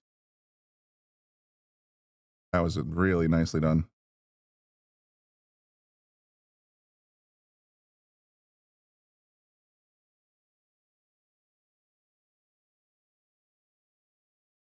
So she looks like she just pointed to the top left corner pocket. She's thinking, if I make this 6-ball, the cue's going to head straight towards it, so you might as well give it a shot.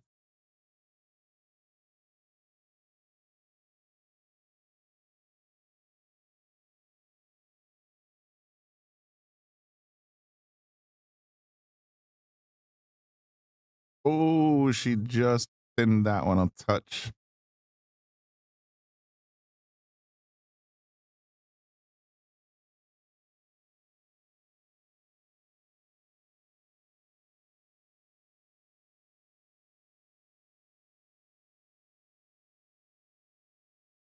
Holy cow. It's 4:14 p.m. Lucas started his match at 4 o'clock, and he's already up 3-0 over Hunter.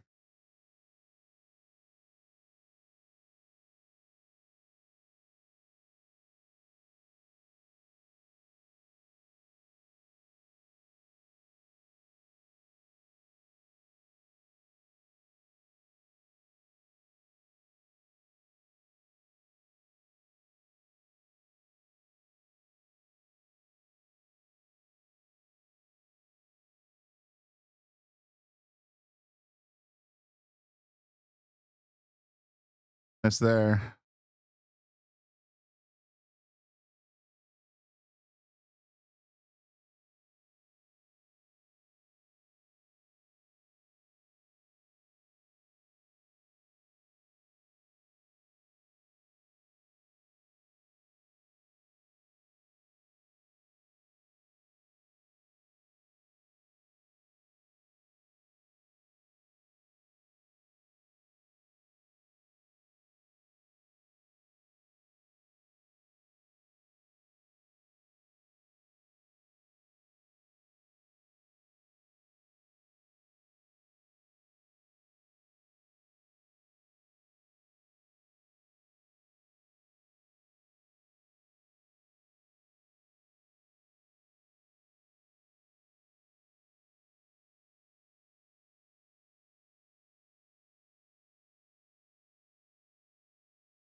players kind of dancing this Ada ball all over the table.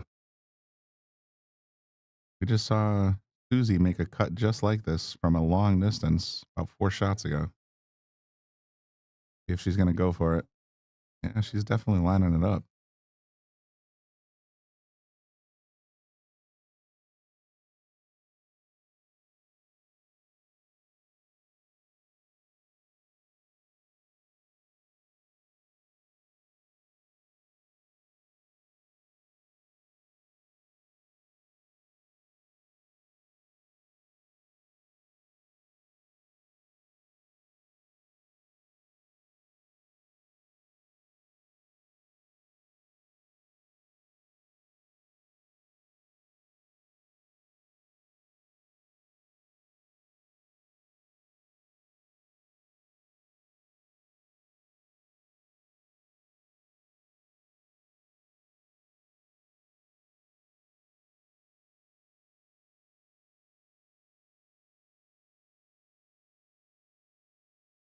Emma's got a pretty decent line. She's going to have to let a little stroke out here, I think. Either she's going to have to do a lot of force follow to get down to the 9 again, or a whole bunch of draw.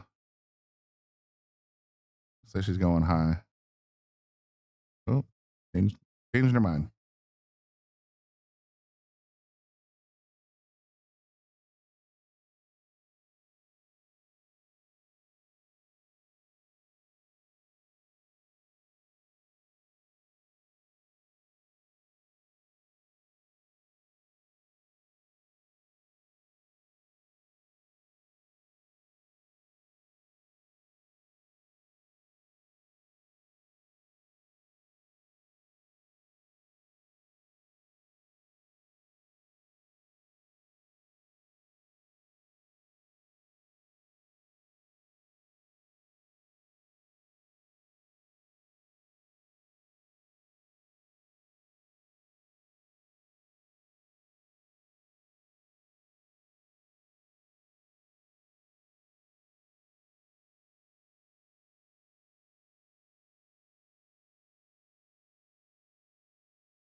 I'm not sure if that was the plan or if she was playing safe. She's got a giggle on her face, though. I think she was just as surprised as we were. That 8 banked into the side pocket like that.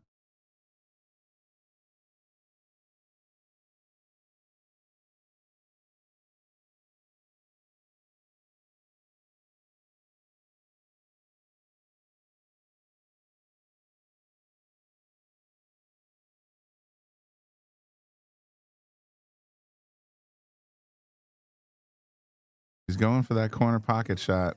She's just got to be real careful. I'm looking at the lines here.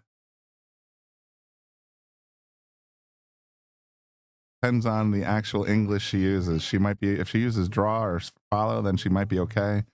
If she doesn't hit it hard, she might be okay, but then she has a chance of leaving a hanger.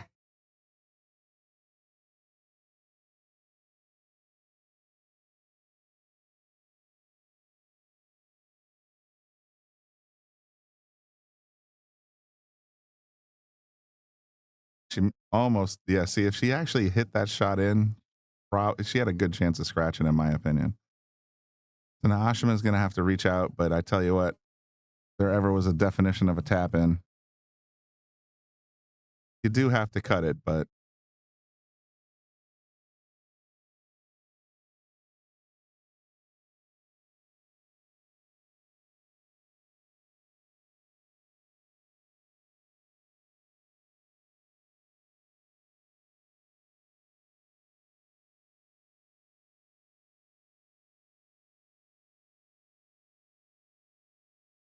that'll do. 3-1 Ashima.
All right, Ashman's going to break dry on that one. Susie's coming back in.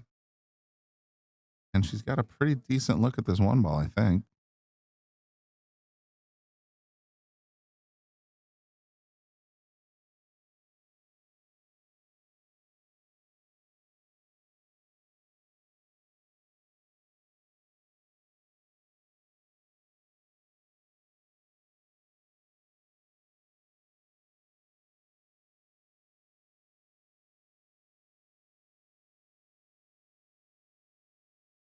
Shoots it right in the corner with position. Nicely done.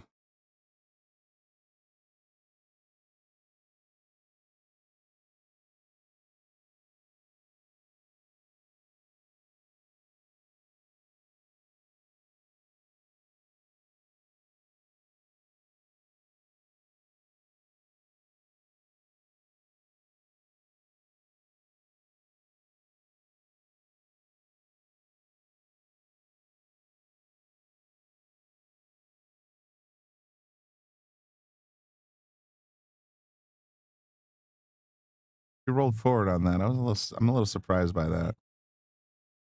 Now she's a little out of position. I thought she might have just stunned it.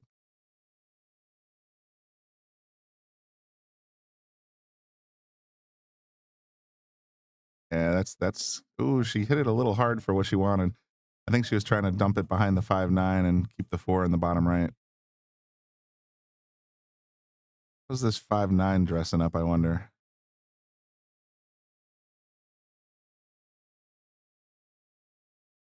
I mean, it can be done.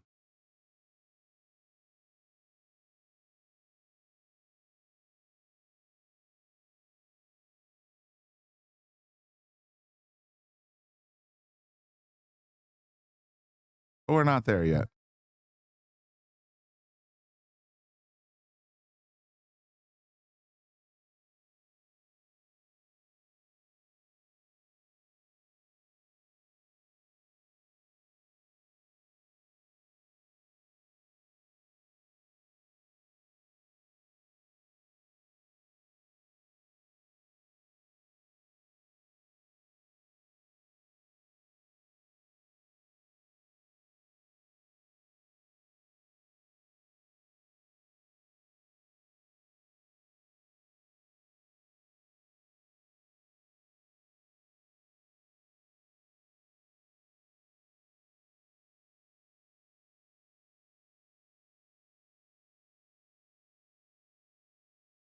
She sent the cue ball up table. That's good.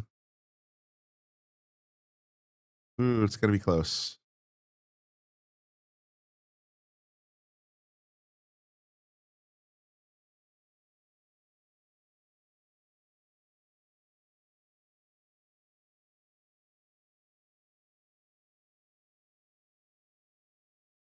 All right. Looks like she's dressing up for the combo here.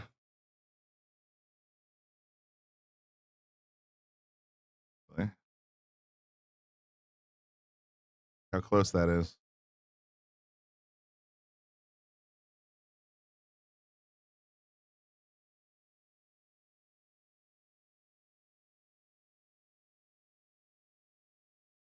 Needed to thin that a little bit more, but the 6, oh, 6 didn't even want to help her out. Tough break.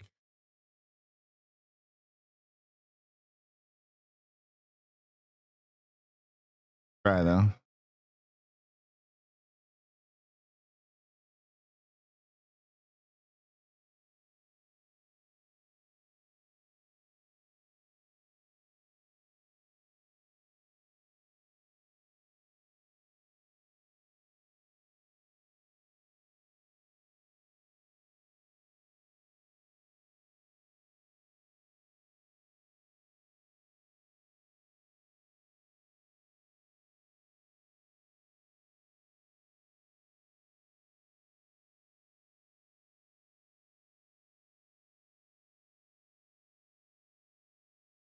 And I don't know if it's just that she's not reading the cloth right or not, but she's getting dead straight on these late position shots, and it's like you need that angle to move the cue around, because right now your only real choice is to draw it all the way full table. I think this angle looks like nothing, or accept your fate and try for the 9 cross side.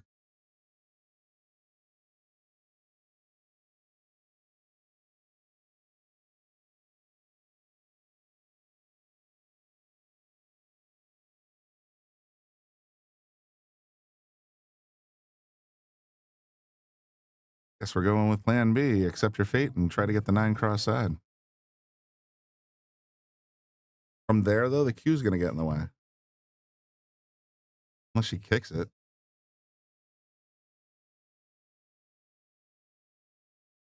And you'd have a chance at the 9 on the cross side if you were back here.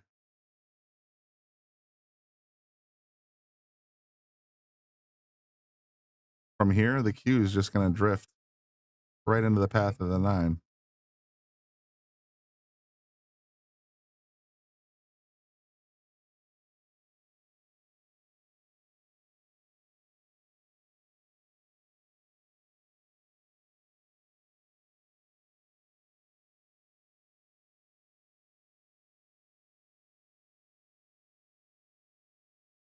Now it looks like she's thinking this way.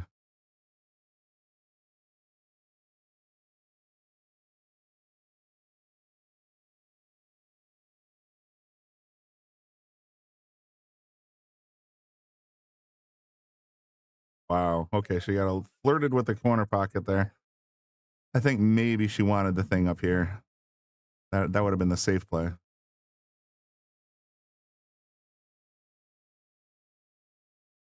Hey, Crystal, I've been looking at that too. The bracket over at the Bob Stocks Memorial, and Lucas is putting on a clinic right now. Up 6-0, race to 9.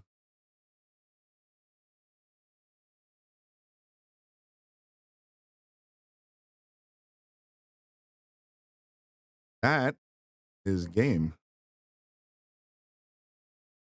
So Ashima with the long distance cut shot makes it down.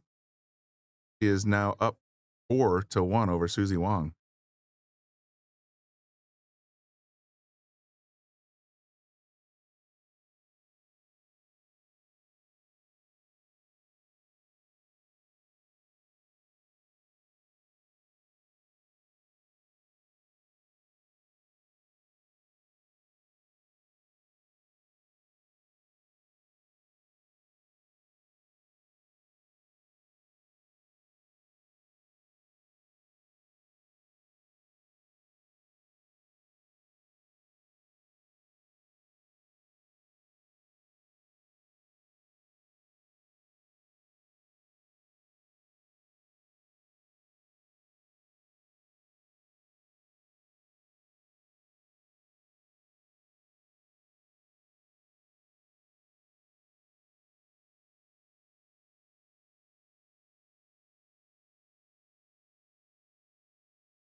Break and scratches. Ball in hand.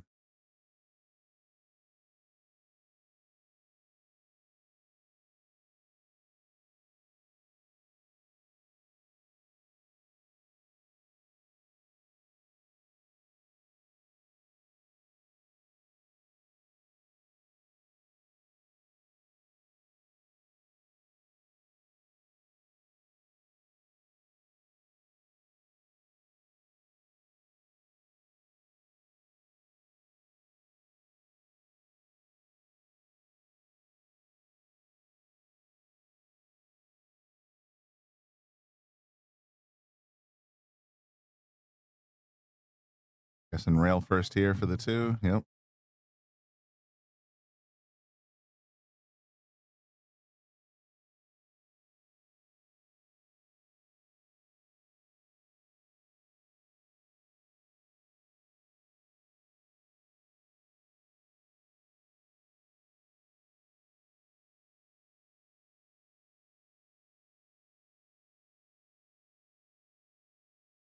Bringing the 3 down and putting it in the mess.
It looks like Susie put the 9 between the cue and the 5. That's actually not bad.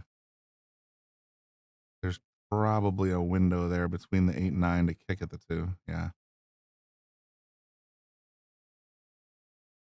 Or kick at the 5. What am I talking about?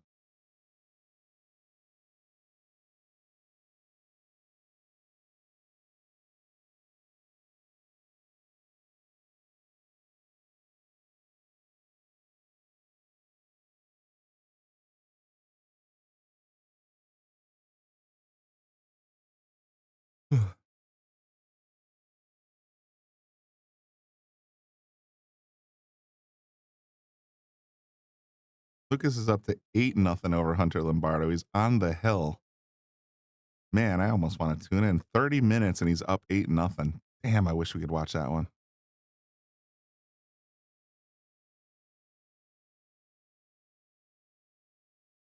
Technically.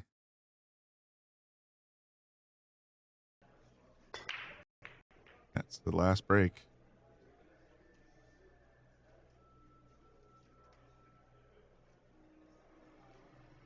Lucas just firing on all cylinders here.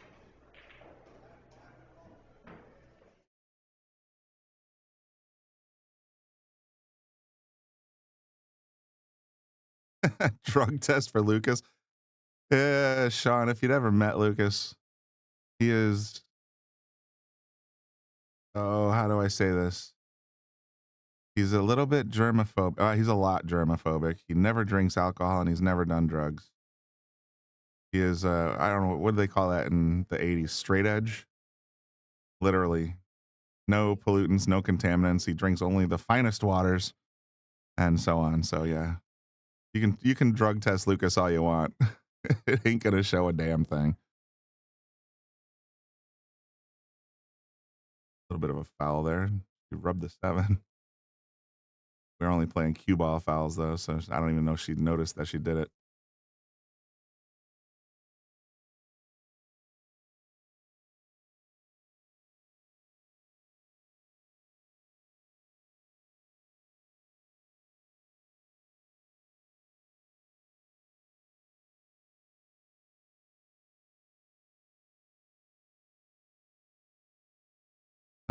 SVB and Tony.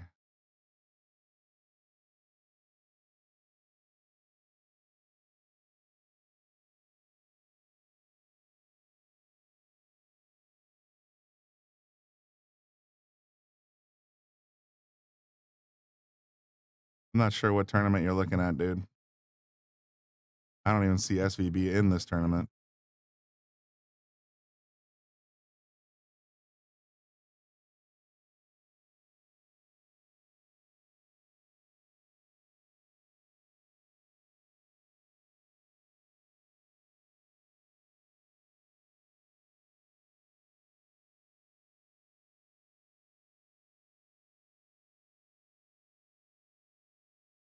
Take the remote out of Danielle's hand.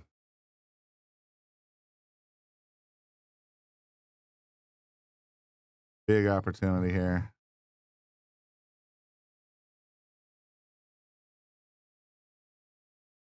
Susie will bring it back to 4-2. I thought Ashima was going to take the set down there, but kind of let off a little bit.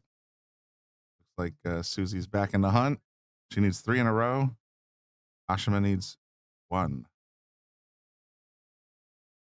Mark Hang tournament. Hey, dude, I don't have access to that. I was talking about the Bob Stocks tournament that Lucas is currently playing in.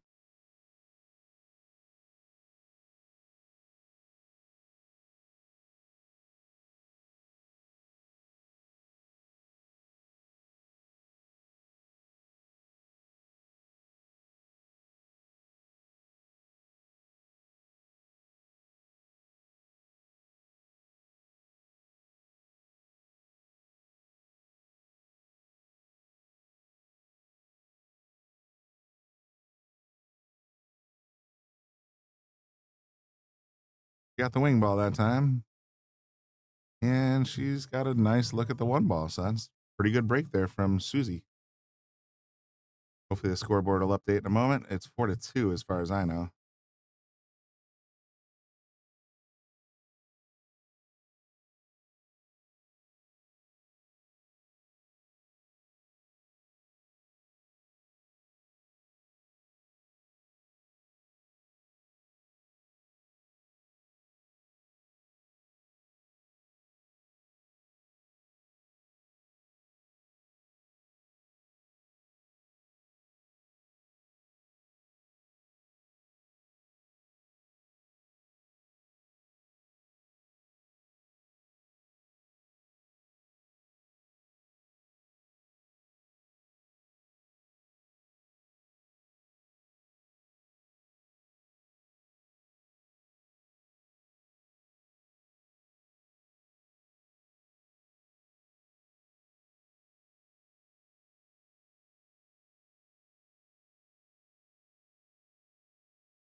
She's a little bit lucky there. Double kiss for the win.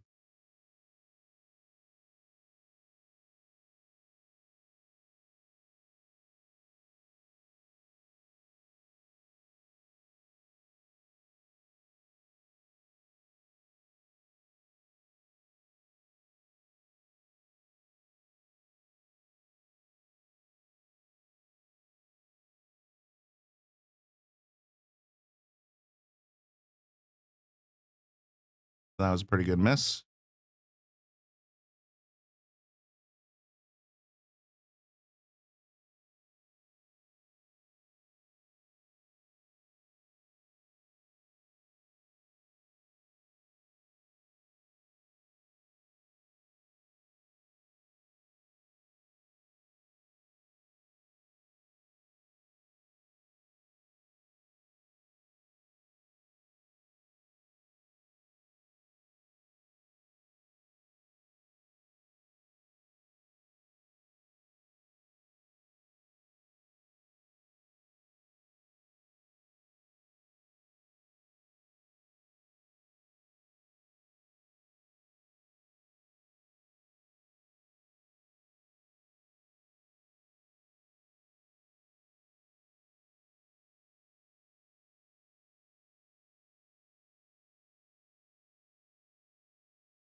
Hunter scratched one back. Lucas is up 8-1.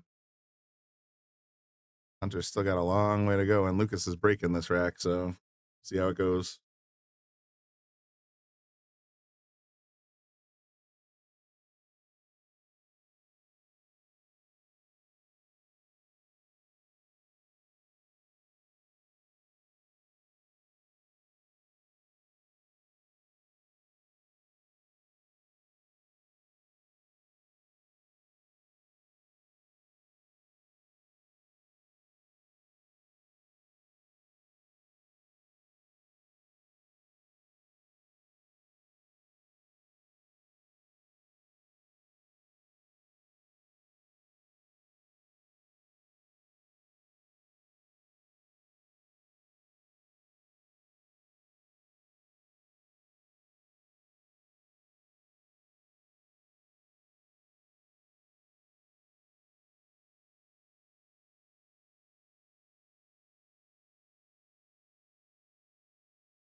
Well, stay out of there. Yep, he's okay.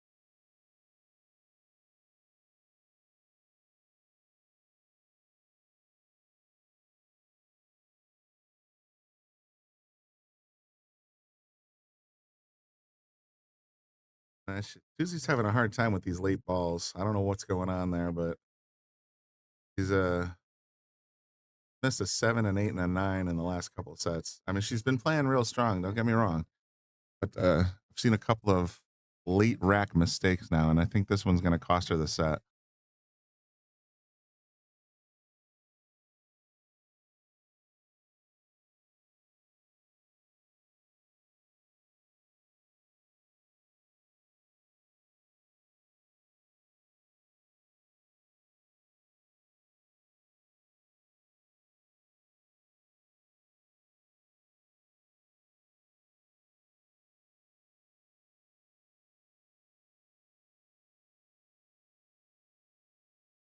All right, there's the handshake. Susie goes down to the one-loss side.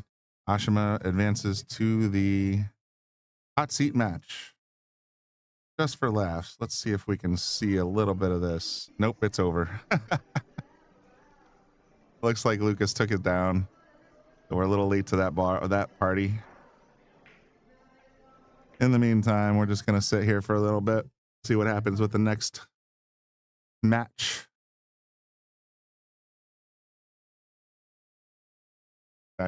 Be back in just a few minutes. I'm gonna see what's going on with the feature table.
All right, we got a live match going on. Farrah Kirk playing against Jen Clement. Race to 3 on the 1-loss side. So this is an elimination match.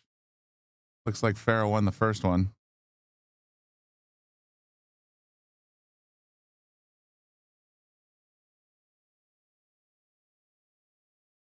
Dude, I got my phone still in my pocket.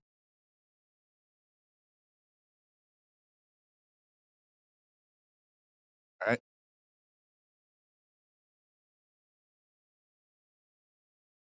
Getting down to the nitty gritty here. Looking at the brackets. We're in the hot seat on all 3 brackets. And 1-loss side's catching up. Might not be an all-nighter like I thought it would.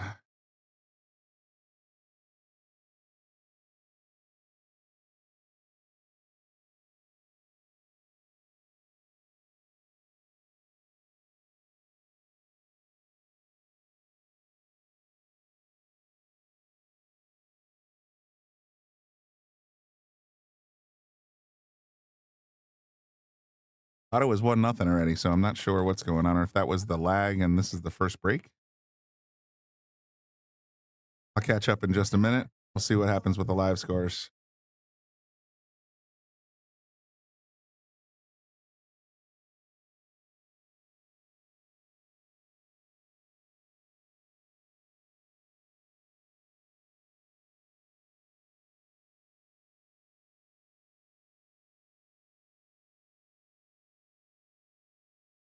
Let me go find out if the score is 0-0 or 1-0.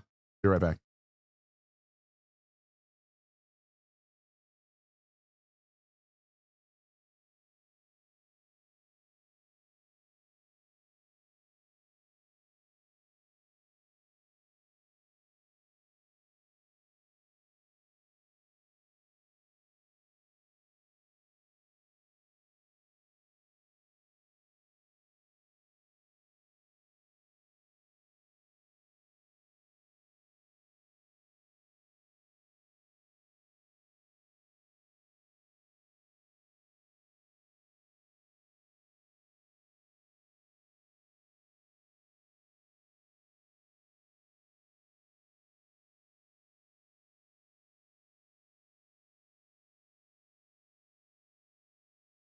Well, strange. The tablet on the scoreboard says 1-0, but the scoreboard here says 0-0.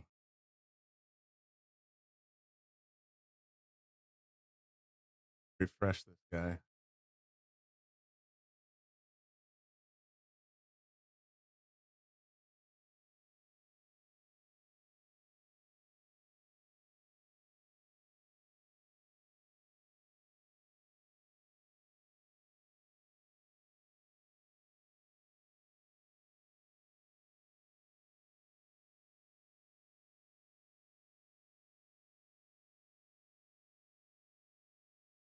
There we go. Guess we had a little glitch here in the booth. The score is 1-0 Farrah.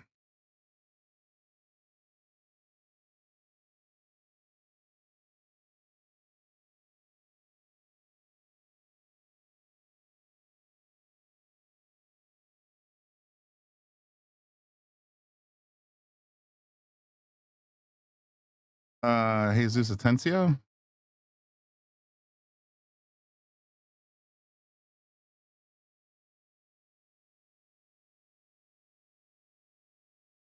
Right now, he's on the feature table at 6 o'clock tonight. So he's going to be playing Nathan Childress. He's undefeated so far.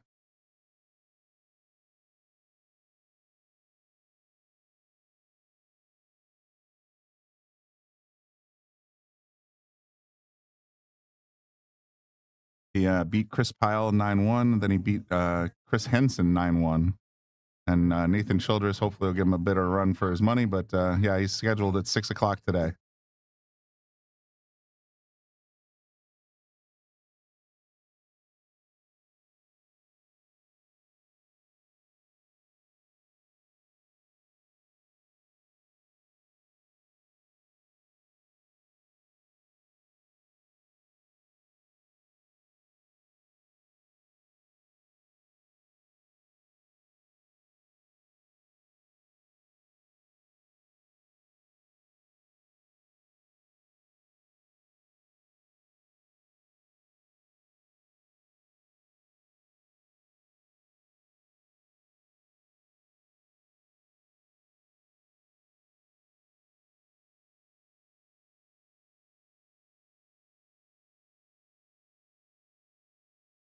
other live scores that we have on the gold bracket.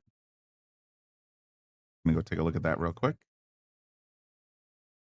Becca Hilton is playing on table 5 against Ashley Trinsey.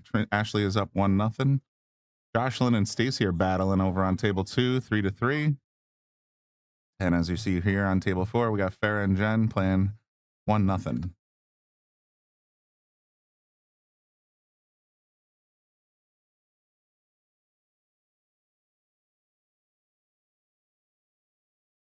Just came offline a little tiny bit. Got that position though. That'll bring Jen to the table with a weird look at the 6.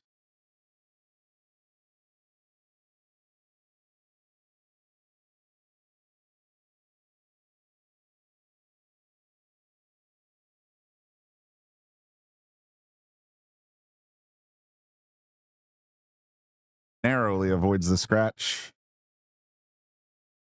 And opened up the 6 on the side.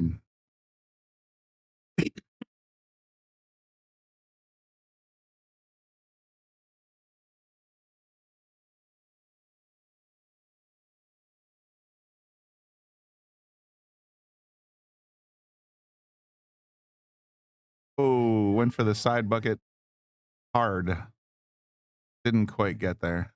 Oh, look at this leave. What a roll.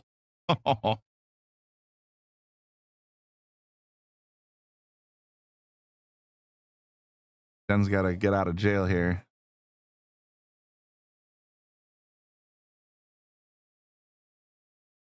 Put the 6 out in the middle of the table like that. That's a small target. If it was on the rail, you could miss a little bit further either side, but not this way.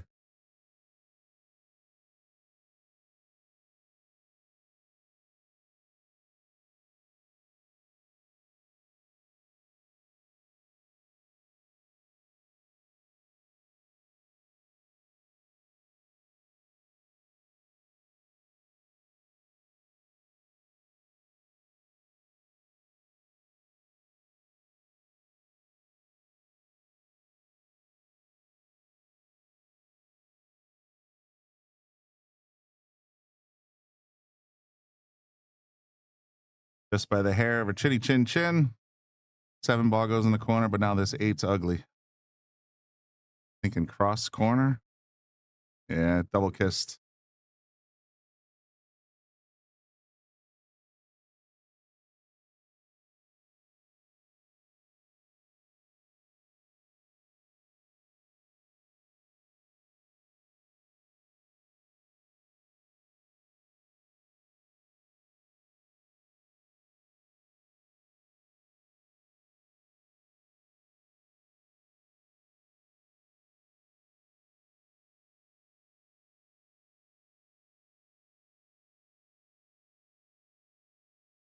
Nice try. Just off by a little tiny bit. That'll bring Farah back to the table with a straight in shot on the 8, even though it is off the rail. It should dress up nice for the 9. He's still on the rail.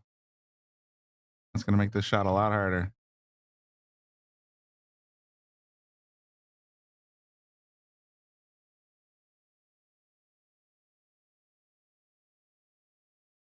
But as misses go, that was the right speed and the right trajectory, because look at that. It's going to lean on that rail.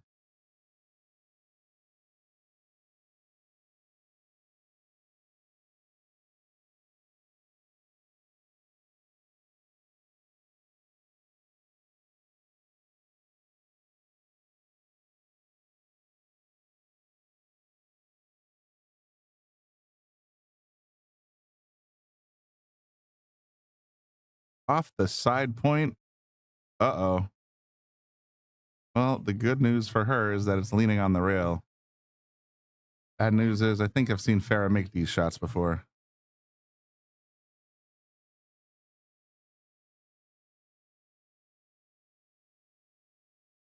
Calling it straight in.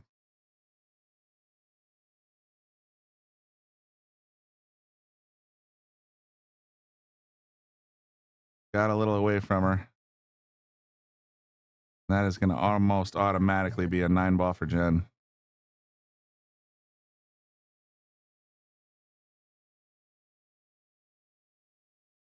This is only a race to 3, so it's going to be a quick one.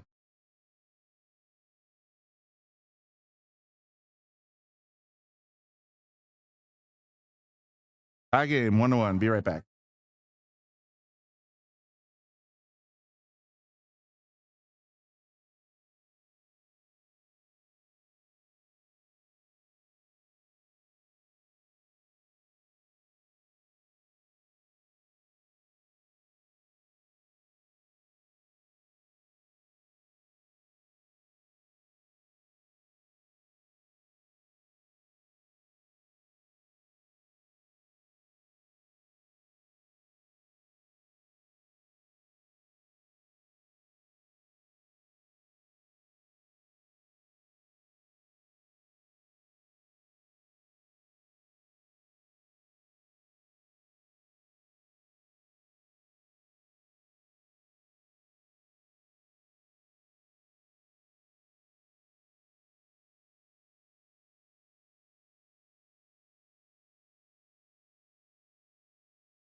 It looks like Ferris fixing to get on the hill here.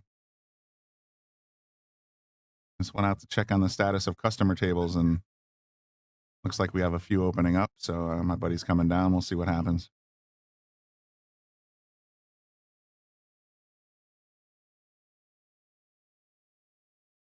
Nicely done, Farah. Ooh, scary. Yep. Nope. Gonna be Farah 2, Gen 1. Have it on good word from co-tournament director Alan. Damn, I'm blanking on his last name. I can't believe that. I'm just fried today. But the bronze bracket is almost over.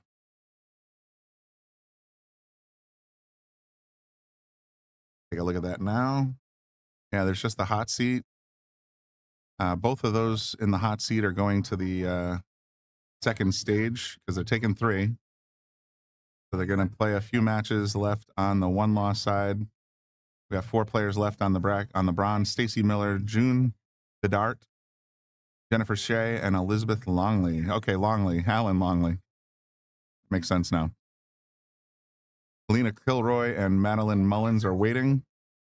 The winner of that set of 6 will go on to the top 8.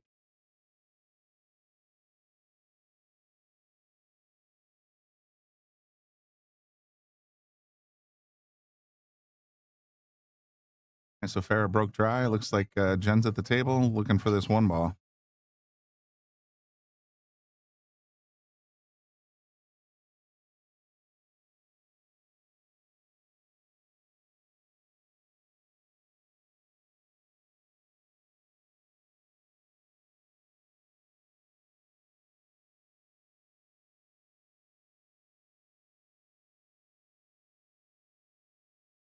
Just a bit wide, so that's going to bring up ball in hand for Farah. She needs 1 more to win this set and advance to the top 2. I believe it's the top 2. You would think by now I'd have 3 pages open so I could switch easy, but I'm not that smart.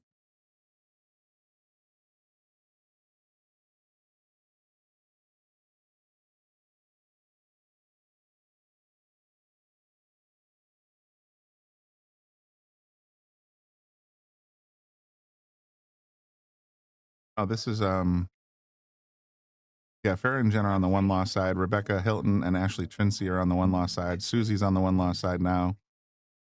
And the loser of the winner of this match. Oh, wait a minute. Which one am I looking at?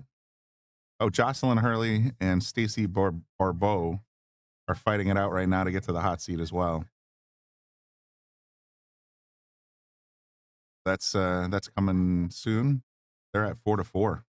Wow. So the winner of that will play Ashima Butler in the hot seat match. Now that doesn't necessarily guarantee top 2. The winner of that will guarantee come back tomorrow. The loser of that will play the winner of the 1-loss side. Becca has just been eliminated 3-0 by Ashley Trinsey. So Ashley will be playing Susie Wong next.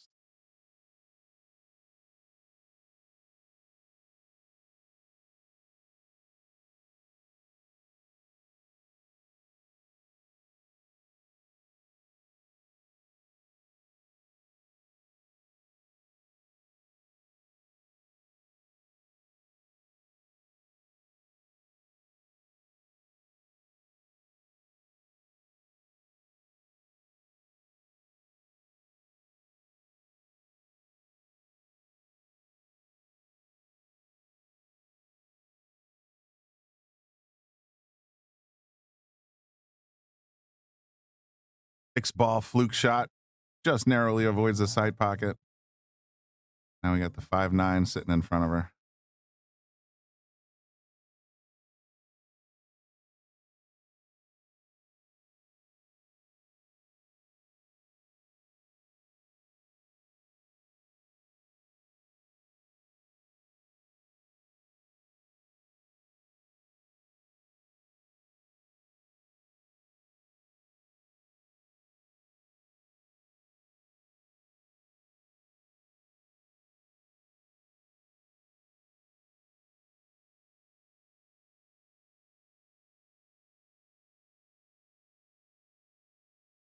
skipped the 9 and left the 5 sitting in the middle of the table with the 1 ball right next to it.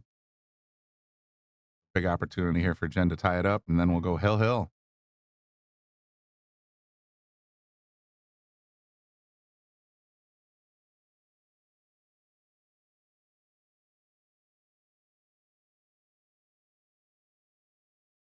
I would have pushed that a little further forward, but if she's comfortable with it.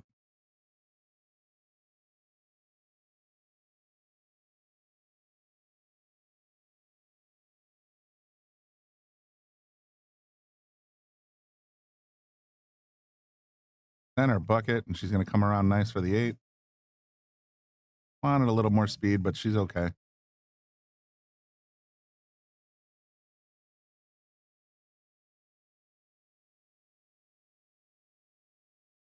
That's pretty good news. Lucas advanced to stage 2. Convincingly.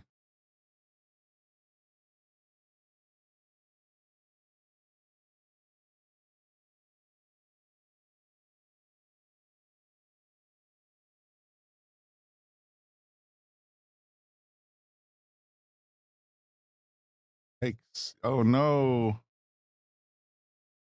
I think it's time to put a fork in Jen.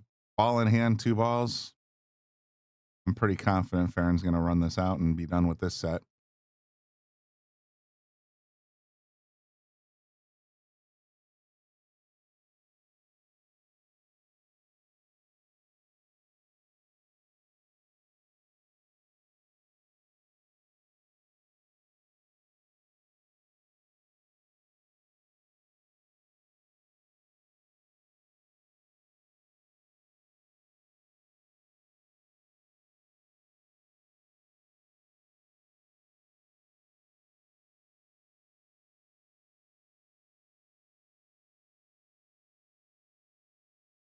The 9 in the corner.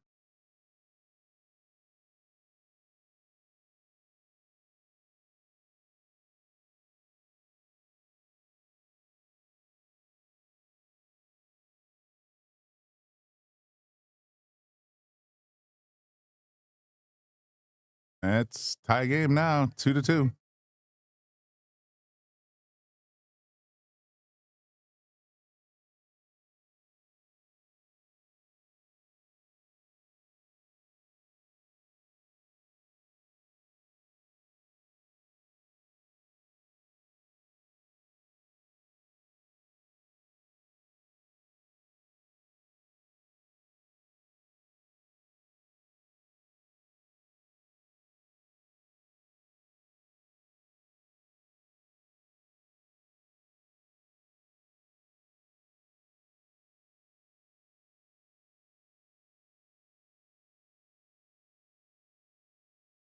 Stacy won that battle. Stacy Borbu defeats Jocelyn Hurley. Jocelyn will go down the 1 loss side. Stacy and Ashima are going to be going to, they are in the hot seat.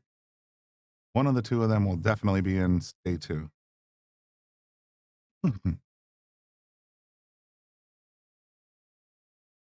Winner of this match will go on to play Jocelyn Hurley. That's in the gold. Let's take a look at the silver. Danielle lost to Melissa 4-0 in the hot seat. So Melissa is going on to day 2. Danielle is waiting. There's 2 matches running. Tina Santori and Ashley Booten are just getting started. Corey Winiarski and Leslie Bolster. They're just getting started as well. They'll play each other, and then the winner will play Danielle for 3rd, 4th. In the bronze bracket, hot seat, we got Kathy Fedorovich and Jody Mikado. They're in the hot seat fighting right now. Stacey Miller, June Vidart, 1-1. Jennifer Shea, Elizabeth Longley up 1. Elizabeth is up 1-0. Then we got Madeline Mullins and Helena Kilroy sitting waiting for that. We got a little more action left in both the bronze and silver brackets, as well as the gold.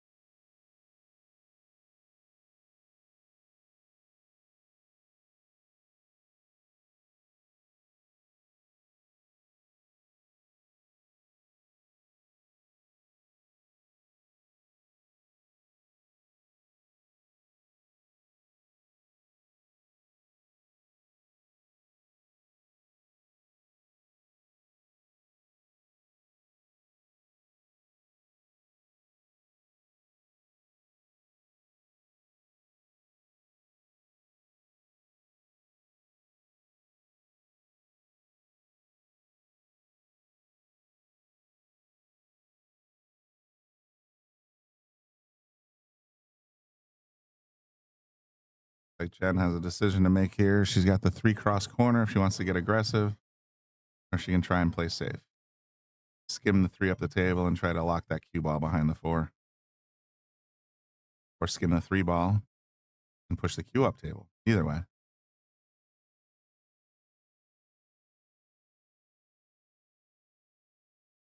She's going to drain it in the corner. Are you kidding me? Nice shot. What a shot.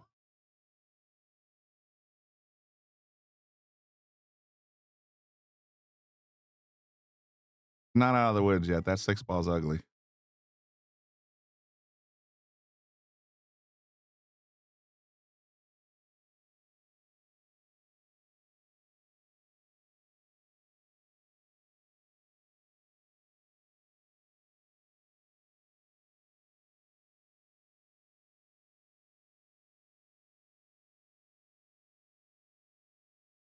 And for the breakout, she's going to get snookered. Hard. Yikes.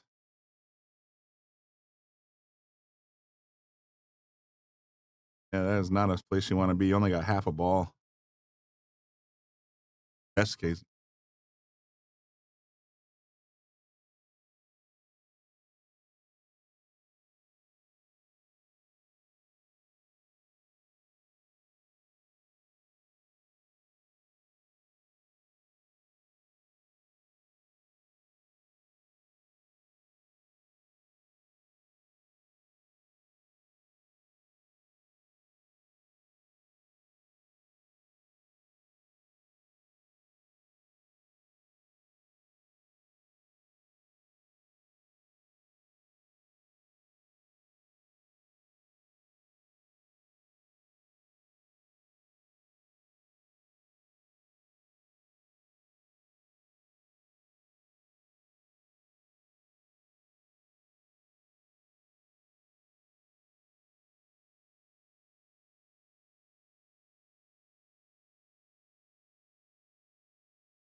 Jen just called a ref on herself.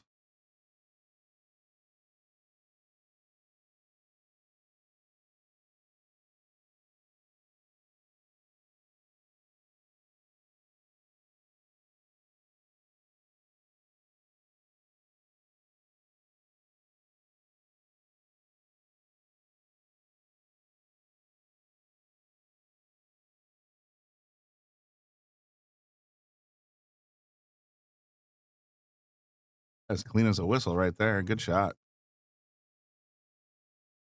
Got herself in jail, got herself out of jail.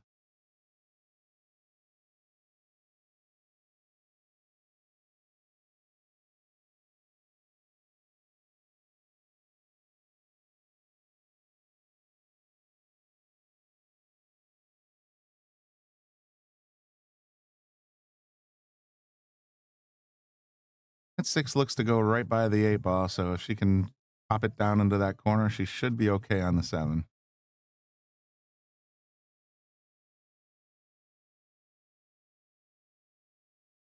Like that. Nicely done.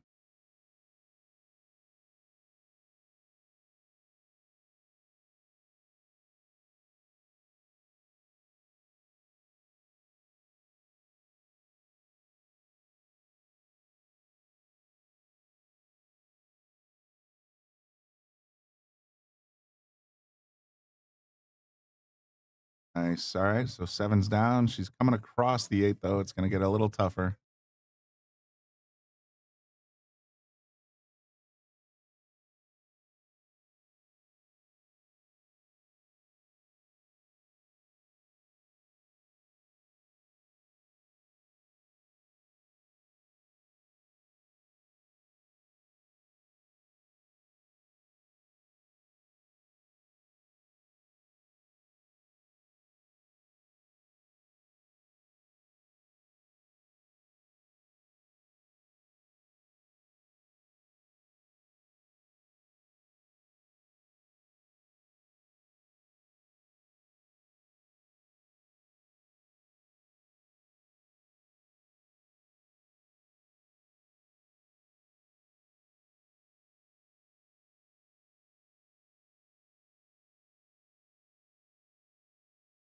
touch outside. So Jen's going to sit down.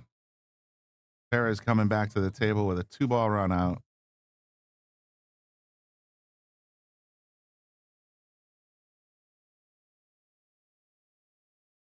Oh, she hit that right into the rail. That's not good. All right, well, Jen, big advantage here.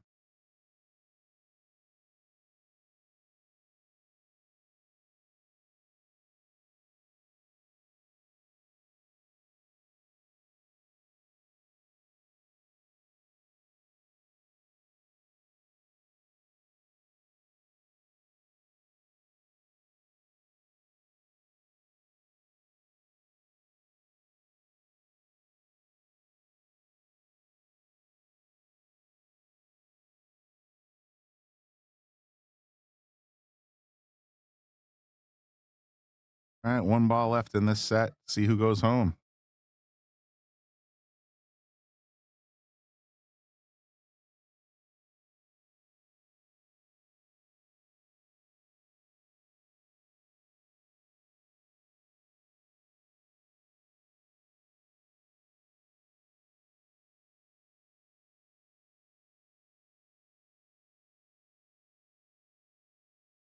Oh, tough miss, but the good miss. This is no slouch for a shot.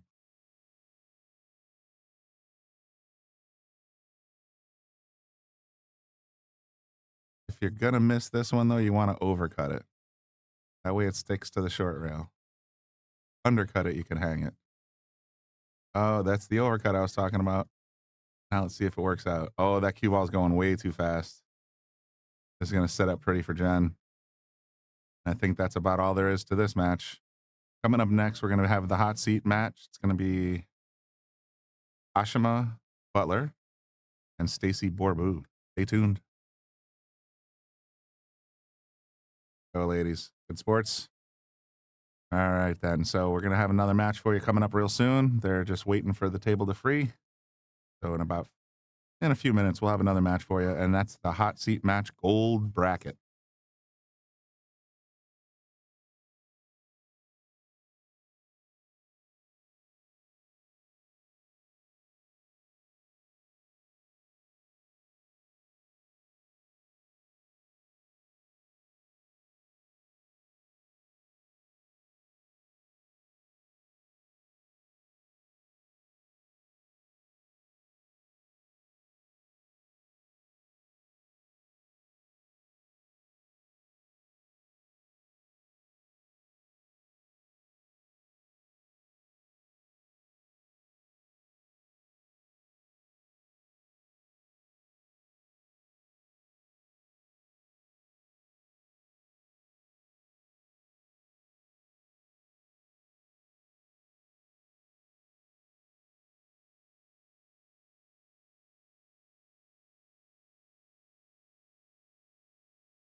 gold bracket hot seat match coming up right now. Looks like Ashma won the lag. Stacy Borbu looking strong with that 600 Fargo though, so she's got her hands full. They're using the templates. Here comes rack one. This is on the winner side, so we're back to racing to 5. Thanks everybody for stayed tuned and checking out the Shark Stream as we bring you Sarah Archer's For the Love of the Game Ladies 9-Ball Invitational coverage.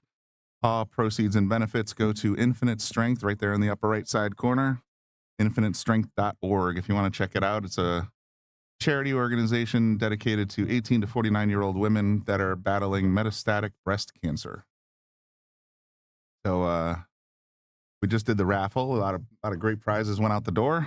A lot of very happy people out there. And it's like I said, it's for a good cause. It's a fun day. 48 ladies competing. I forget how much is added to the pot, but I know first place is $2,000, so it's definitely worth the trip.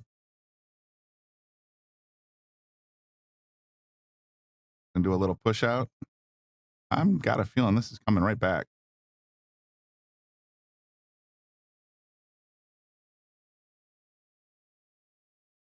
There's just enough of the one hanging out there, and she might take it.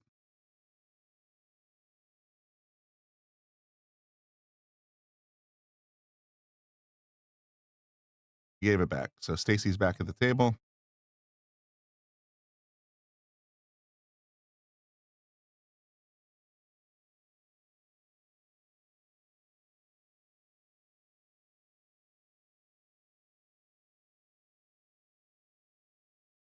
This is the hot seat match for the gold, and a big scratch there. That was a great call right there. Give it back. That was a tough shot. So the winner of this game is going to be guaranteed a spot in tomorrow's tournament of 8 players. And the loser will have to go down to the one-loss side.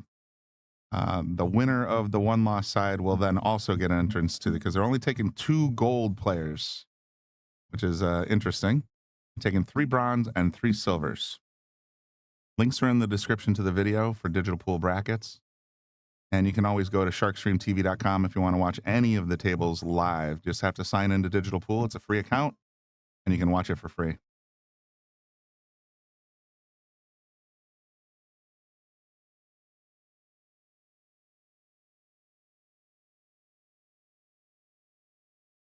Now, this is a curiosity question. I'm looking at that 5-8 situation.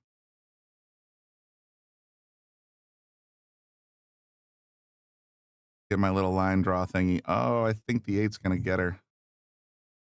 So the line draw through the middle of the 9 is just a hair off, but look at that gap. There's enough room there for the 5-9 combo to happen.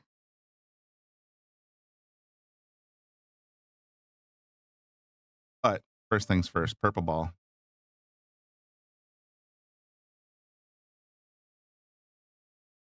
Got a good chunk of that 4 ball. Don't know if it's enough.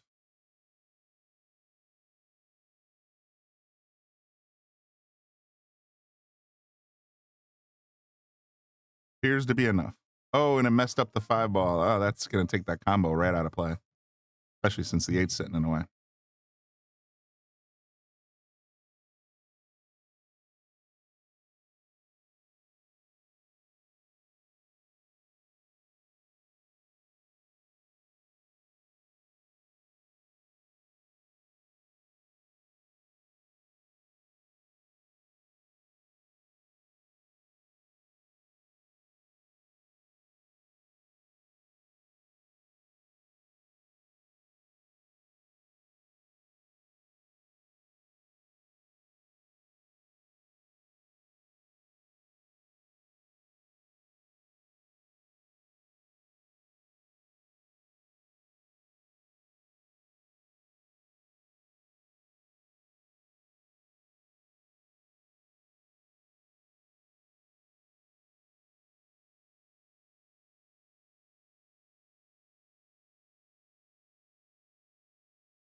Casey's going to start off by putting the 5 in the side pocket. Up for the 6 on the other side pocket. A little sketchy. It should be good though. 6 on the side, follow it up for the 7 in the corner.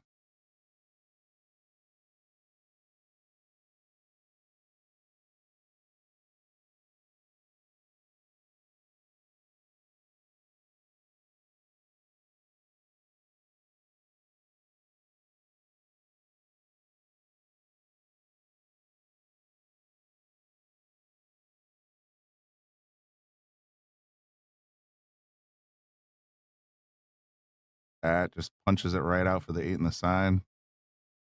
Kind of what I'd expect out of a 600 Fargo, gotta be honest. Gonna probably go up and down here. I don't see her trying to slow this one down. Thinking a little tiny bit of right with a little bit of high. Going left instead. Same thing.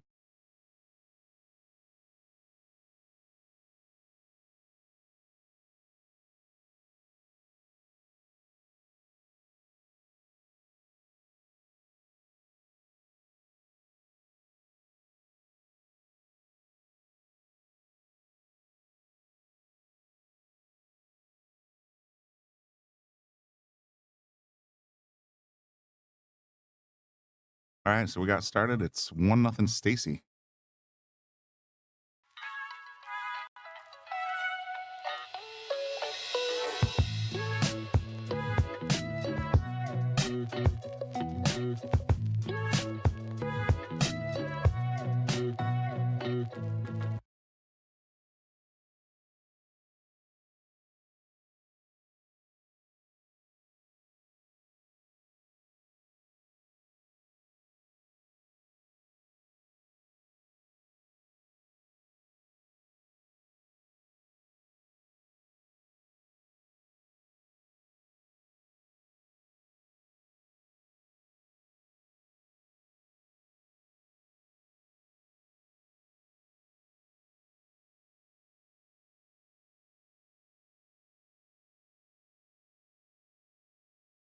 The ball right in the corner where she wanted it. 4 ball might be a spoiler here.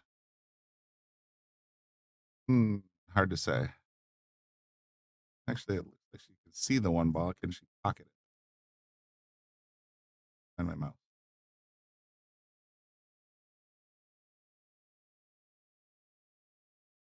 That is really, really close.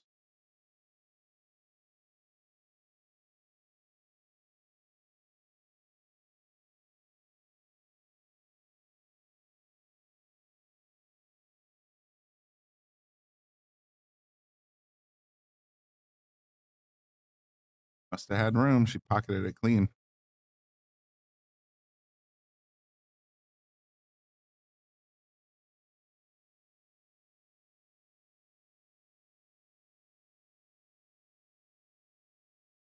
Ooh, just hit it a little bit thick.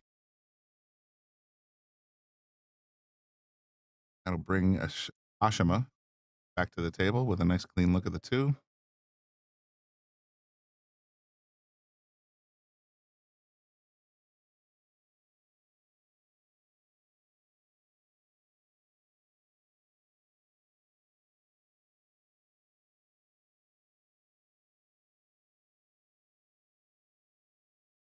I gotta be honest, just a strange observation, I suppose. Just sitting here in the booth talking about pool for a little while, and just it's 48 ladies were invited to this tournament. So it's been basically the joke I made earlier was, you know, it's nice for once not to have a line for the men's room.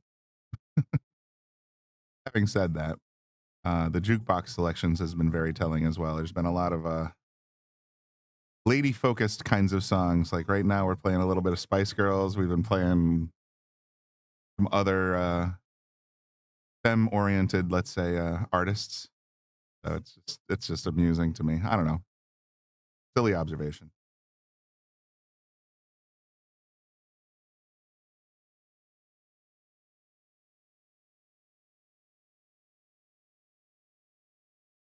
By the way, if you guys, I mean, I'm hoping we have a good bit of viewers that are watching right now, but not super awesome. However, I do know that some of you are out there using that sharkstreamtv.com link or using the digital pool live streams. Every single table in the tournament is being recorded and live streamed.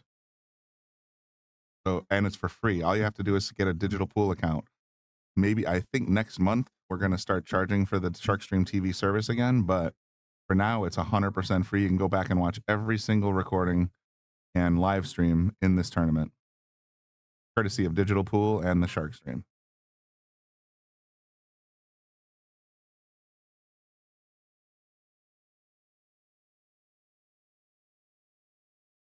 All you got to do is go to Sharkstream TV, turn on live. What's the indicator? I think it says watch live. And then once you click on watch live for the bracket or the tournament that you're interested in, it'll show you the live scores. You click on it, boom, it's right there. It works on your phone, works on your TV, works on your iPad. It's pretty slick. And if you are looking at the live brackets, if you're looking at the brackets for each of these tournaments, right above each match, there's a button that either says recording, so if you want to watch the recording, or live stream if you want to watch it live. What a shot. Yeah, the body language suggests she was not happy with it, but she had to put a little insight on that to even keep it from going crazy. What's she doing? She's playing the 8-ball when the 7's on the table. That's a foul.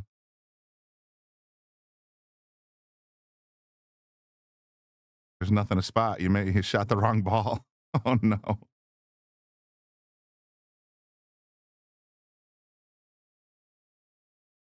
Ball in hand. If there was any debate. She just had a little bit of a brain fart there, I guess.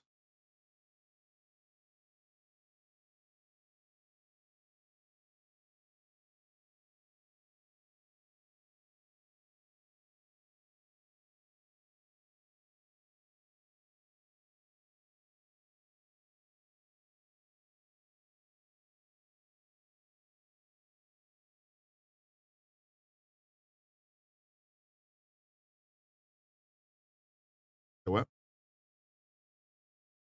What will they give you? Yeah, I mean, 15 and 16 were already given back, but I think the whole room back is going to be open soon. Unless you hate 16, you can take 15.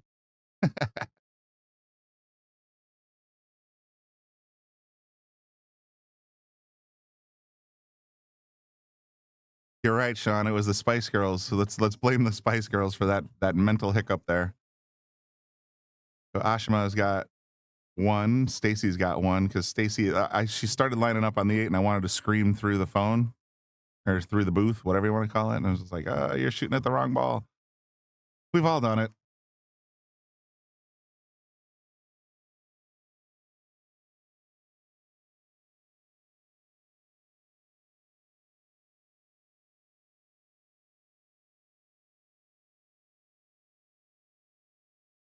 Used to happen far more frequently when we had the right now we're the Brunswick or the Yale Billiards Brunswick Arena, and we're playing with Brunswick Centurion. I can't pronounce it. Centurion balls. I think that's correct. Anyway, we used to have and we still have Aramith balls here, but if you guys remember, the Aramith balls have a pink 4 ball and a purple 5 ball, and it just caused a lot of confusion when you're trying to figure out what ball's next. So a 4 or 5, sometimes people would error mentally and just shoot the wrong ball first because the purple 4 is standard. Now it's pink 4, purple 5. Sometimes you look at the purple and you go, oh, that's next. Having said that, when the 7, 8, 9 are on the table, should be pretty clear which one's next. And I think she just wasn't. Maybe it was the Spice Girls. I'll blame the Spice Girls.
Sean, ever delightful to hear your comments.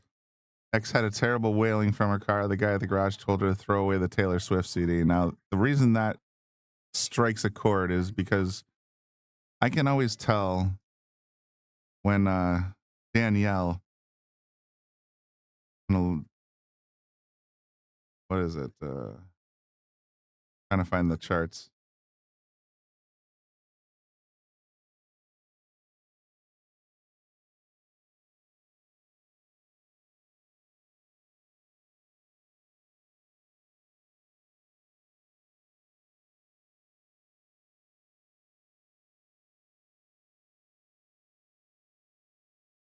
Must be in silver. I thought she was in bronze. Oh yeah, Danielle Tubbs. I can always tell when she's in the building because the next 6 songs will all be Taylor Swift. She always plays 22 at least once a day. And I could probably go through the history on there and just be like, oh, yep, that's Danny, that's Danny, that's Danny.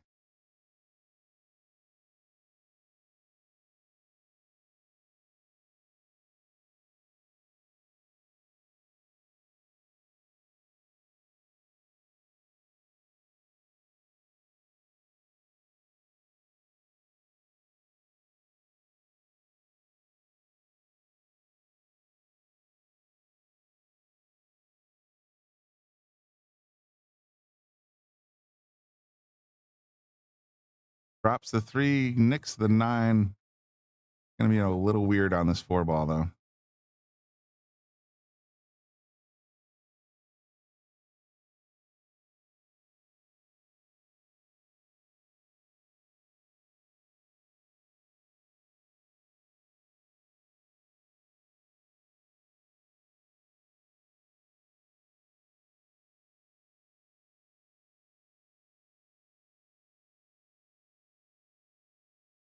Wow, a little bit of a hanger. Look at these balls, man. 4 in the corner, 6 in the corner, 5 is just hanging by the side. Only problem, that 9 is sitting right in the way of the 4.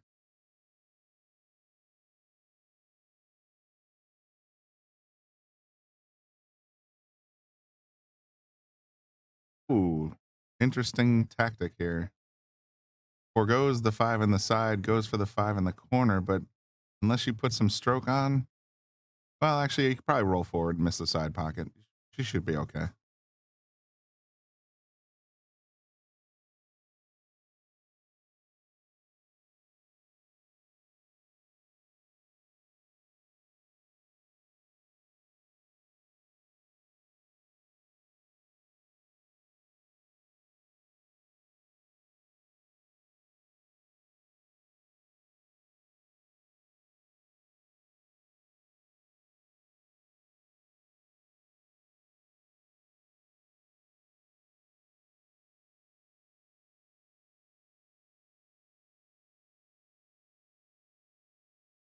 Aggressive, slow down.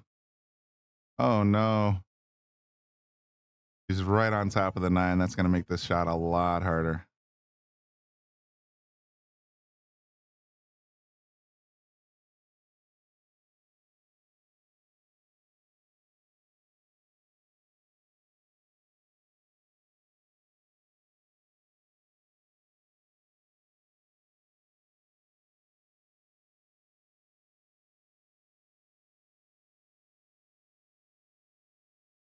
Thinking she tries, right now she's kind of stuck. I'm looking at the line here. So like what she's probably going to have to do, try to put it in the middle of the short rail. And by doing so, the cue ball's got to stay like right here. That's about the best you can hope for. I'm going to try and skim it.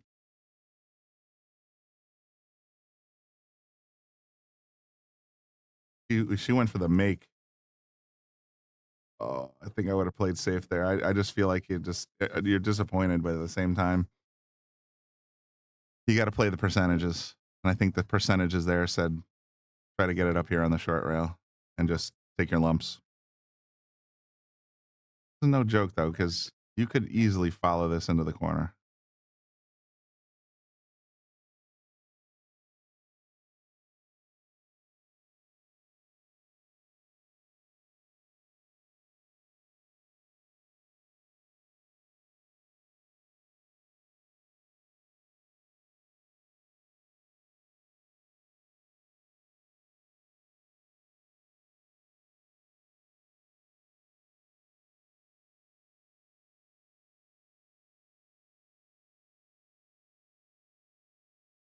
There you have it. Stacy clears out that 9 ball. She's up 2-1 now in this race to 5.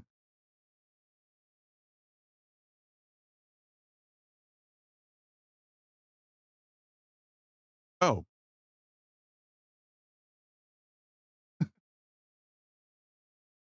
Dumbest instant replay ever. I thought I was hitting the mute button so I could go to the loo. Come on.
Oh, she collided with the 9, but I think it's going to be all right. Yep.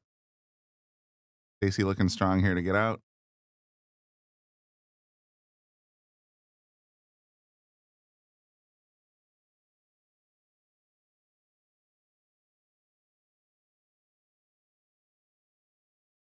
There you have it. 3-1. Let me see if I can get you some more score updates.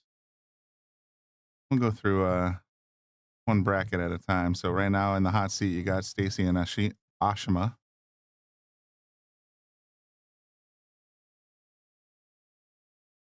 Jen Clement and Jocelyn Hurley waiting for a table. Susie Wong waiting for the winner of that one. Loser of this one will play the winner of that one.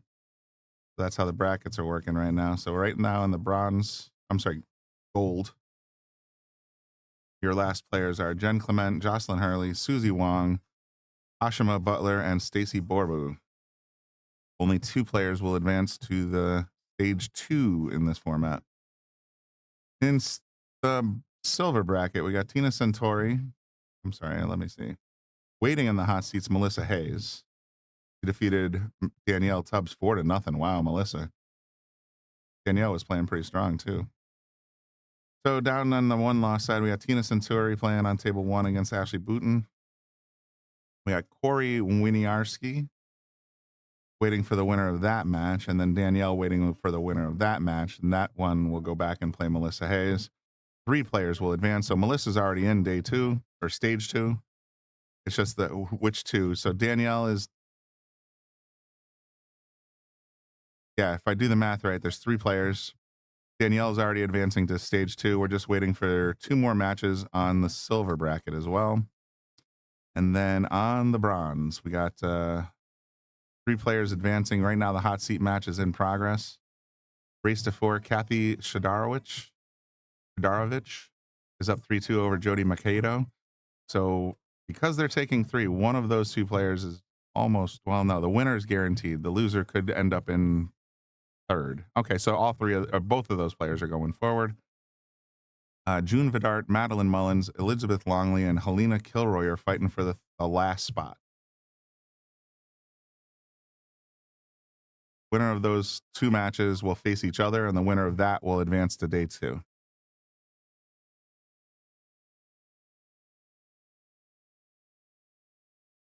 What's up, Nick? Samo?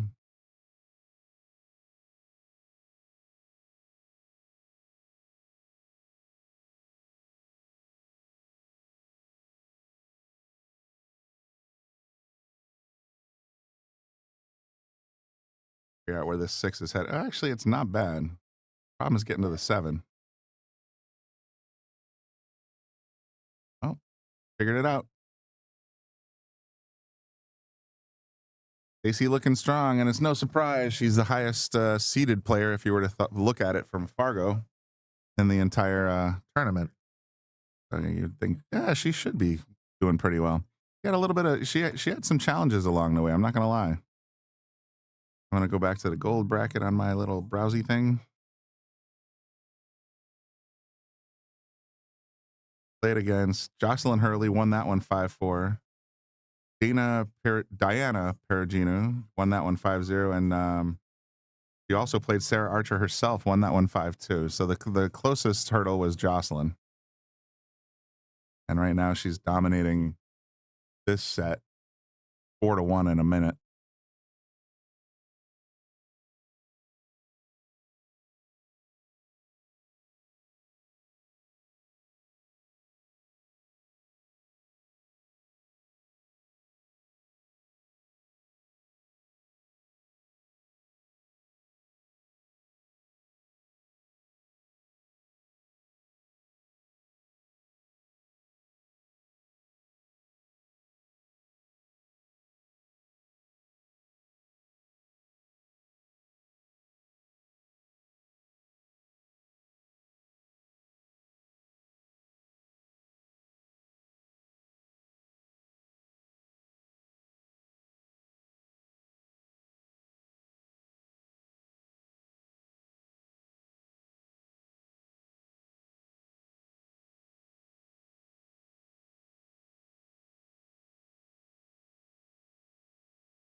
All right, Stacy's knocking that one down solid.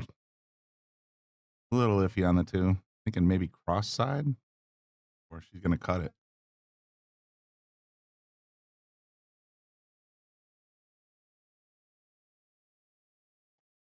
A razor.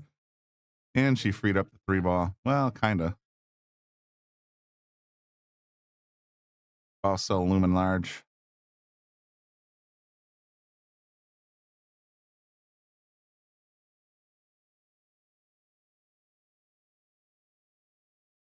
I'll lock her up on the 5 ball.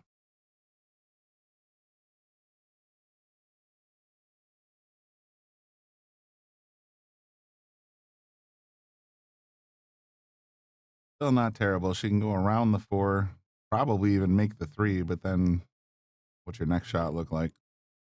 Kind of anyone's guess.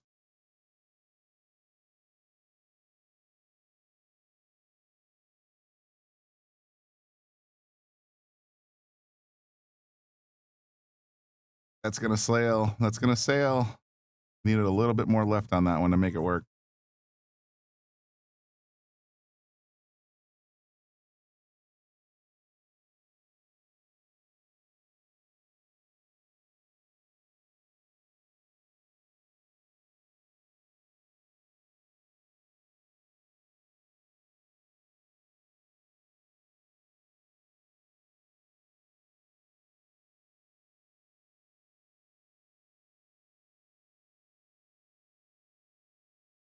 Back the 8 ball, but she's still kind of, I mean, cross corner is a possibility, and so is a safety, though.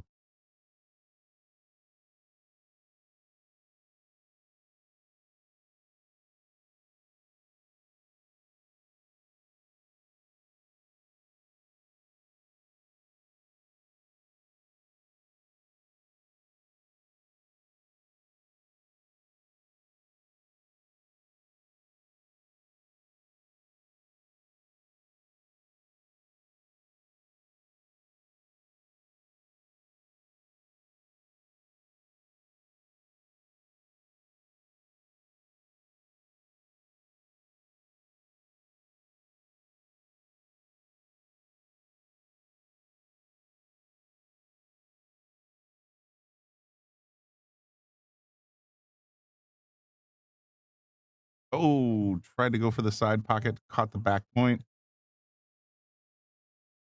Still in the game, though. That 8 ball's blocking the side pocket. Thinking Stacy isn't going to be going for the 4 in the corner, so, or the combo for that matter. Like the safe play here. Even if you're ahead 4-1, you got to play it like it's your last rack.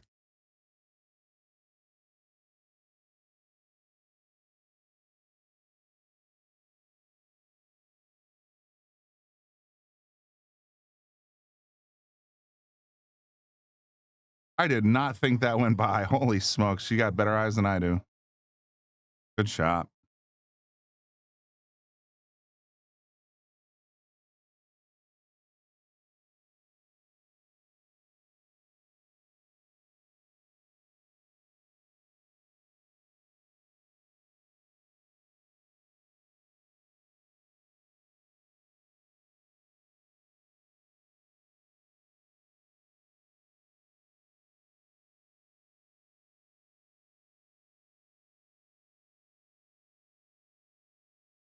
Wow.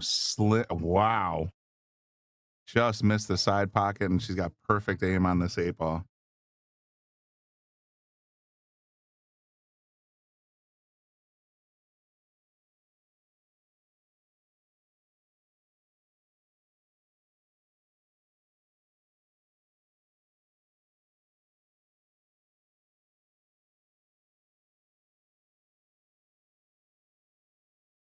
Smack. There's your handshake, ladies. Nicely done. So that means Stacy Barbo, I should have asked. We'll be advancing to day 2. She'll be back tomorrow for the top 8. Shima is going to be back in the 1-loss side, but the worst she can do is, well, no, wait a minute. Let me do math. So this is the gold bracket. That's right. Okay, let me go back to the gold bracket. She still needs to win the 1-loss side, so she's going to be waiting for a little while. And she still has one more match to play today to decide whether or not she comes back tomorrow. I'm going to take a quick break from the stream. We're going to be back shortly. So make sure you like the videos, follow us on Facebook, subscribe on YouTube. I'm going to shut down the stream because we've been running it for a little over 6 hours, and there's a limit around 7 where they start cutting you off.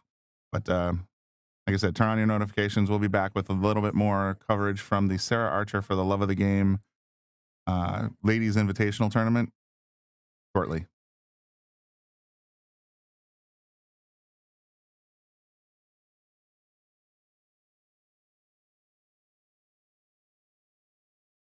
Bobby Hilton here from the Shark Stream. Give a shout out to all of our sponsors. Of course, our gold sponsors, Brunswick Billiards. We are the Brunswick Arena on the Shark Stream, and of course, McDermott Cues. Then we got our silver sponsors. We can't forget those. We got Taom Billiards, Salotto, of course, Yale Billiards, Simonis Cloth, Wayne Harriman, the Sandman, Pro Fitman Billiards, Andy Gow, Aramith, Letman Lights, and Carbon Magic Cleaner. And of course, we can't forget our local and bronze sponsors. Without them, we wouldn't be doing what we're doing. They've been with us for a long time. K. Morgan Painting, APA, Jacoby Custom Cues, Sigma Wear, Organic Ink Tattoo, Dynamic Pressure Washing, NM Billiards, Tommy's Tattoo Supply, Pool Table Magic, and of course, Back Release. Thank you guys all for your continued support. Appreciate it.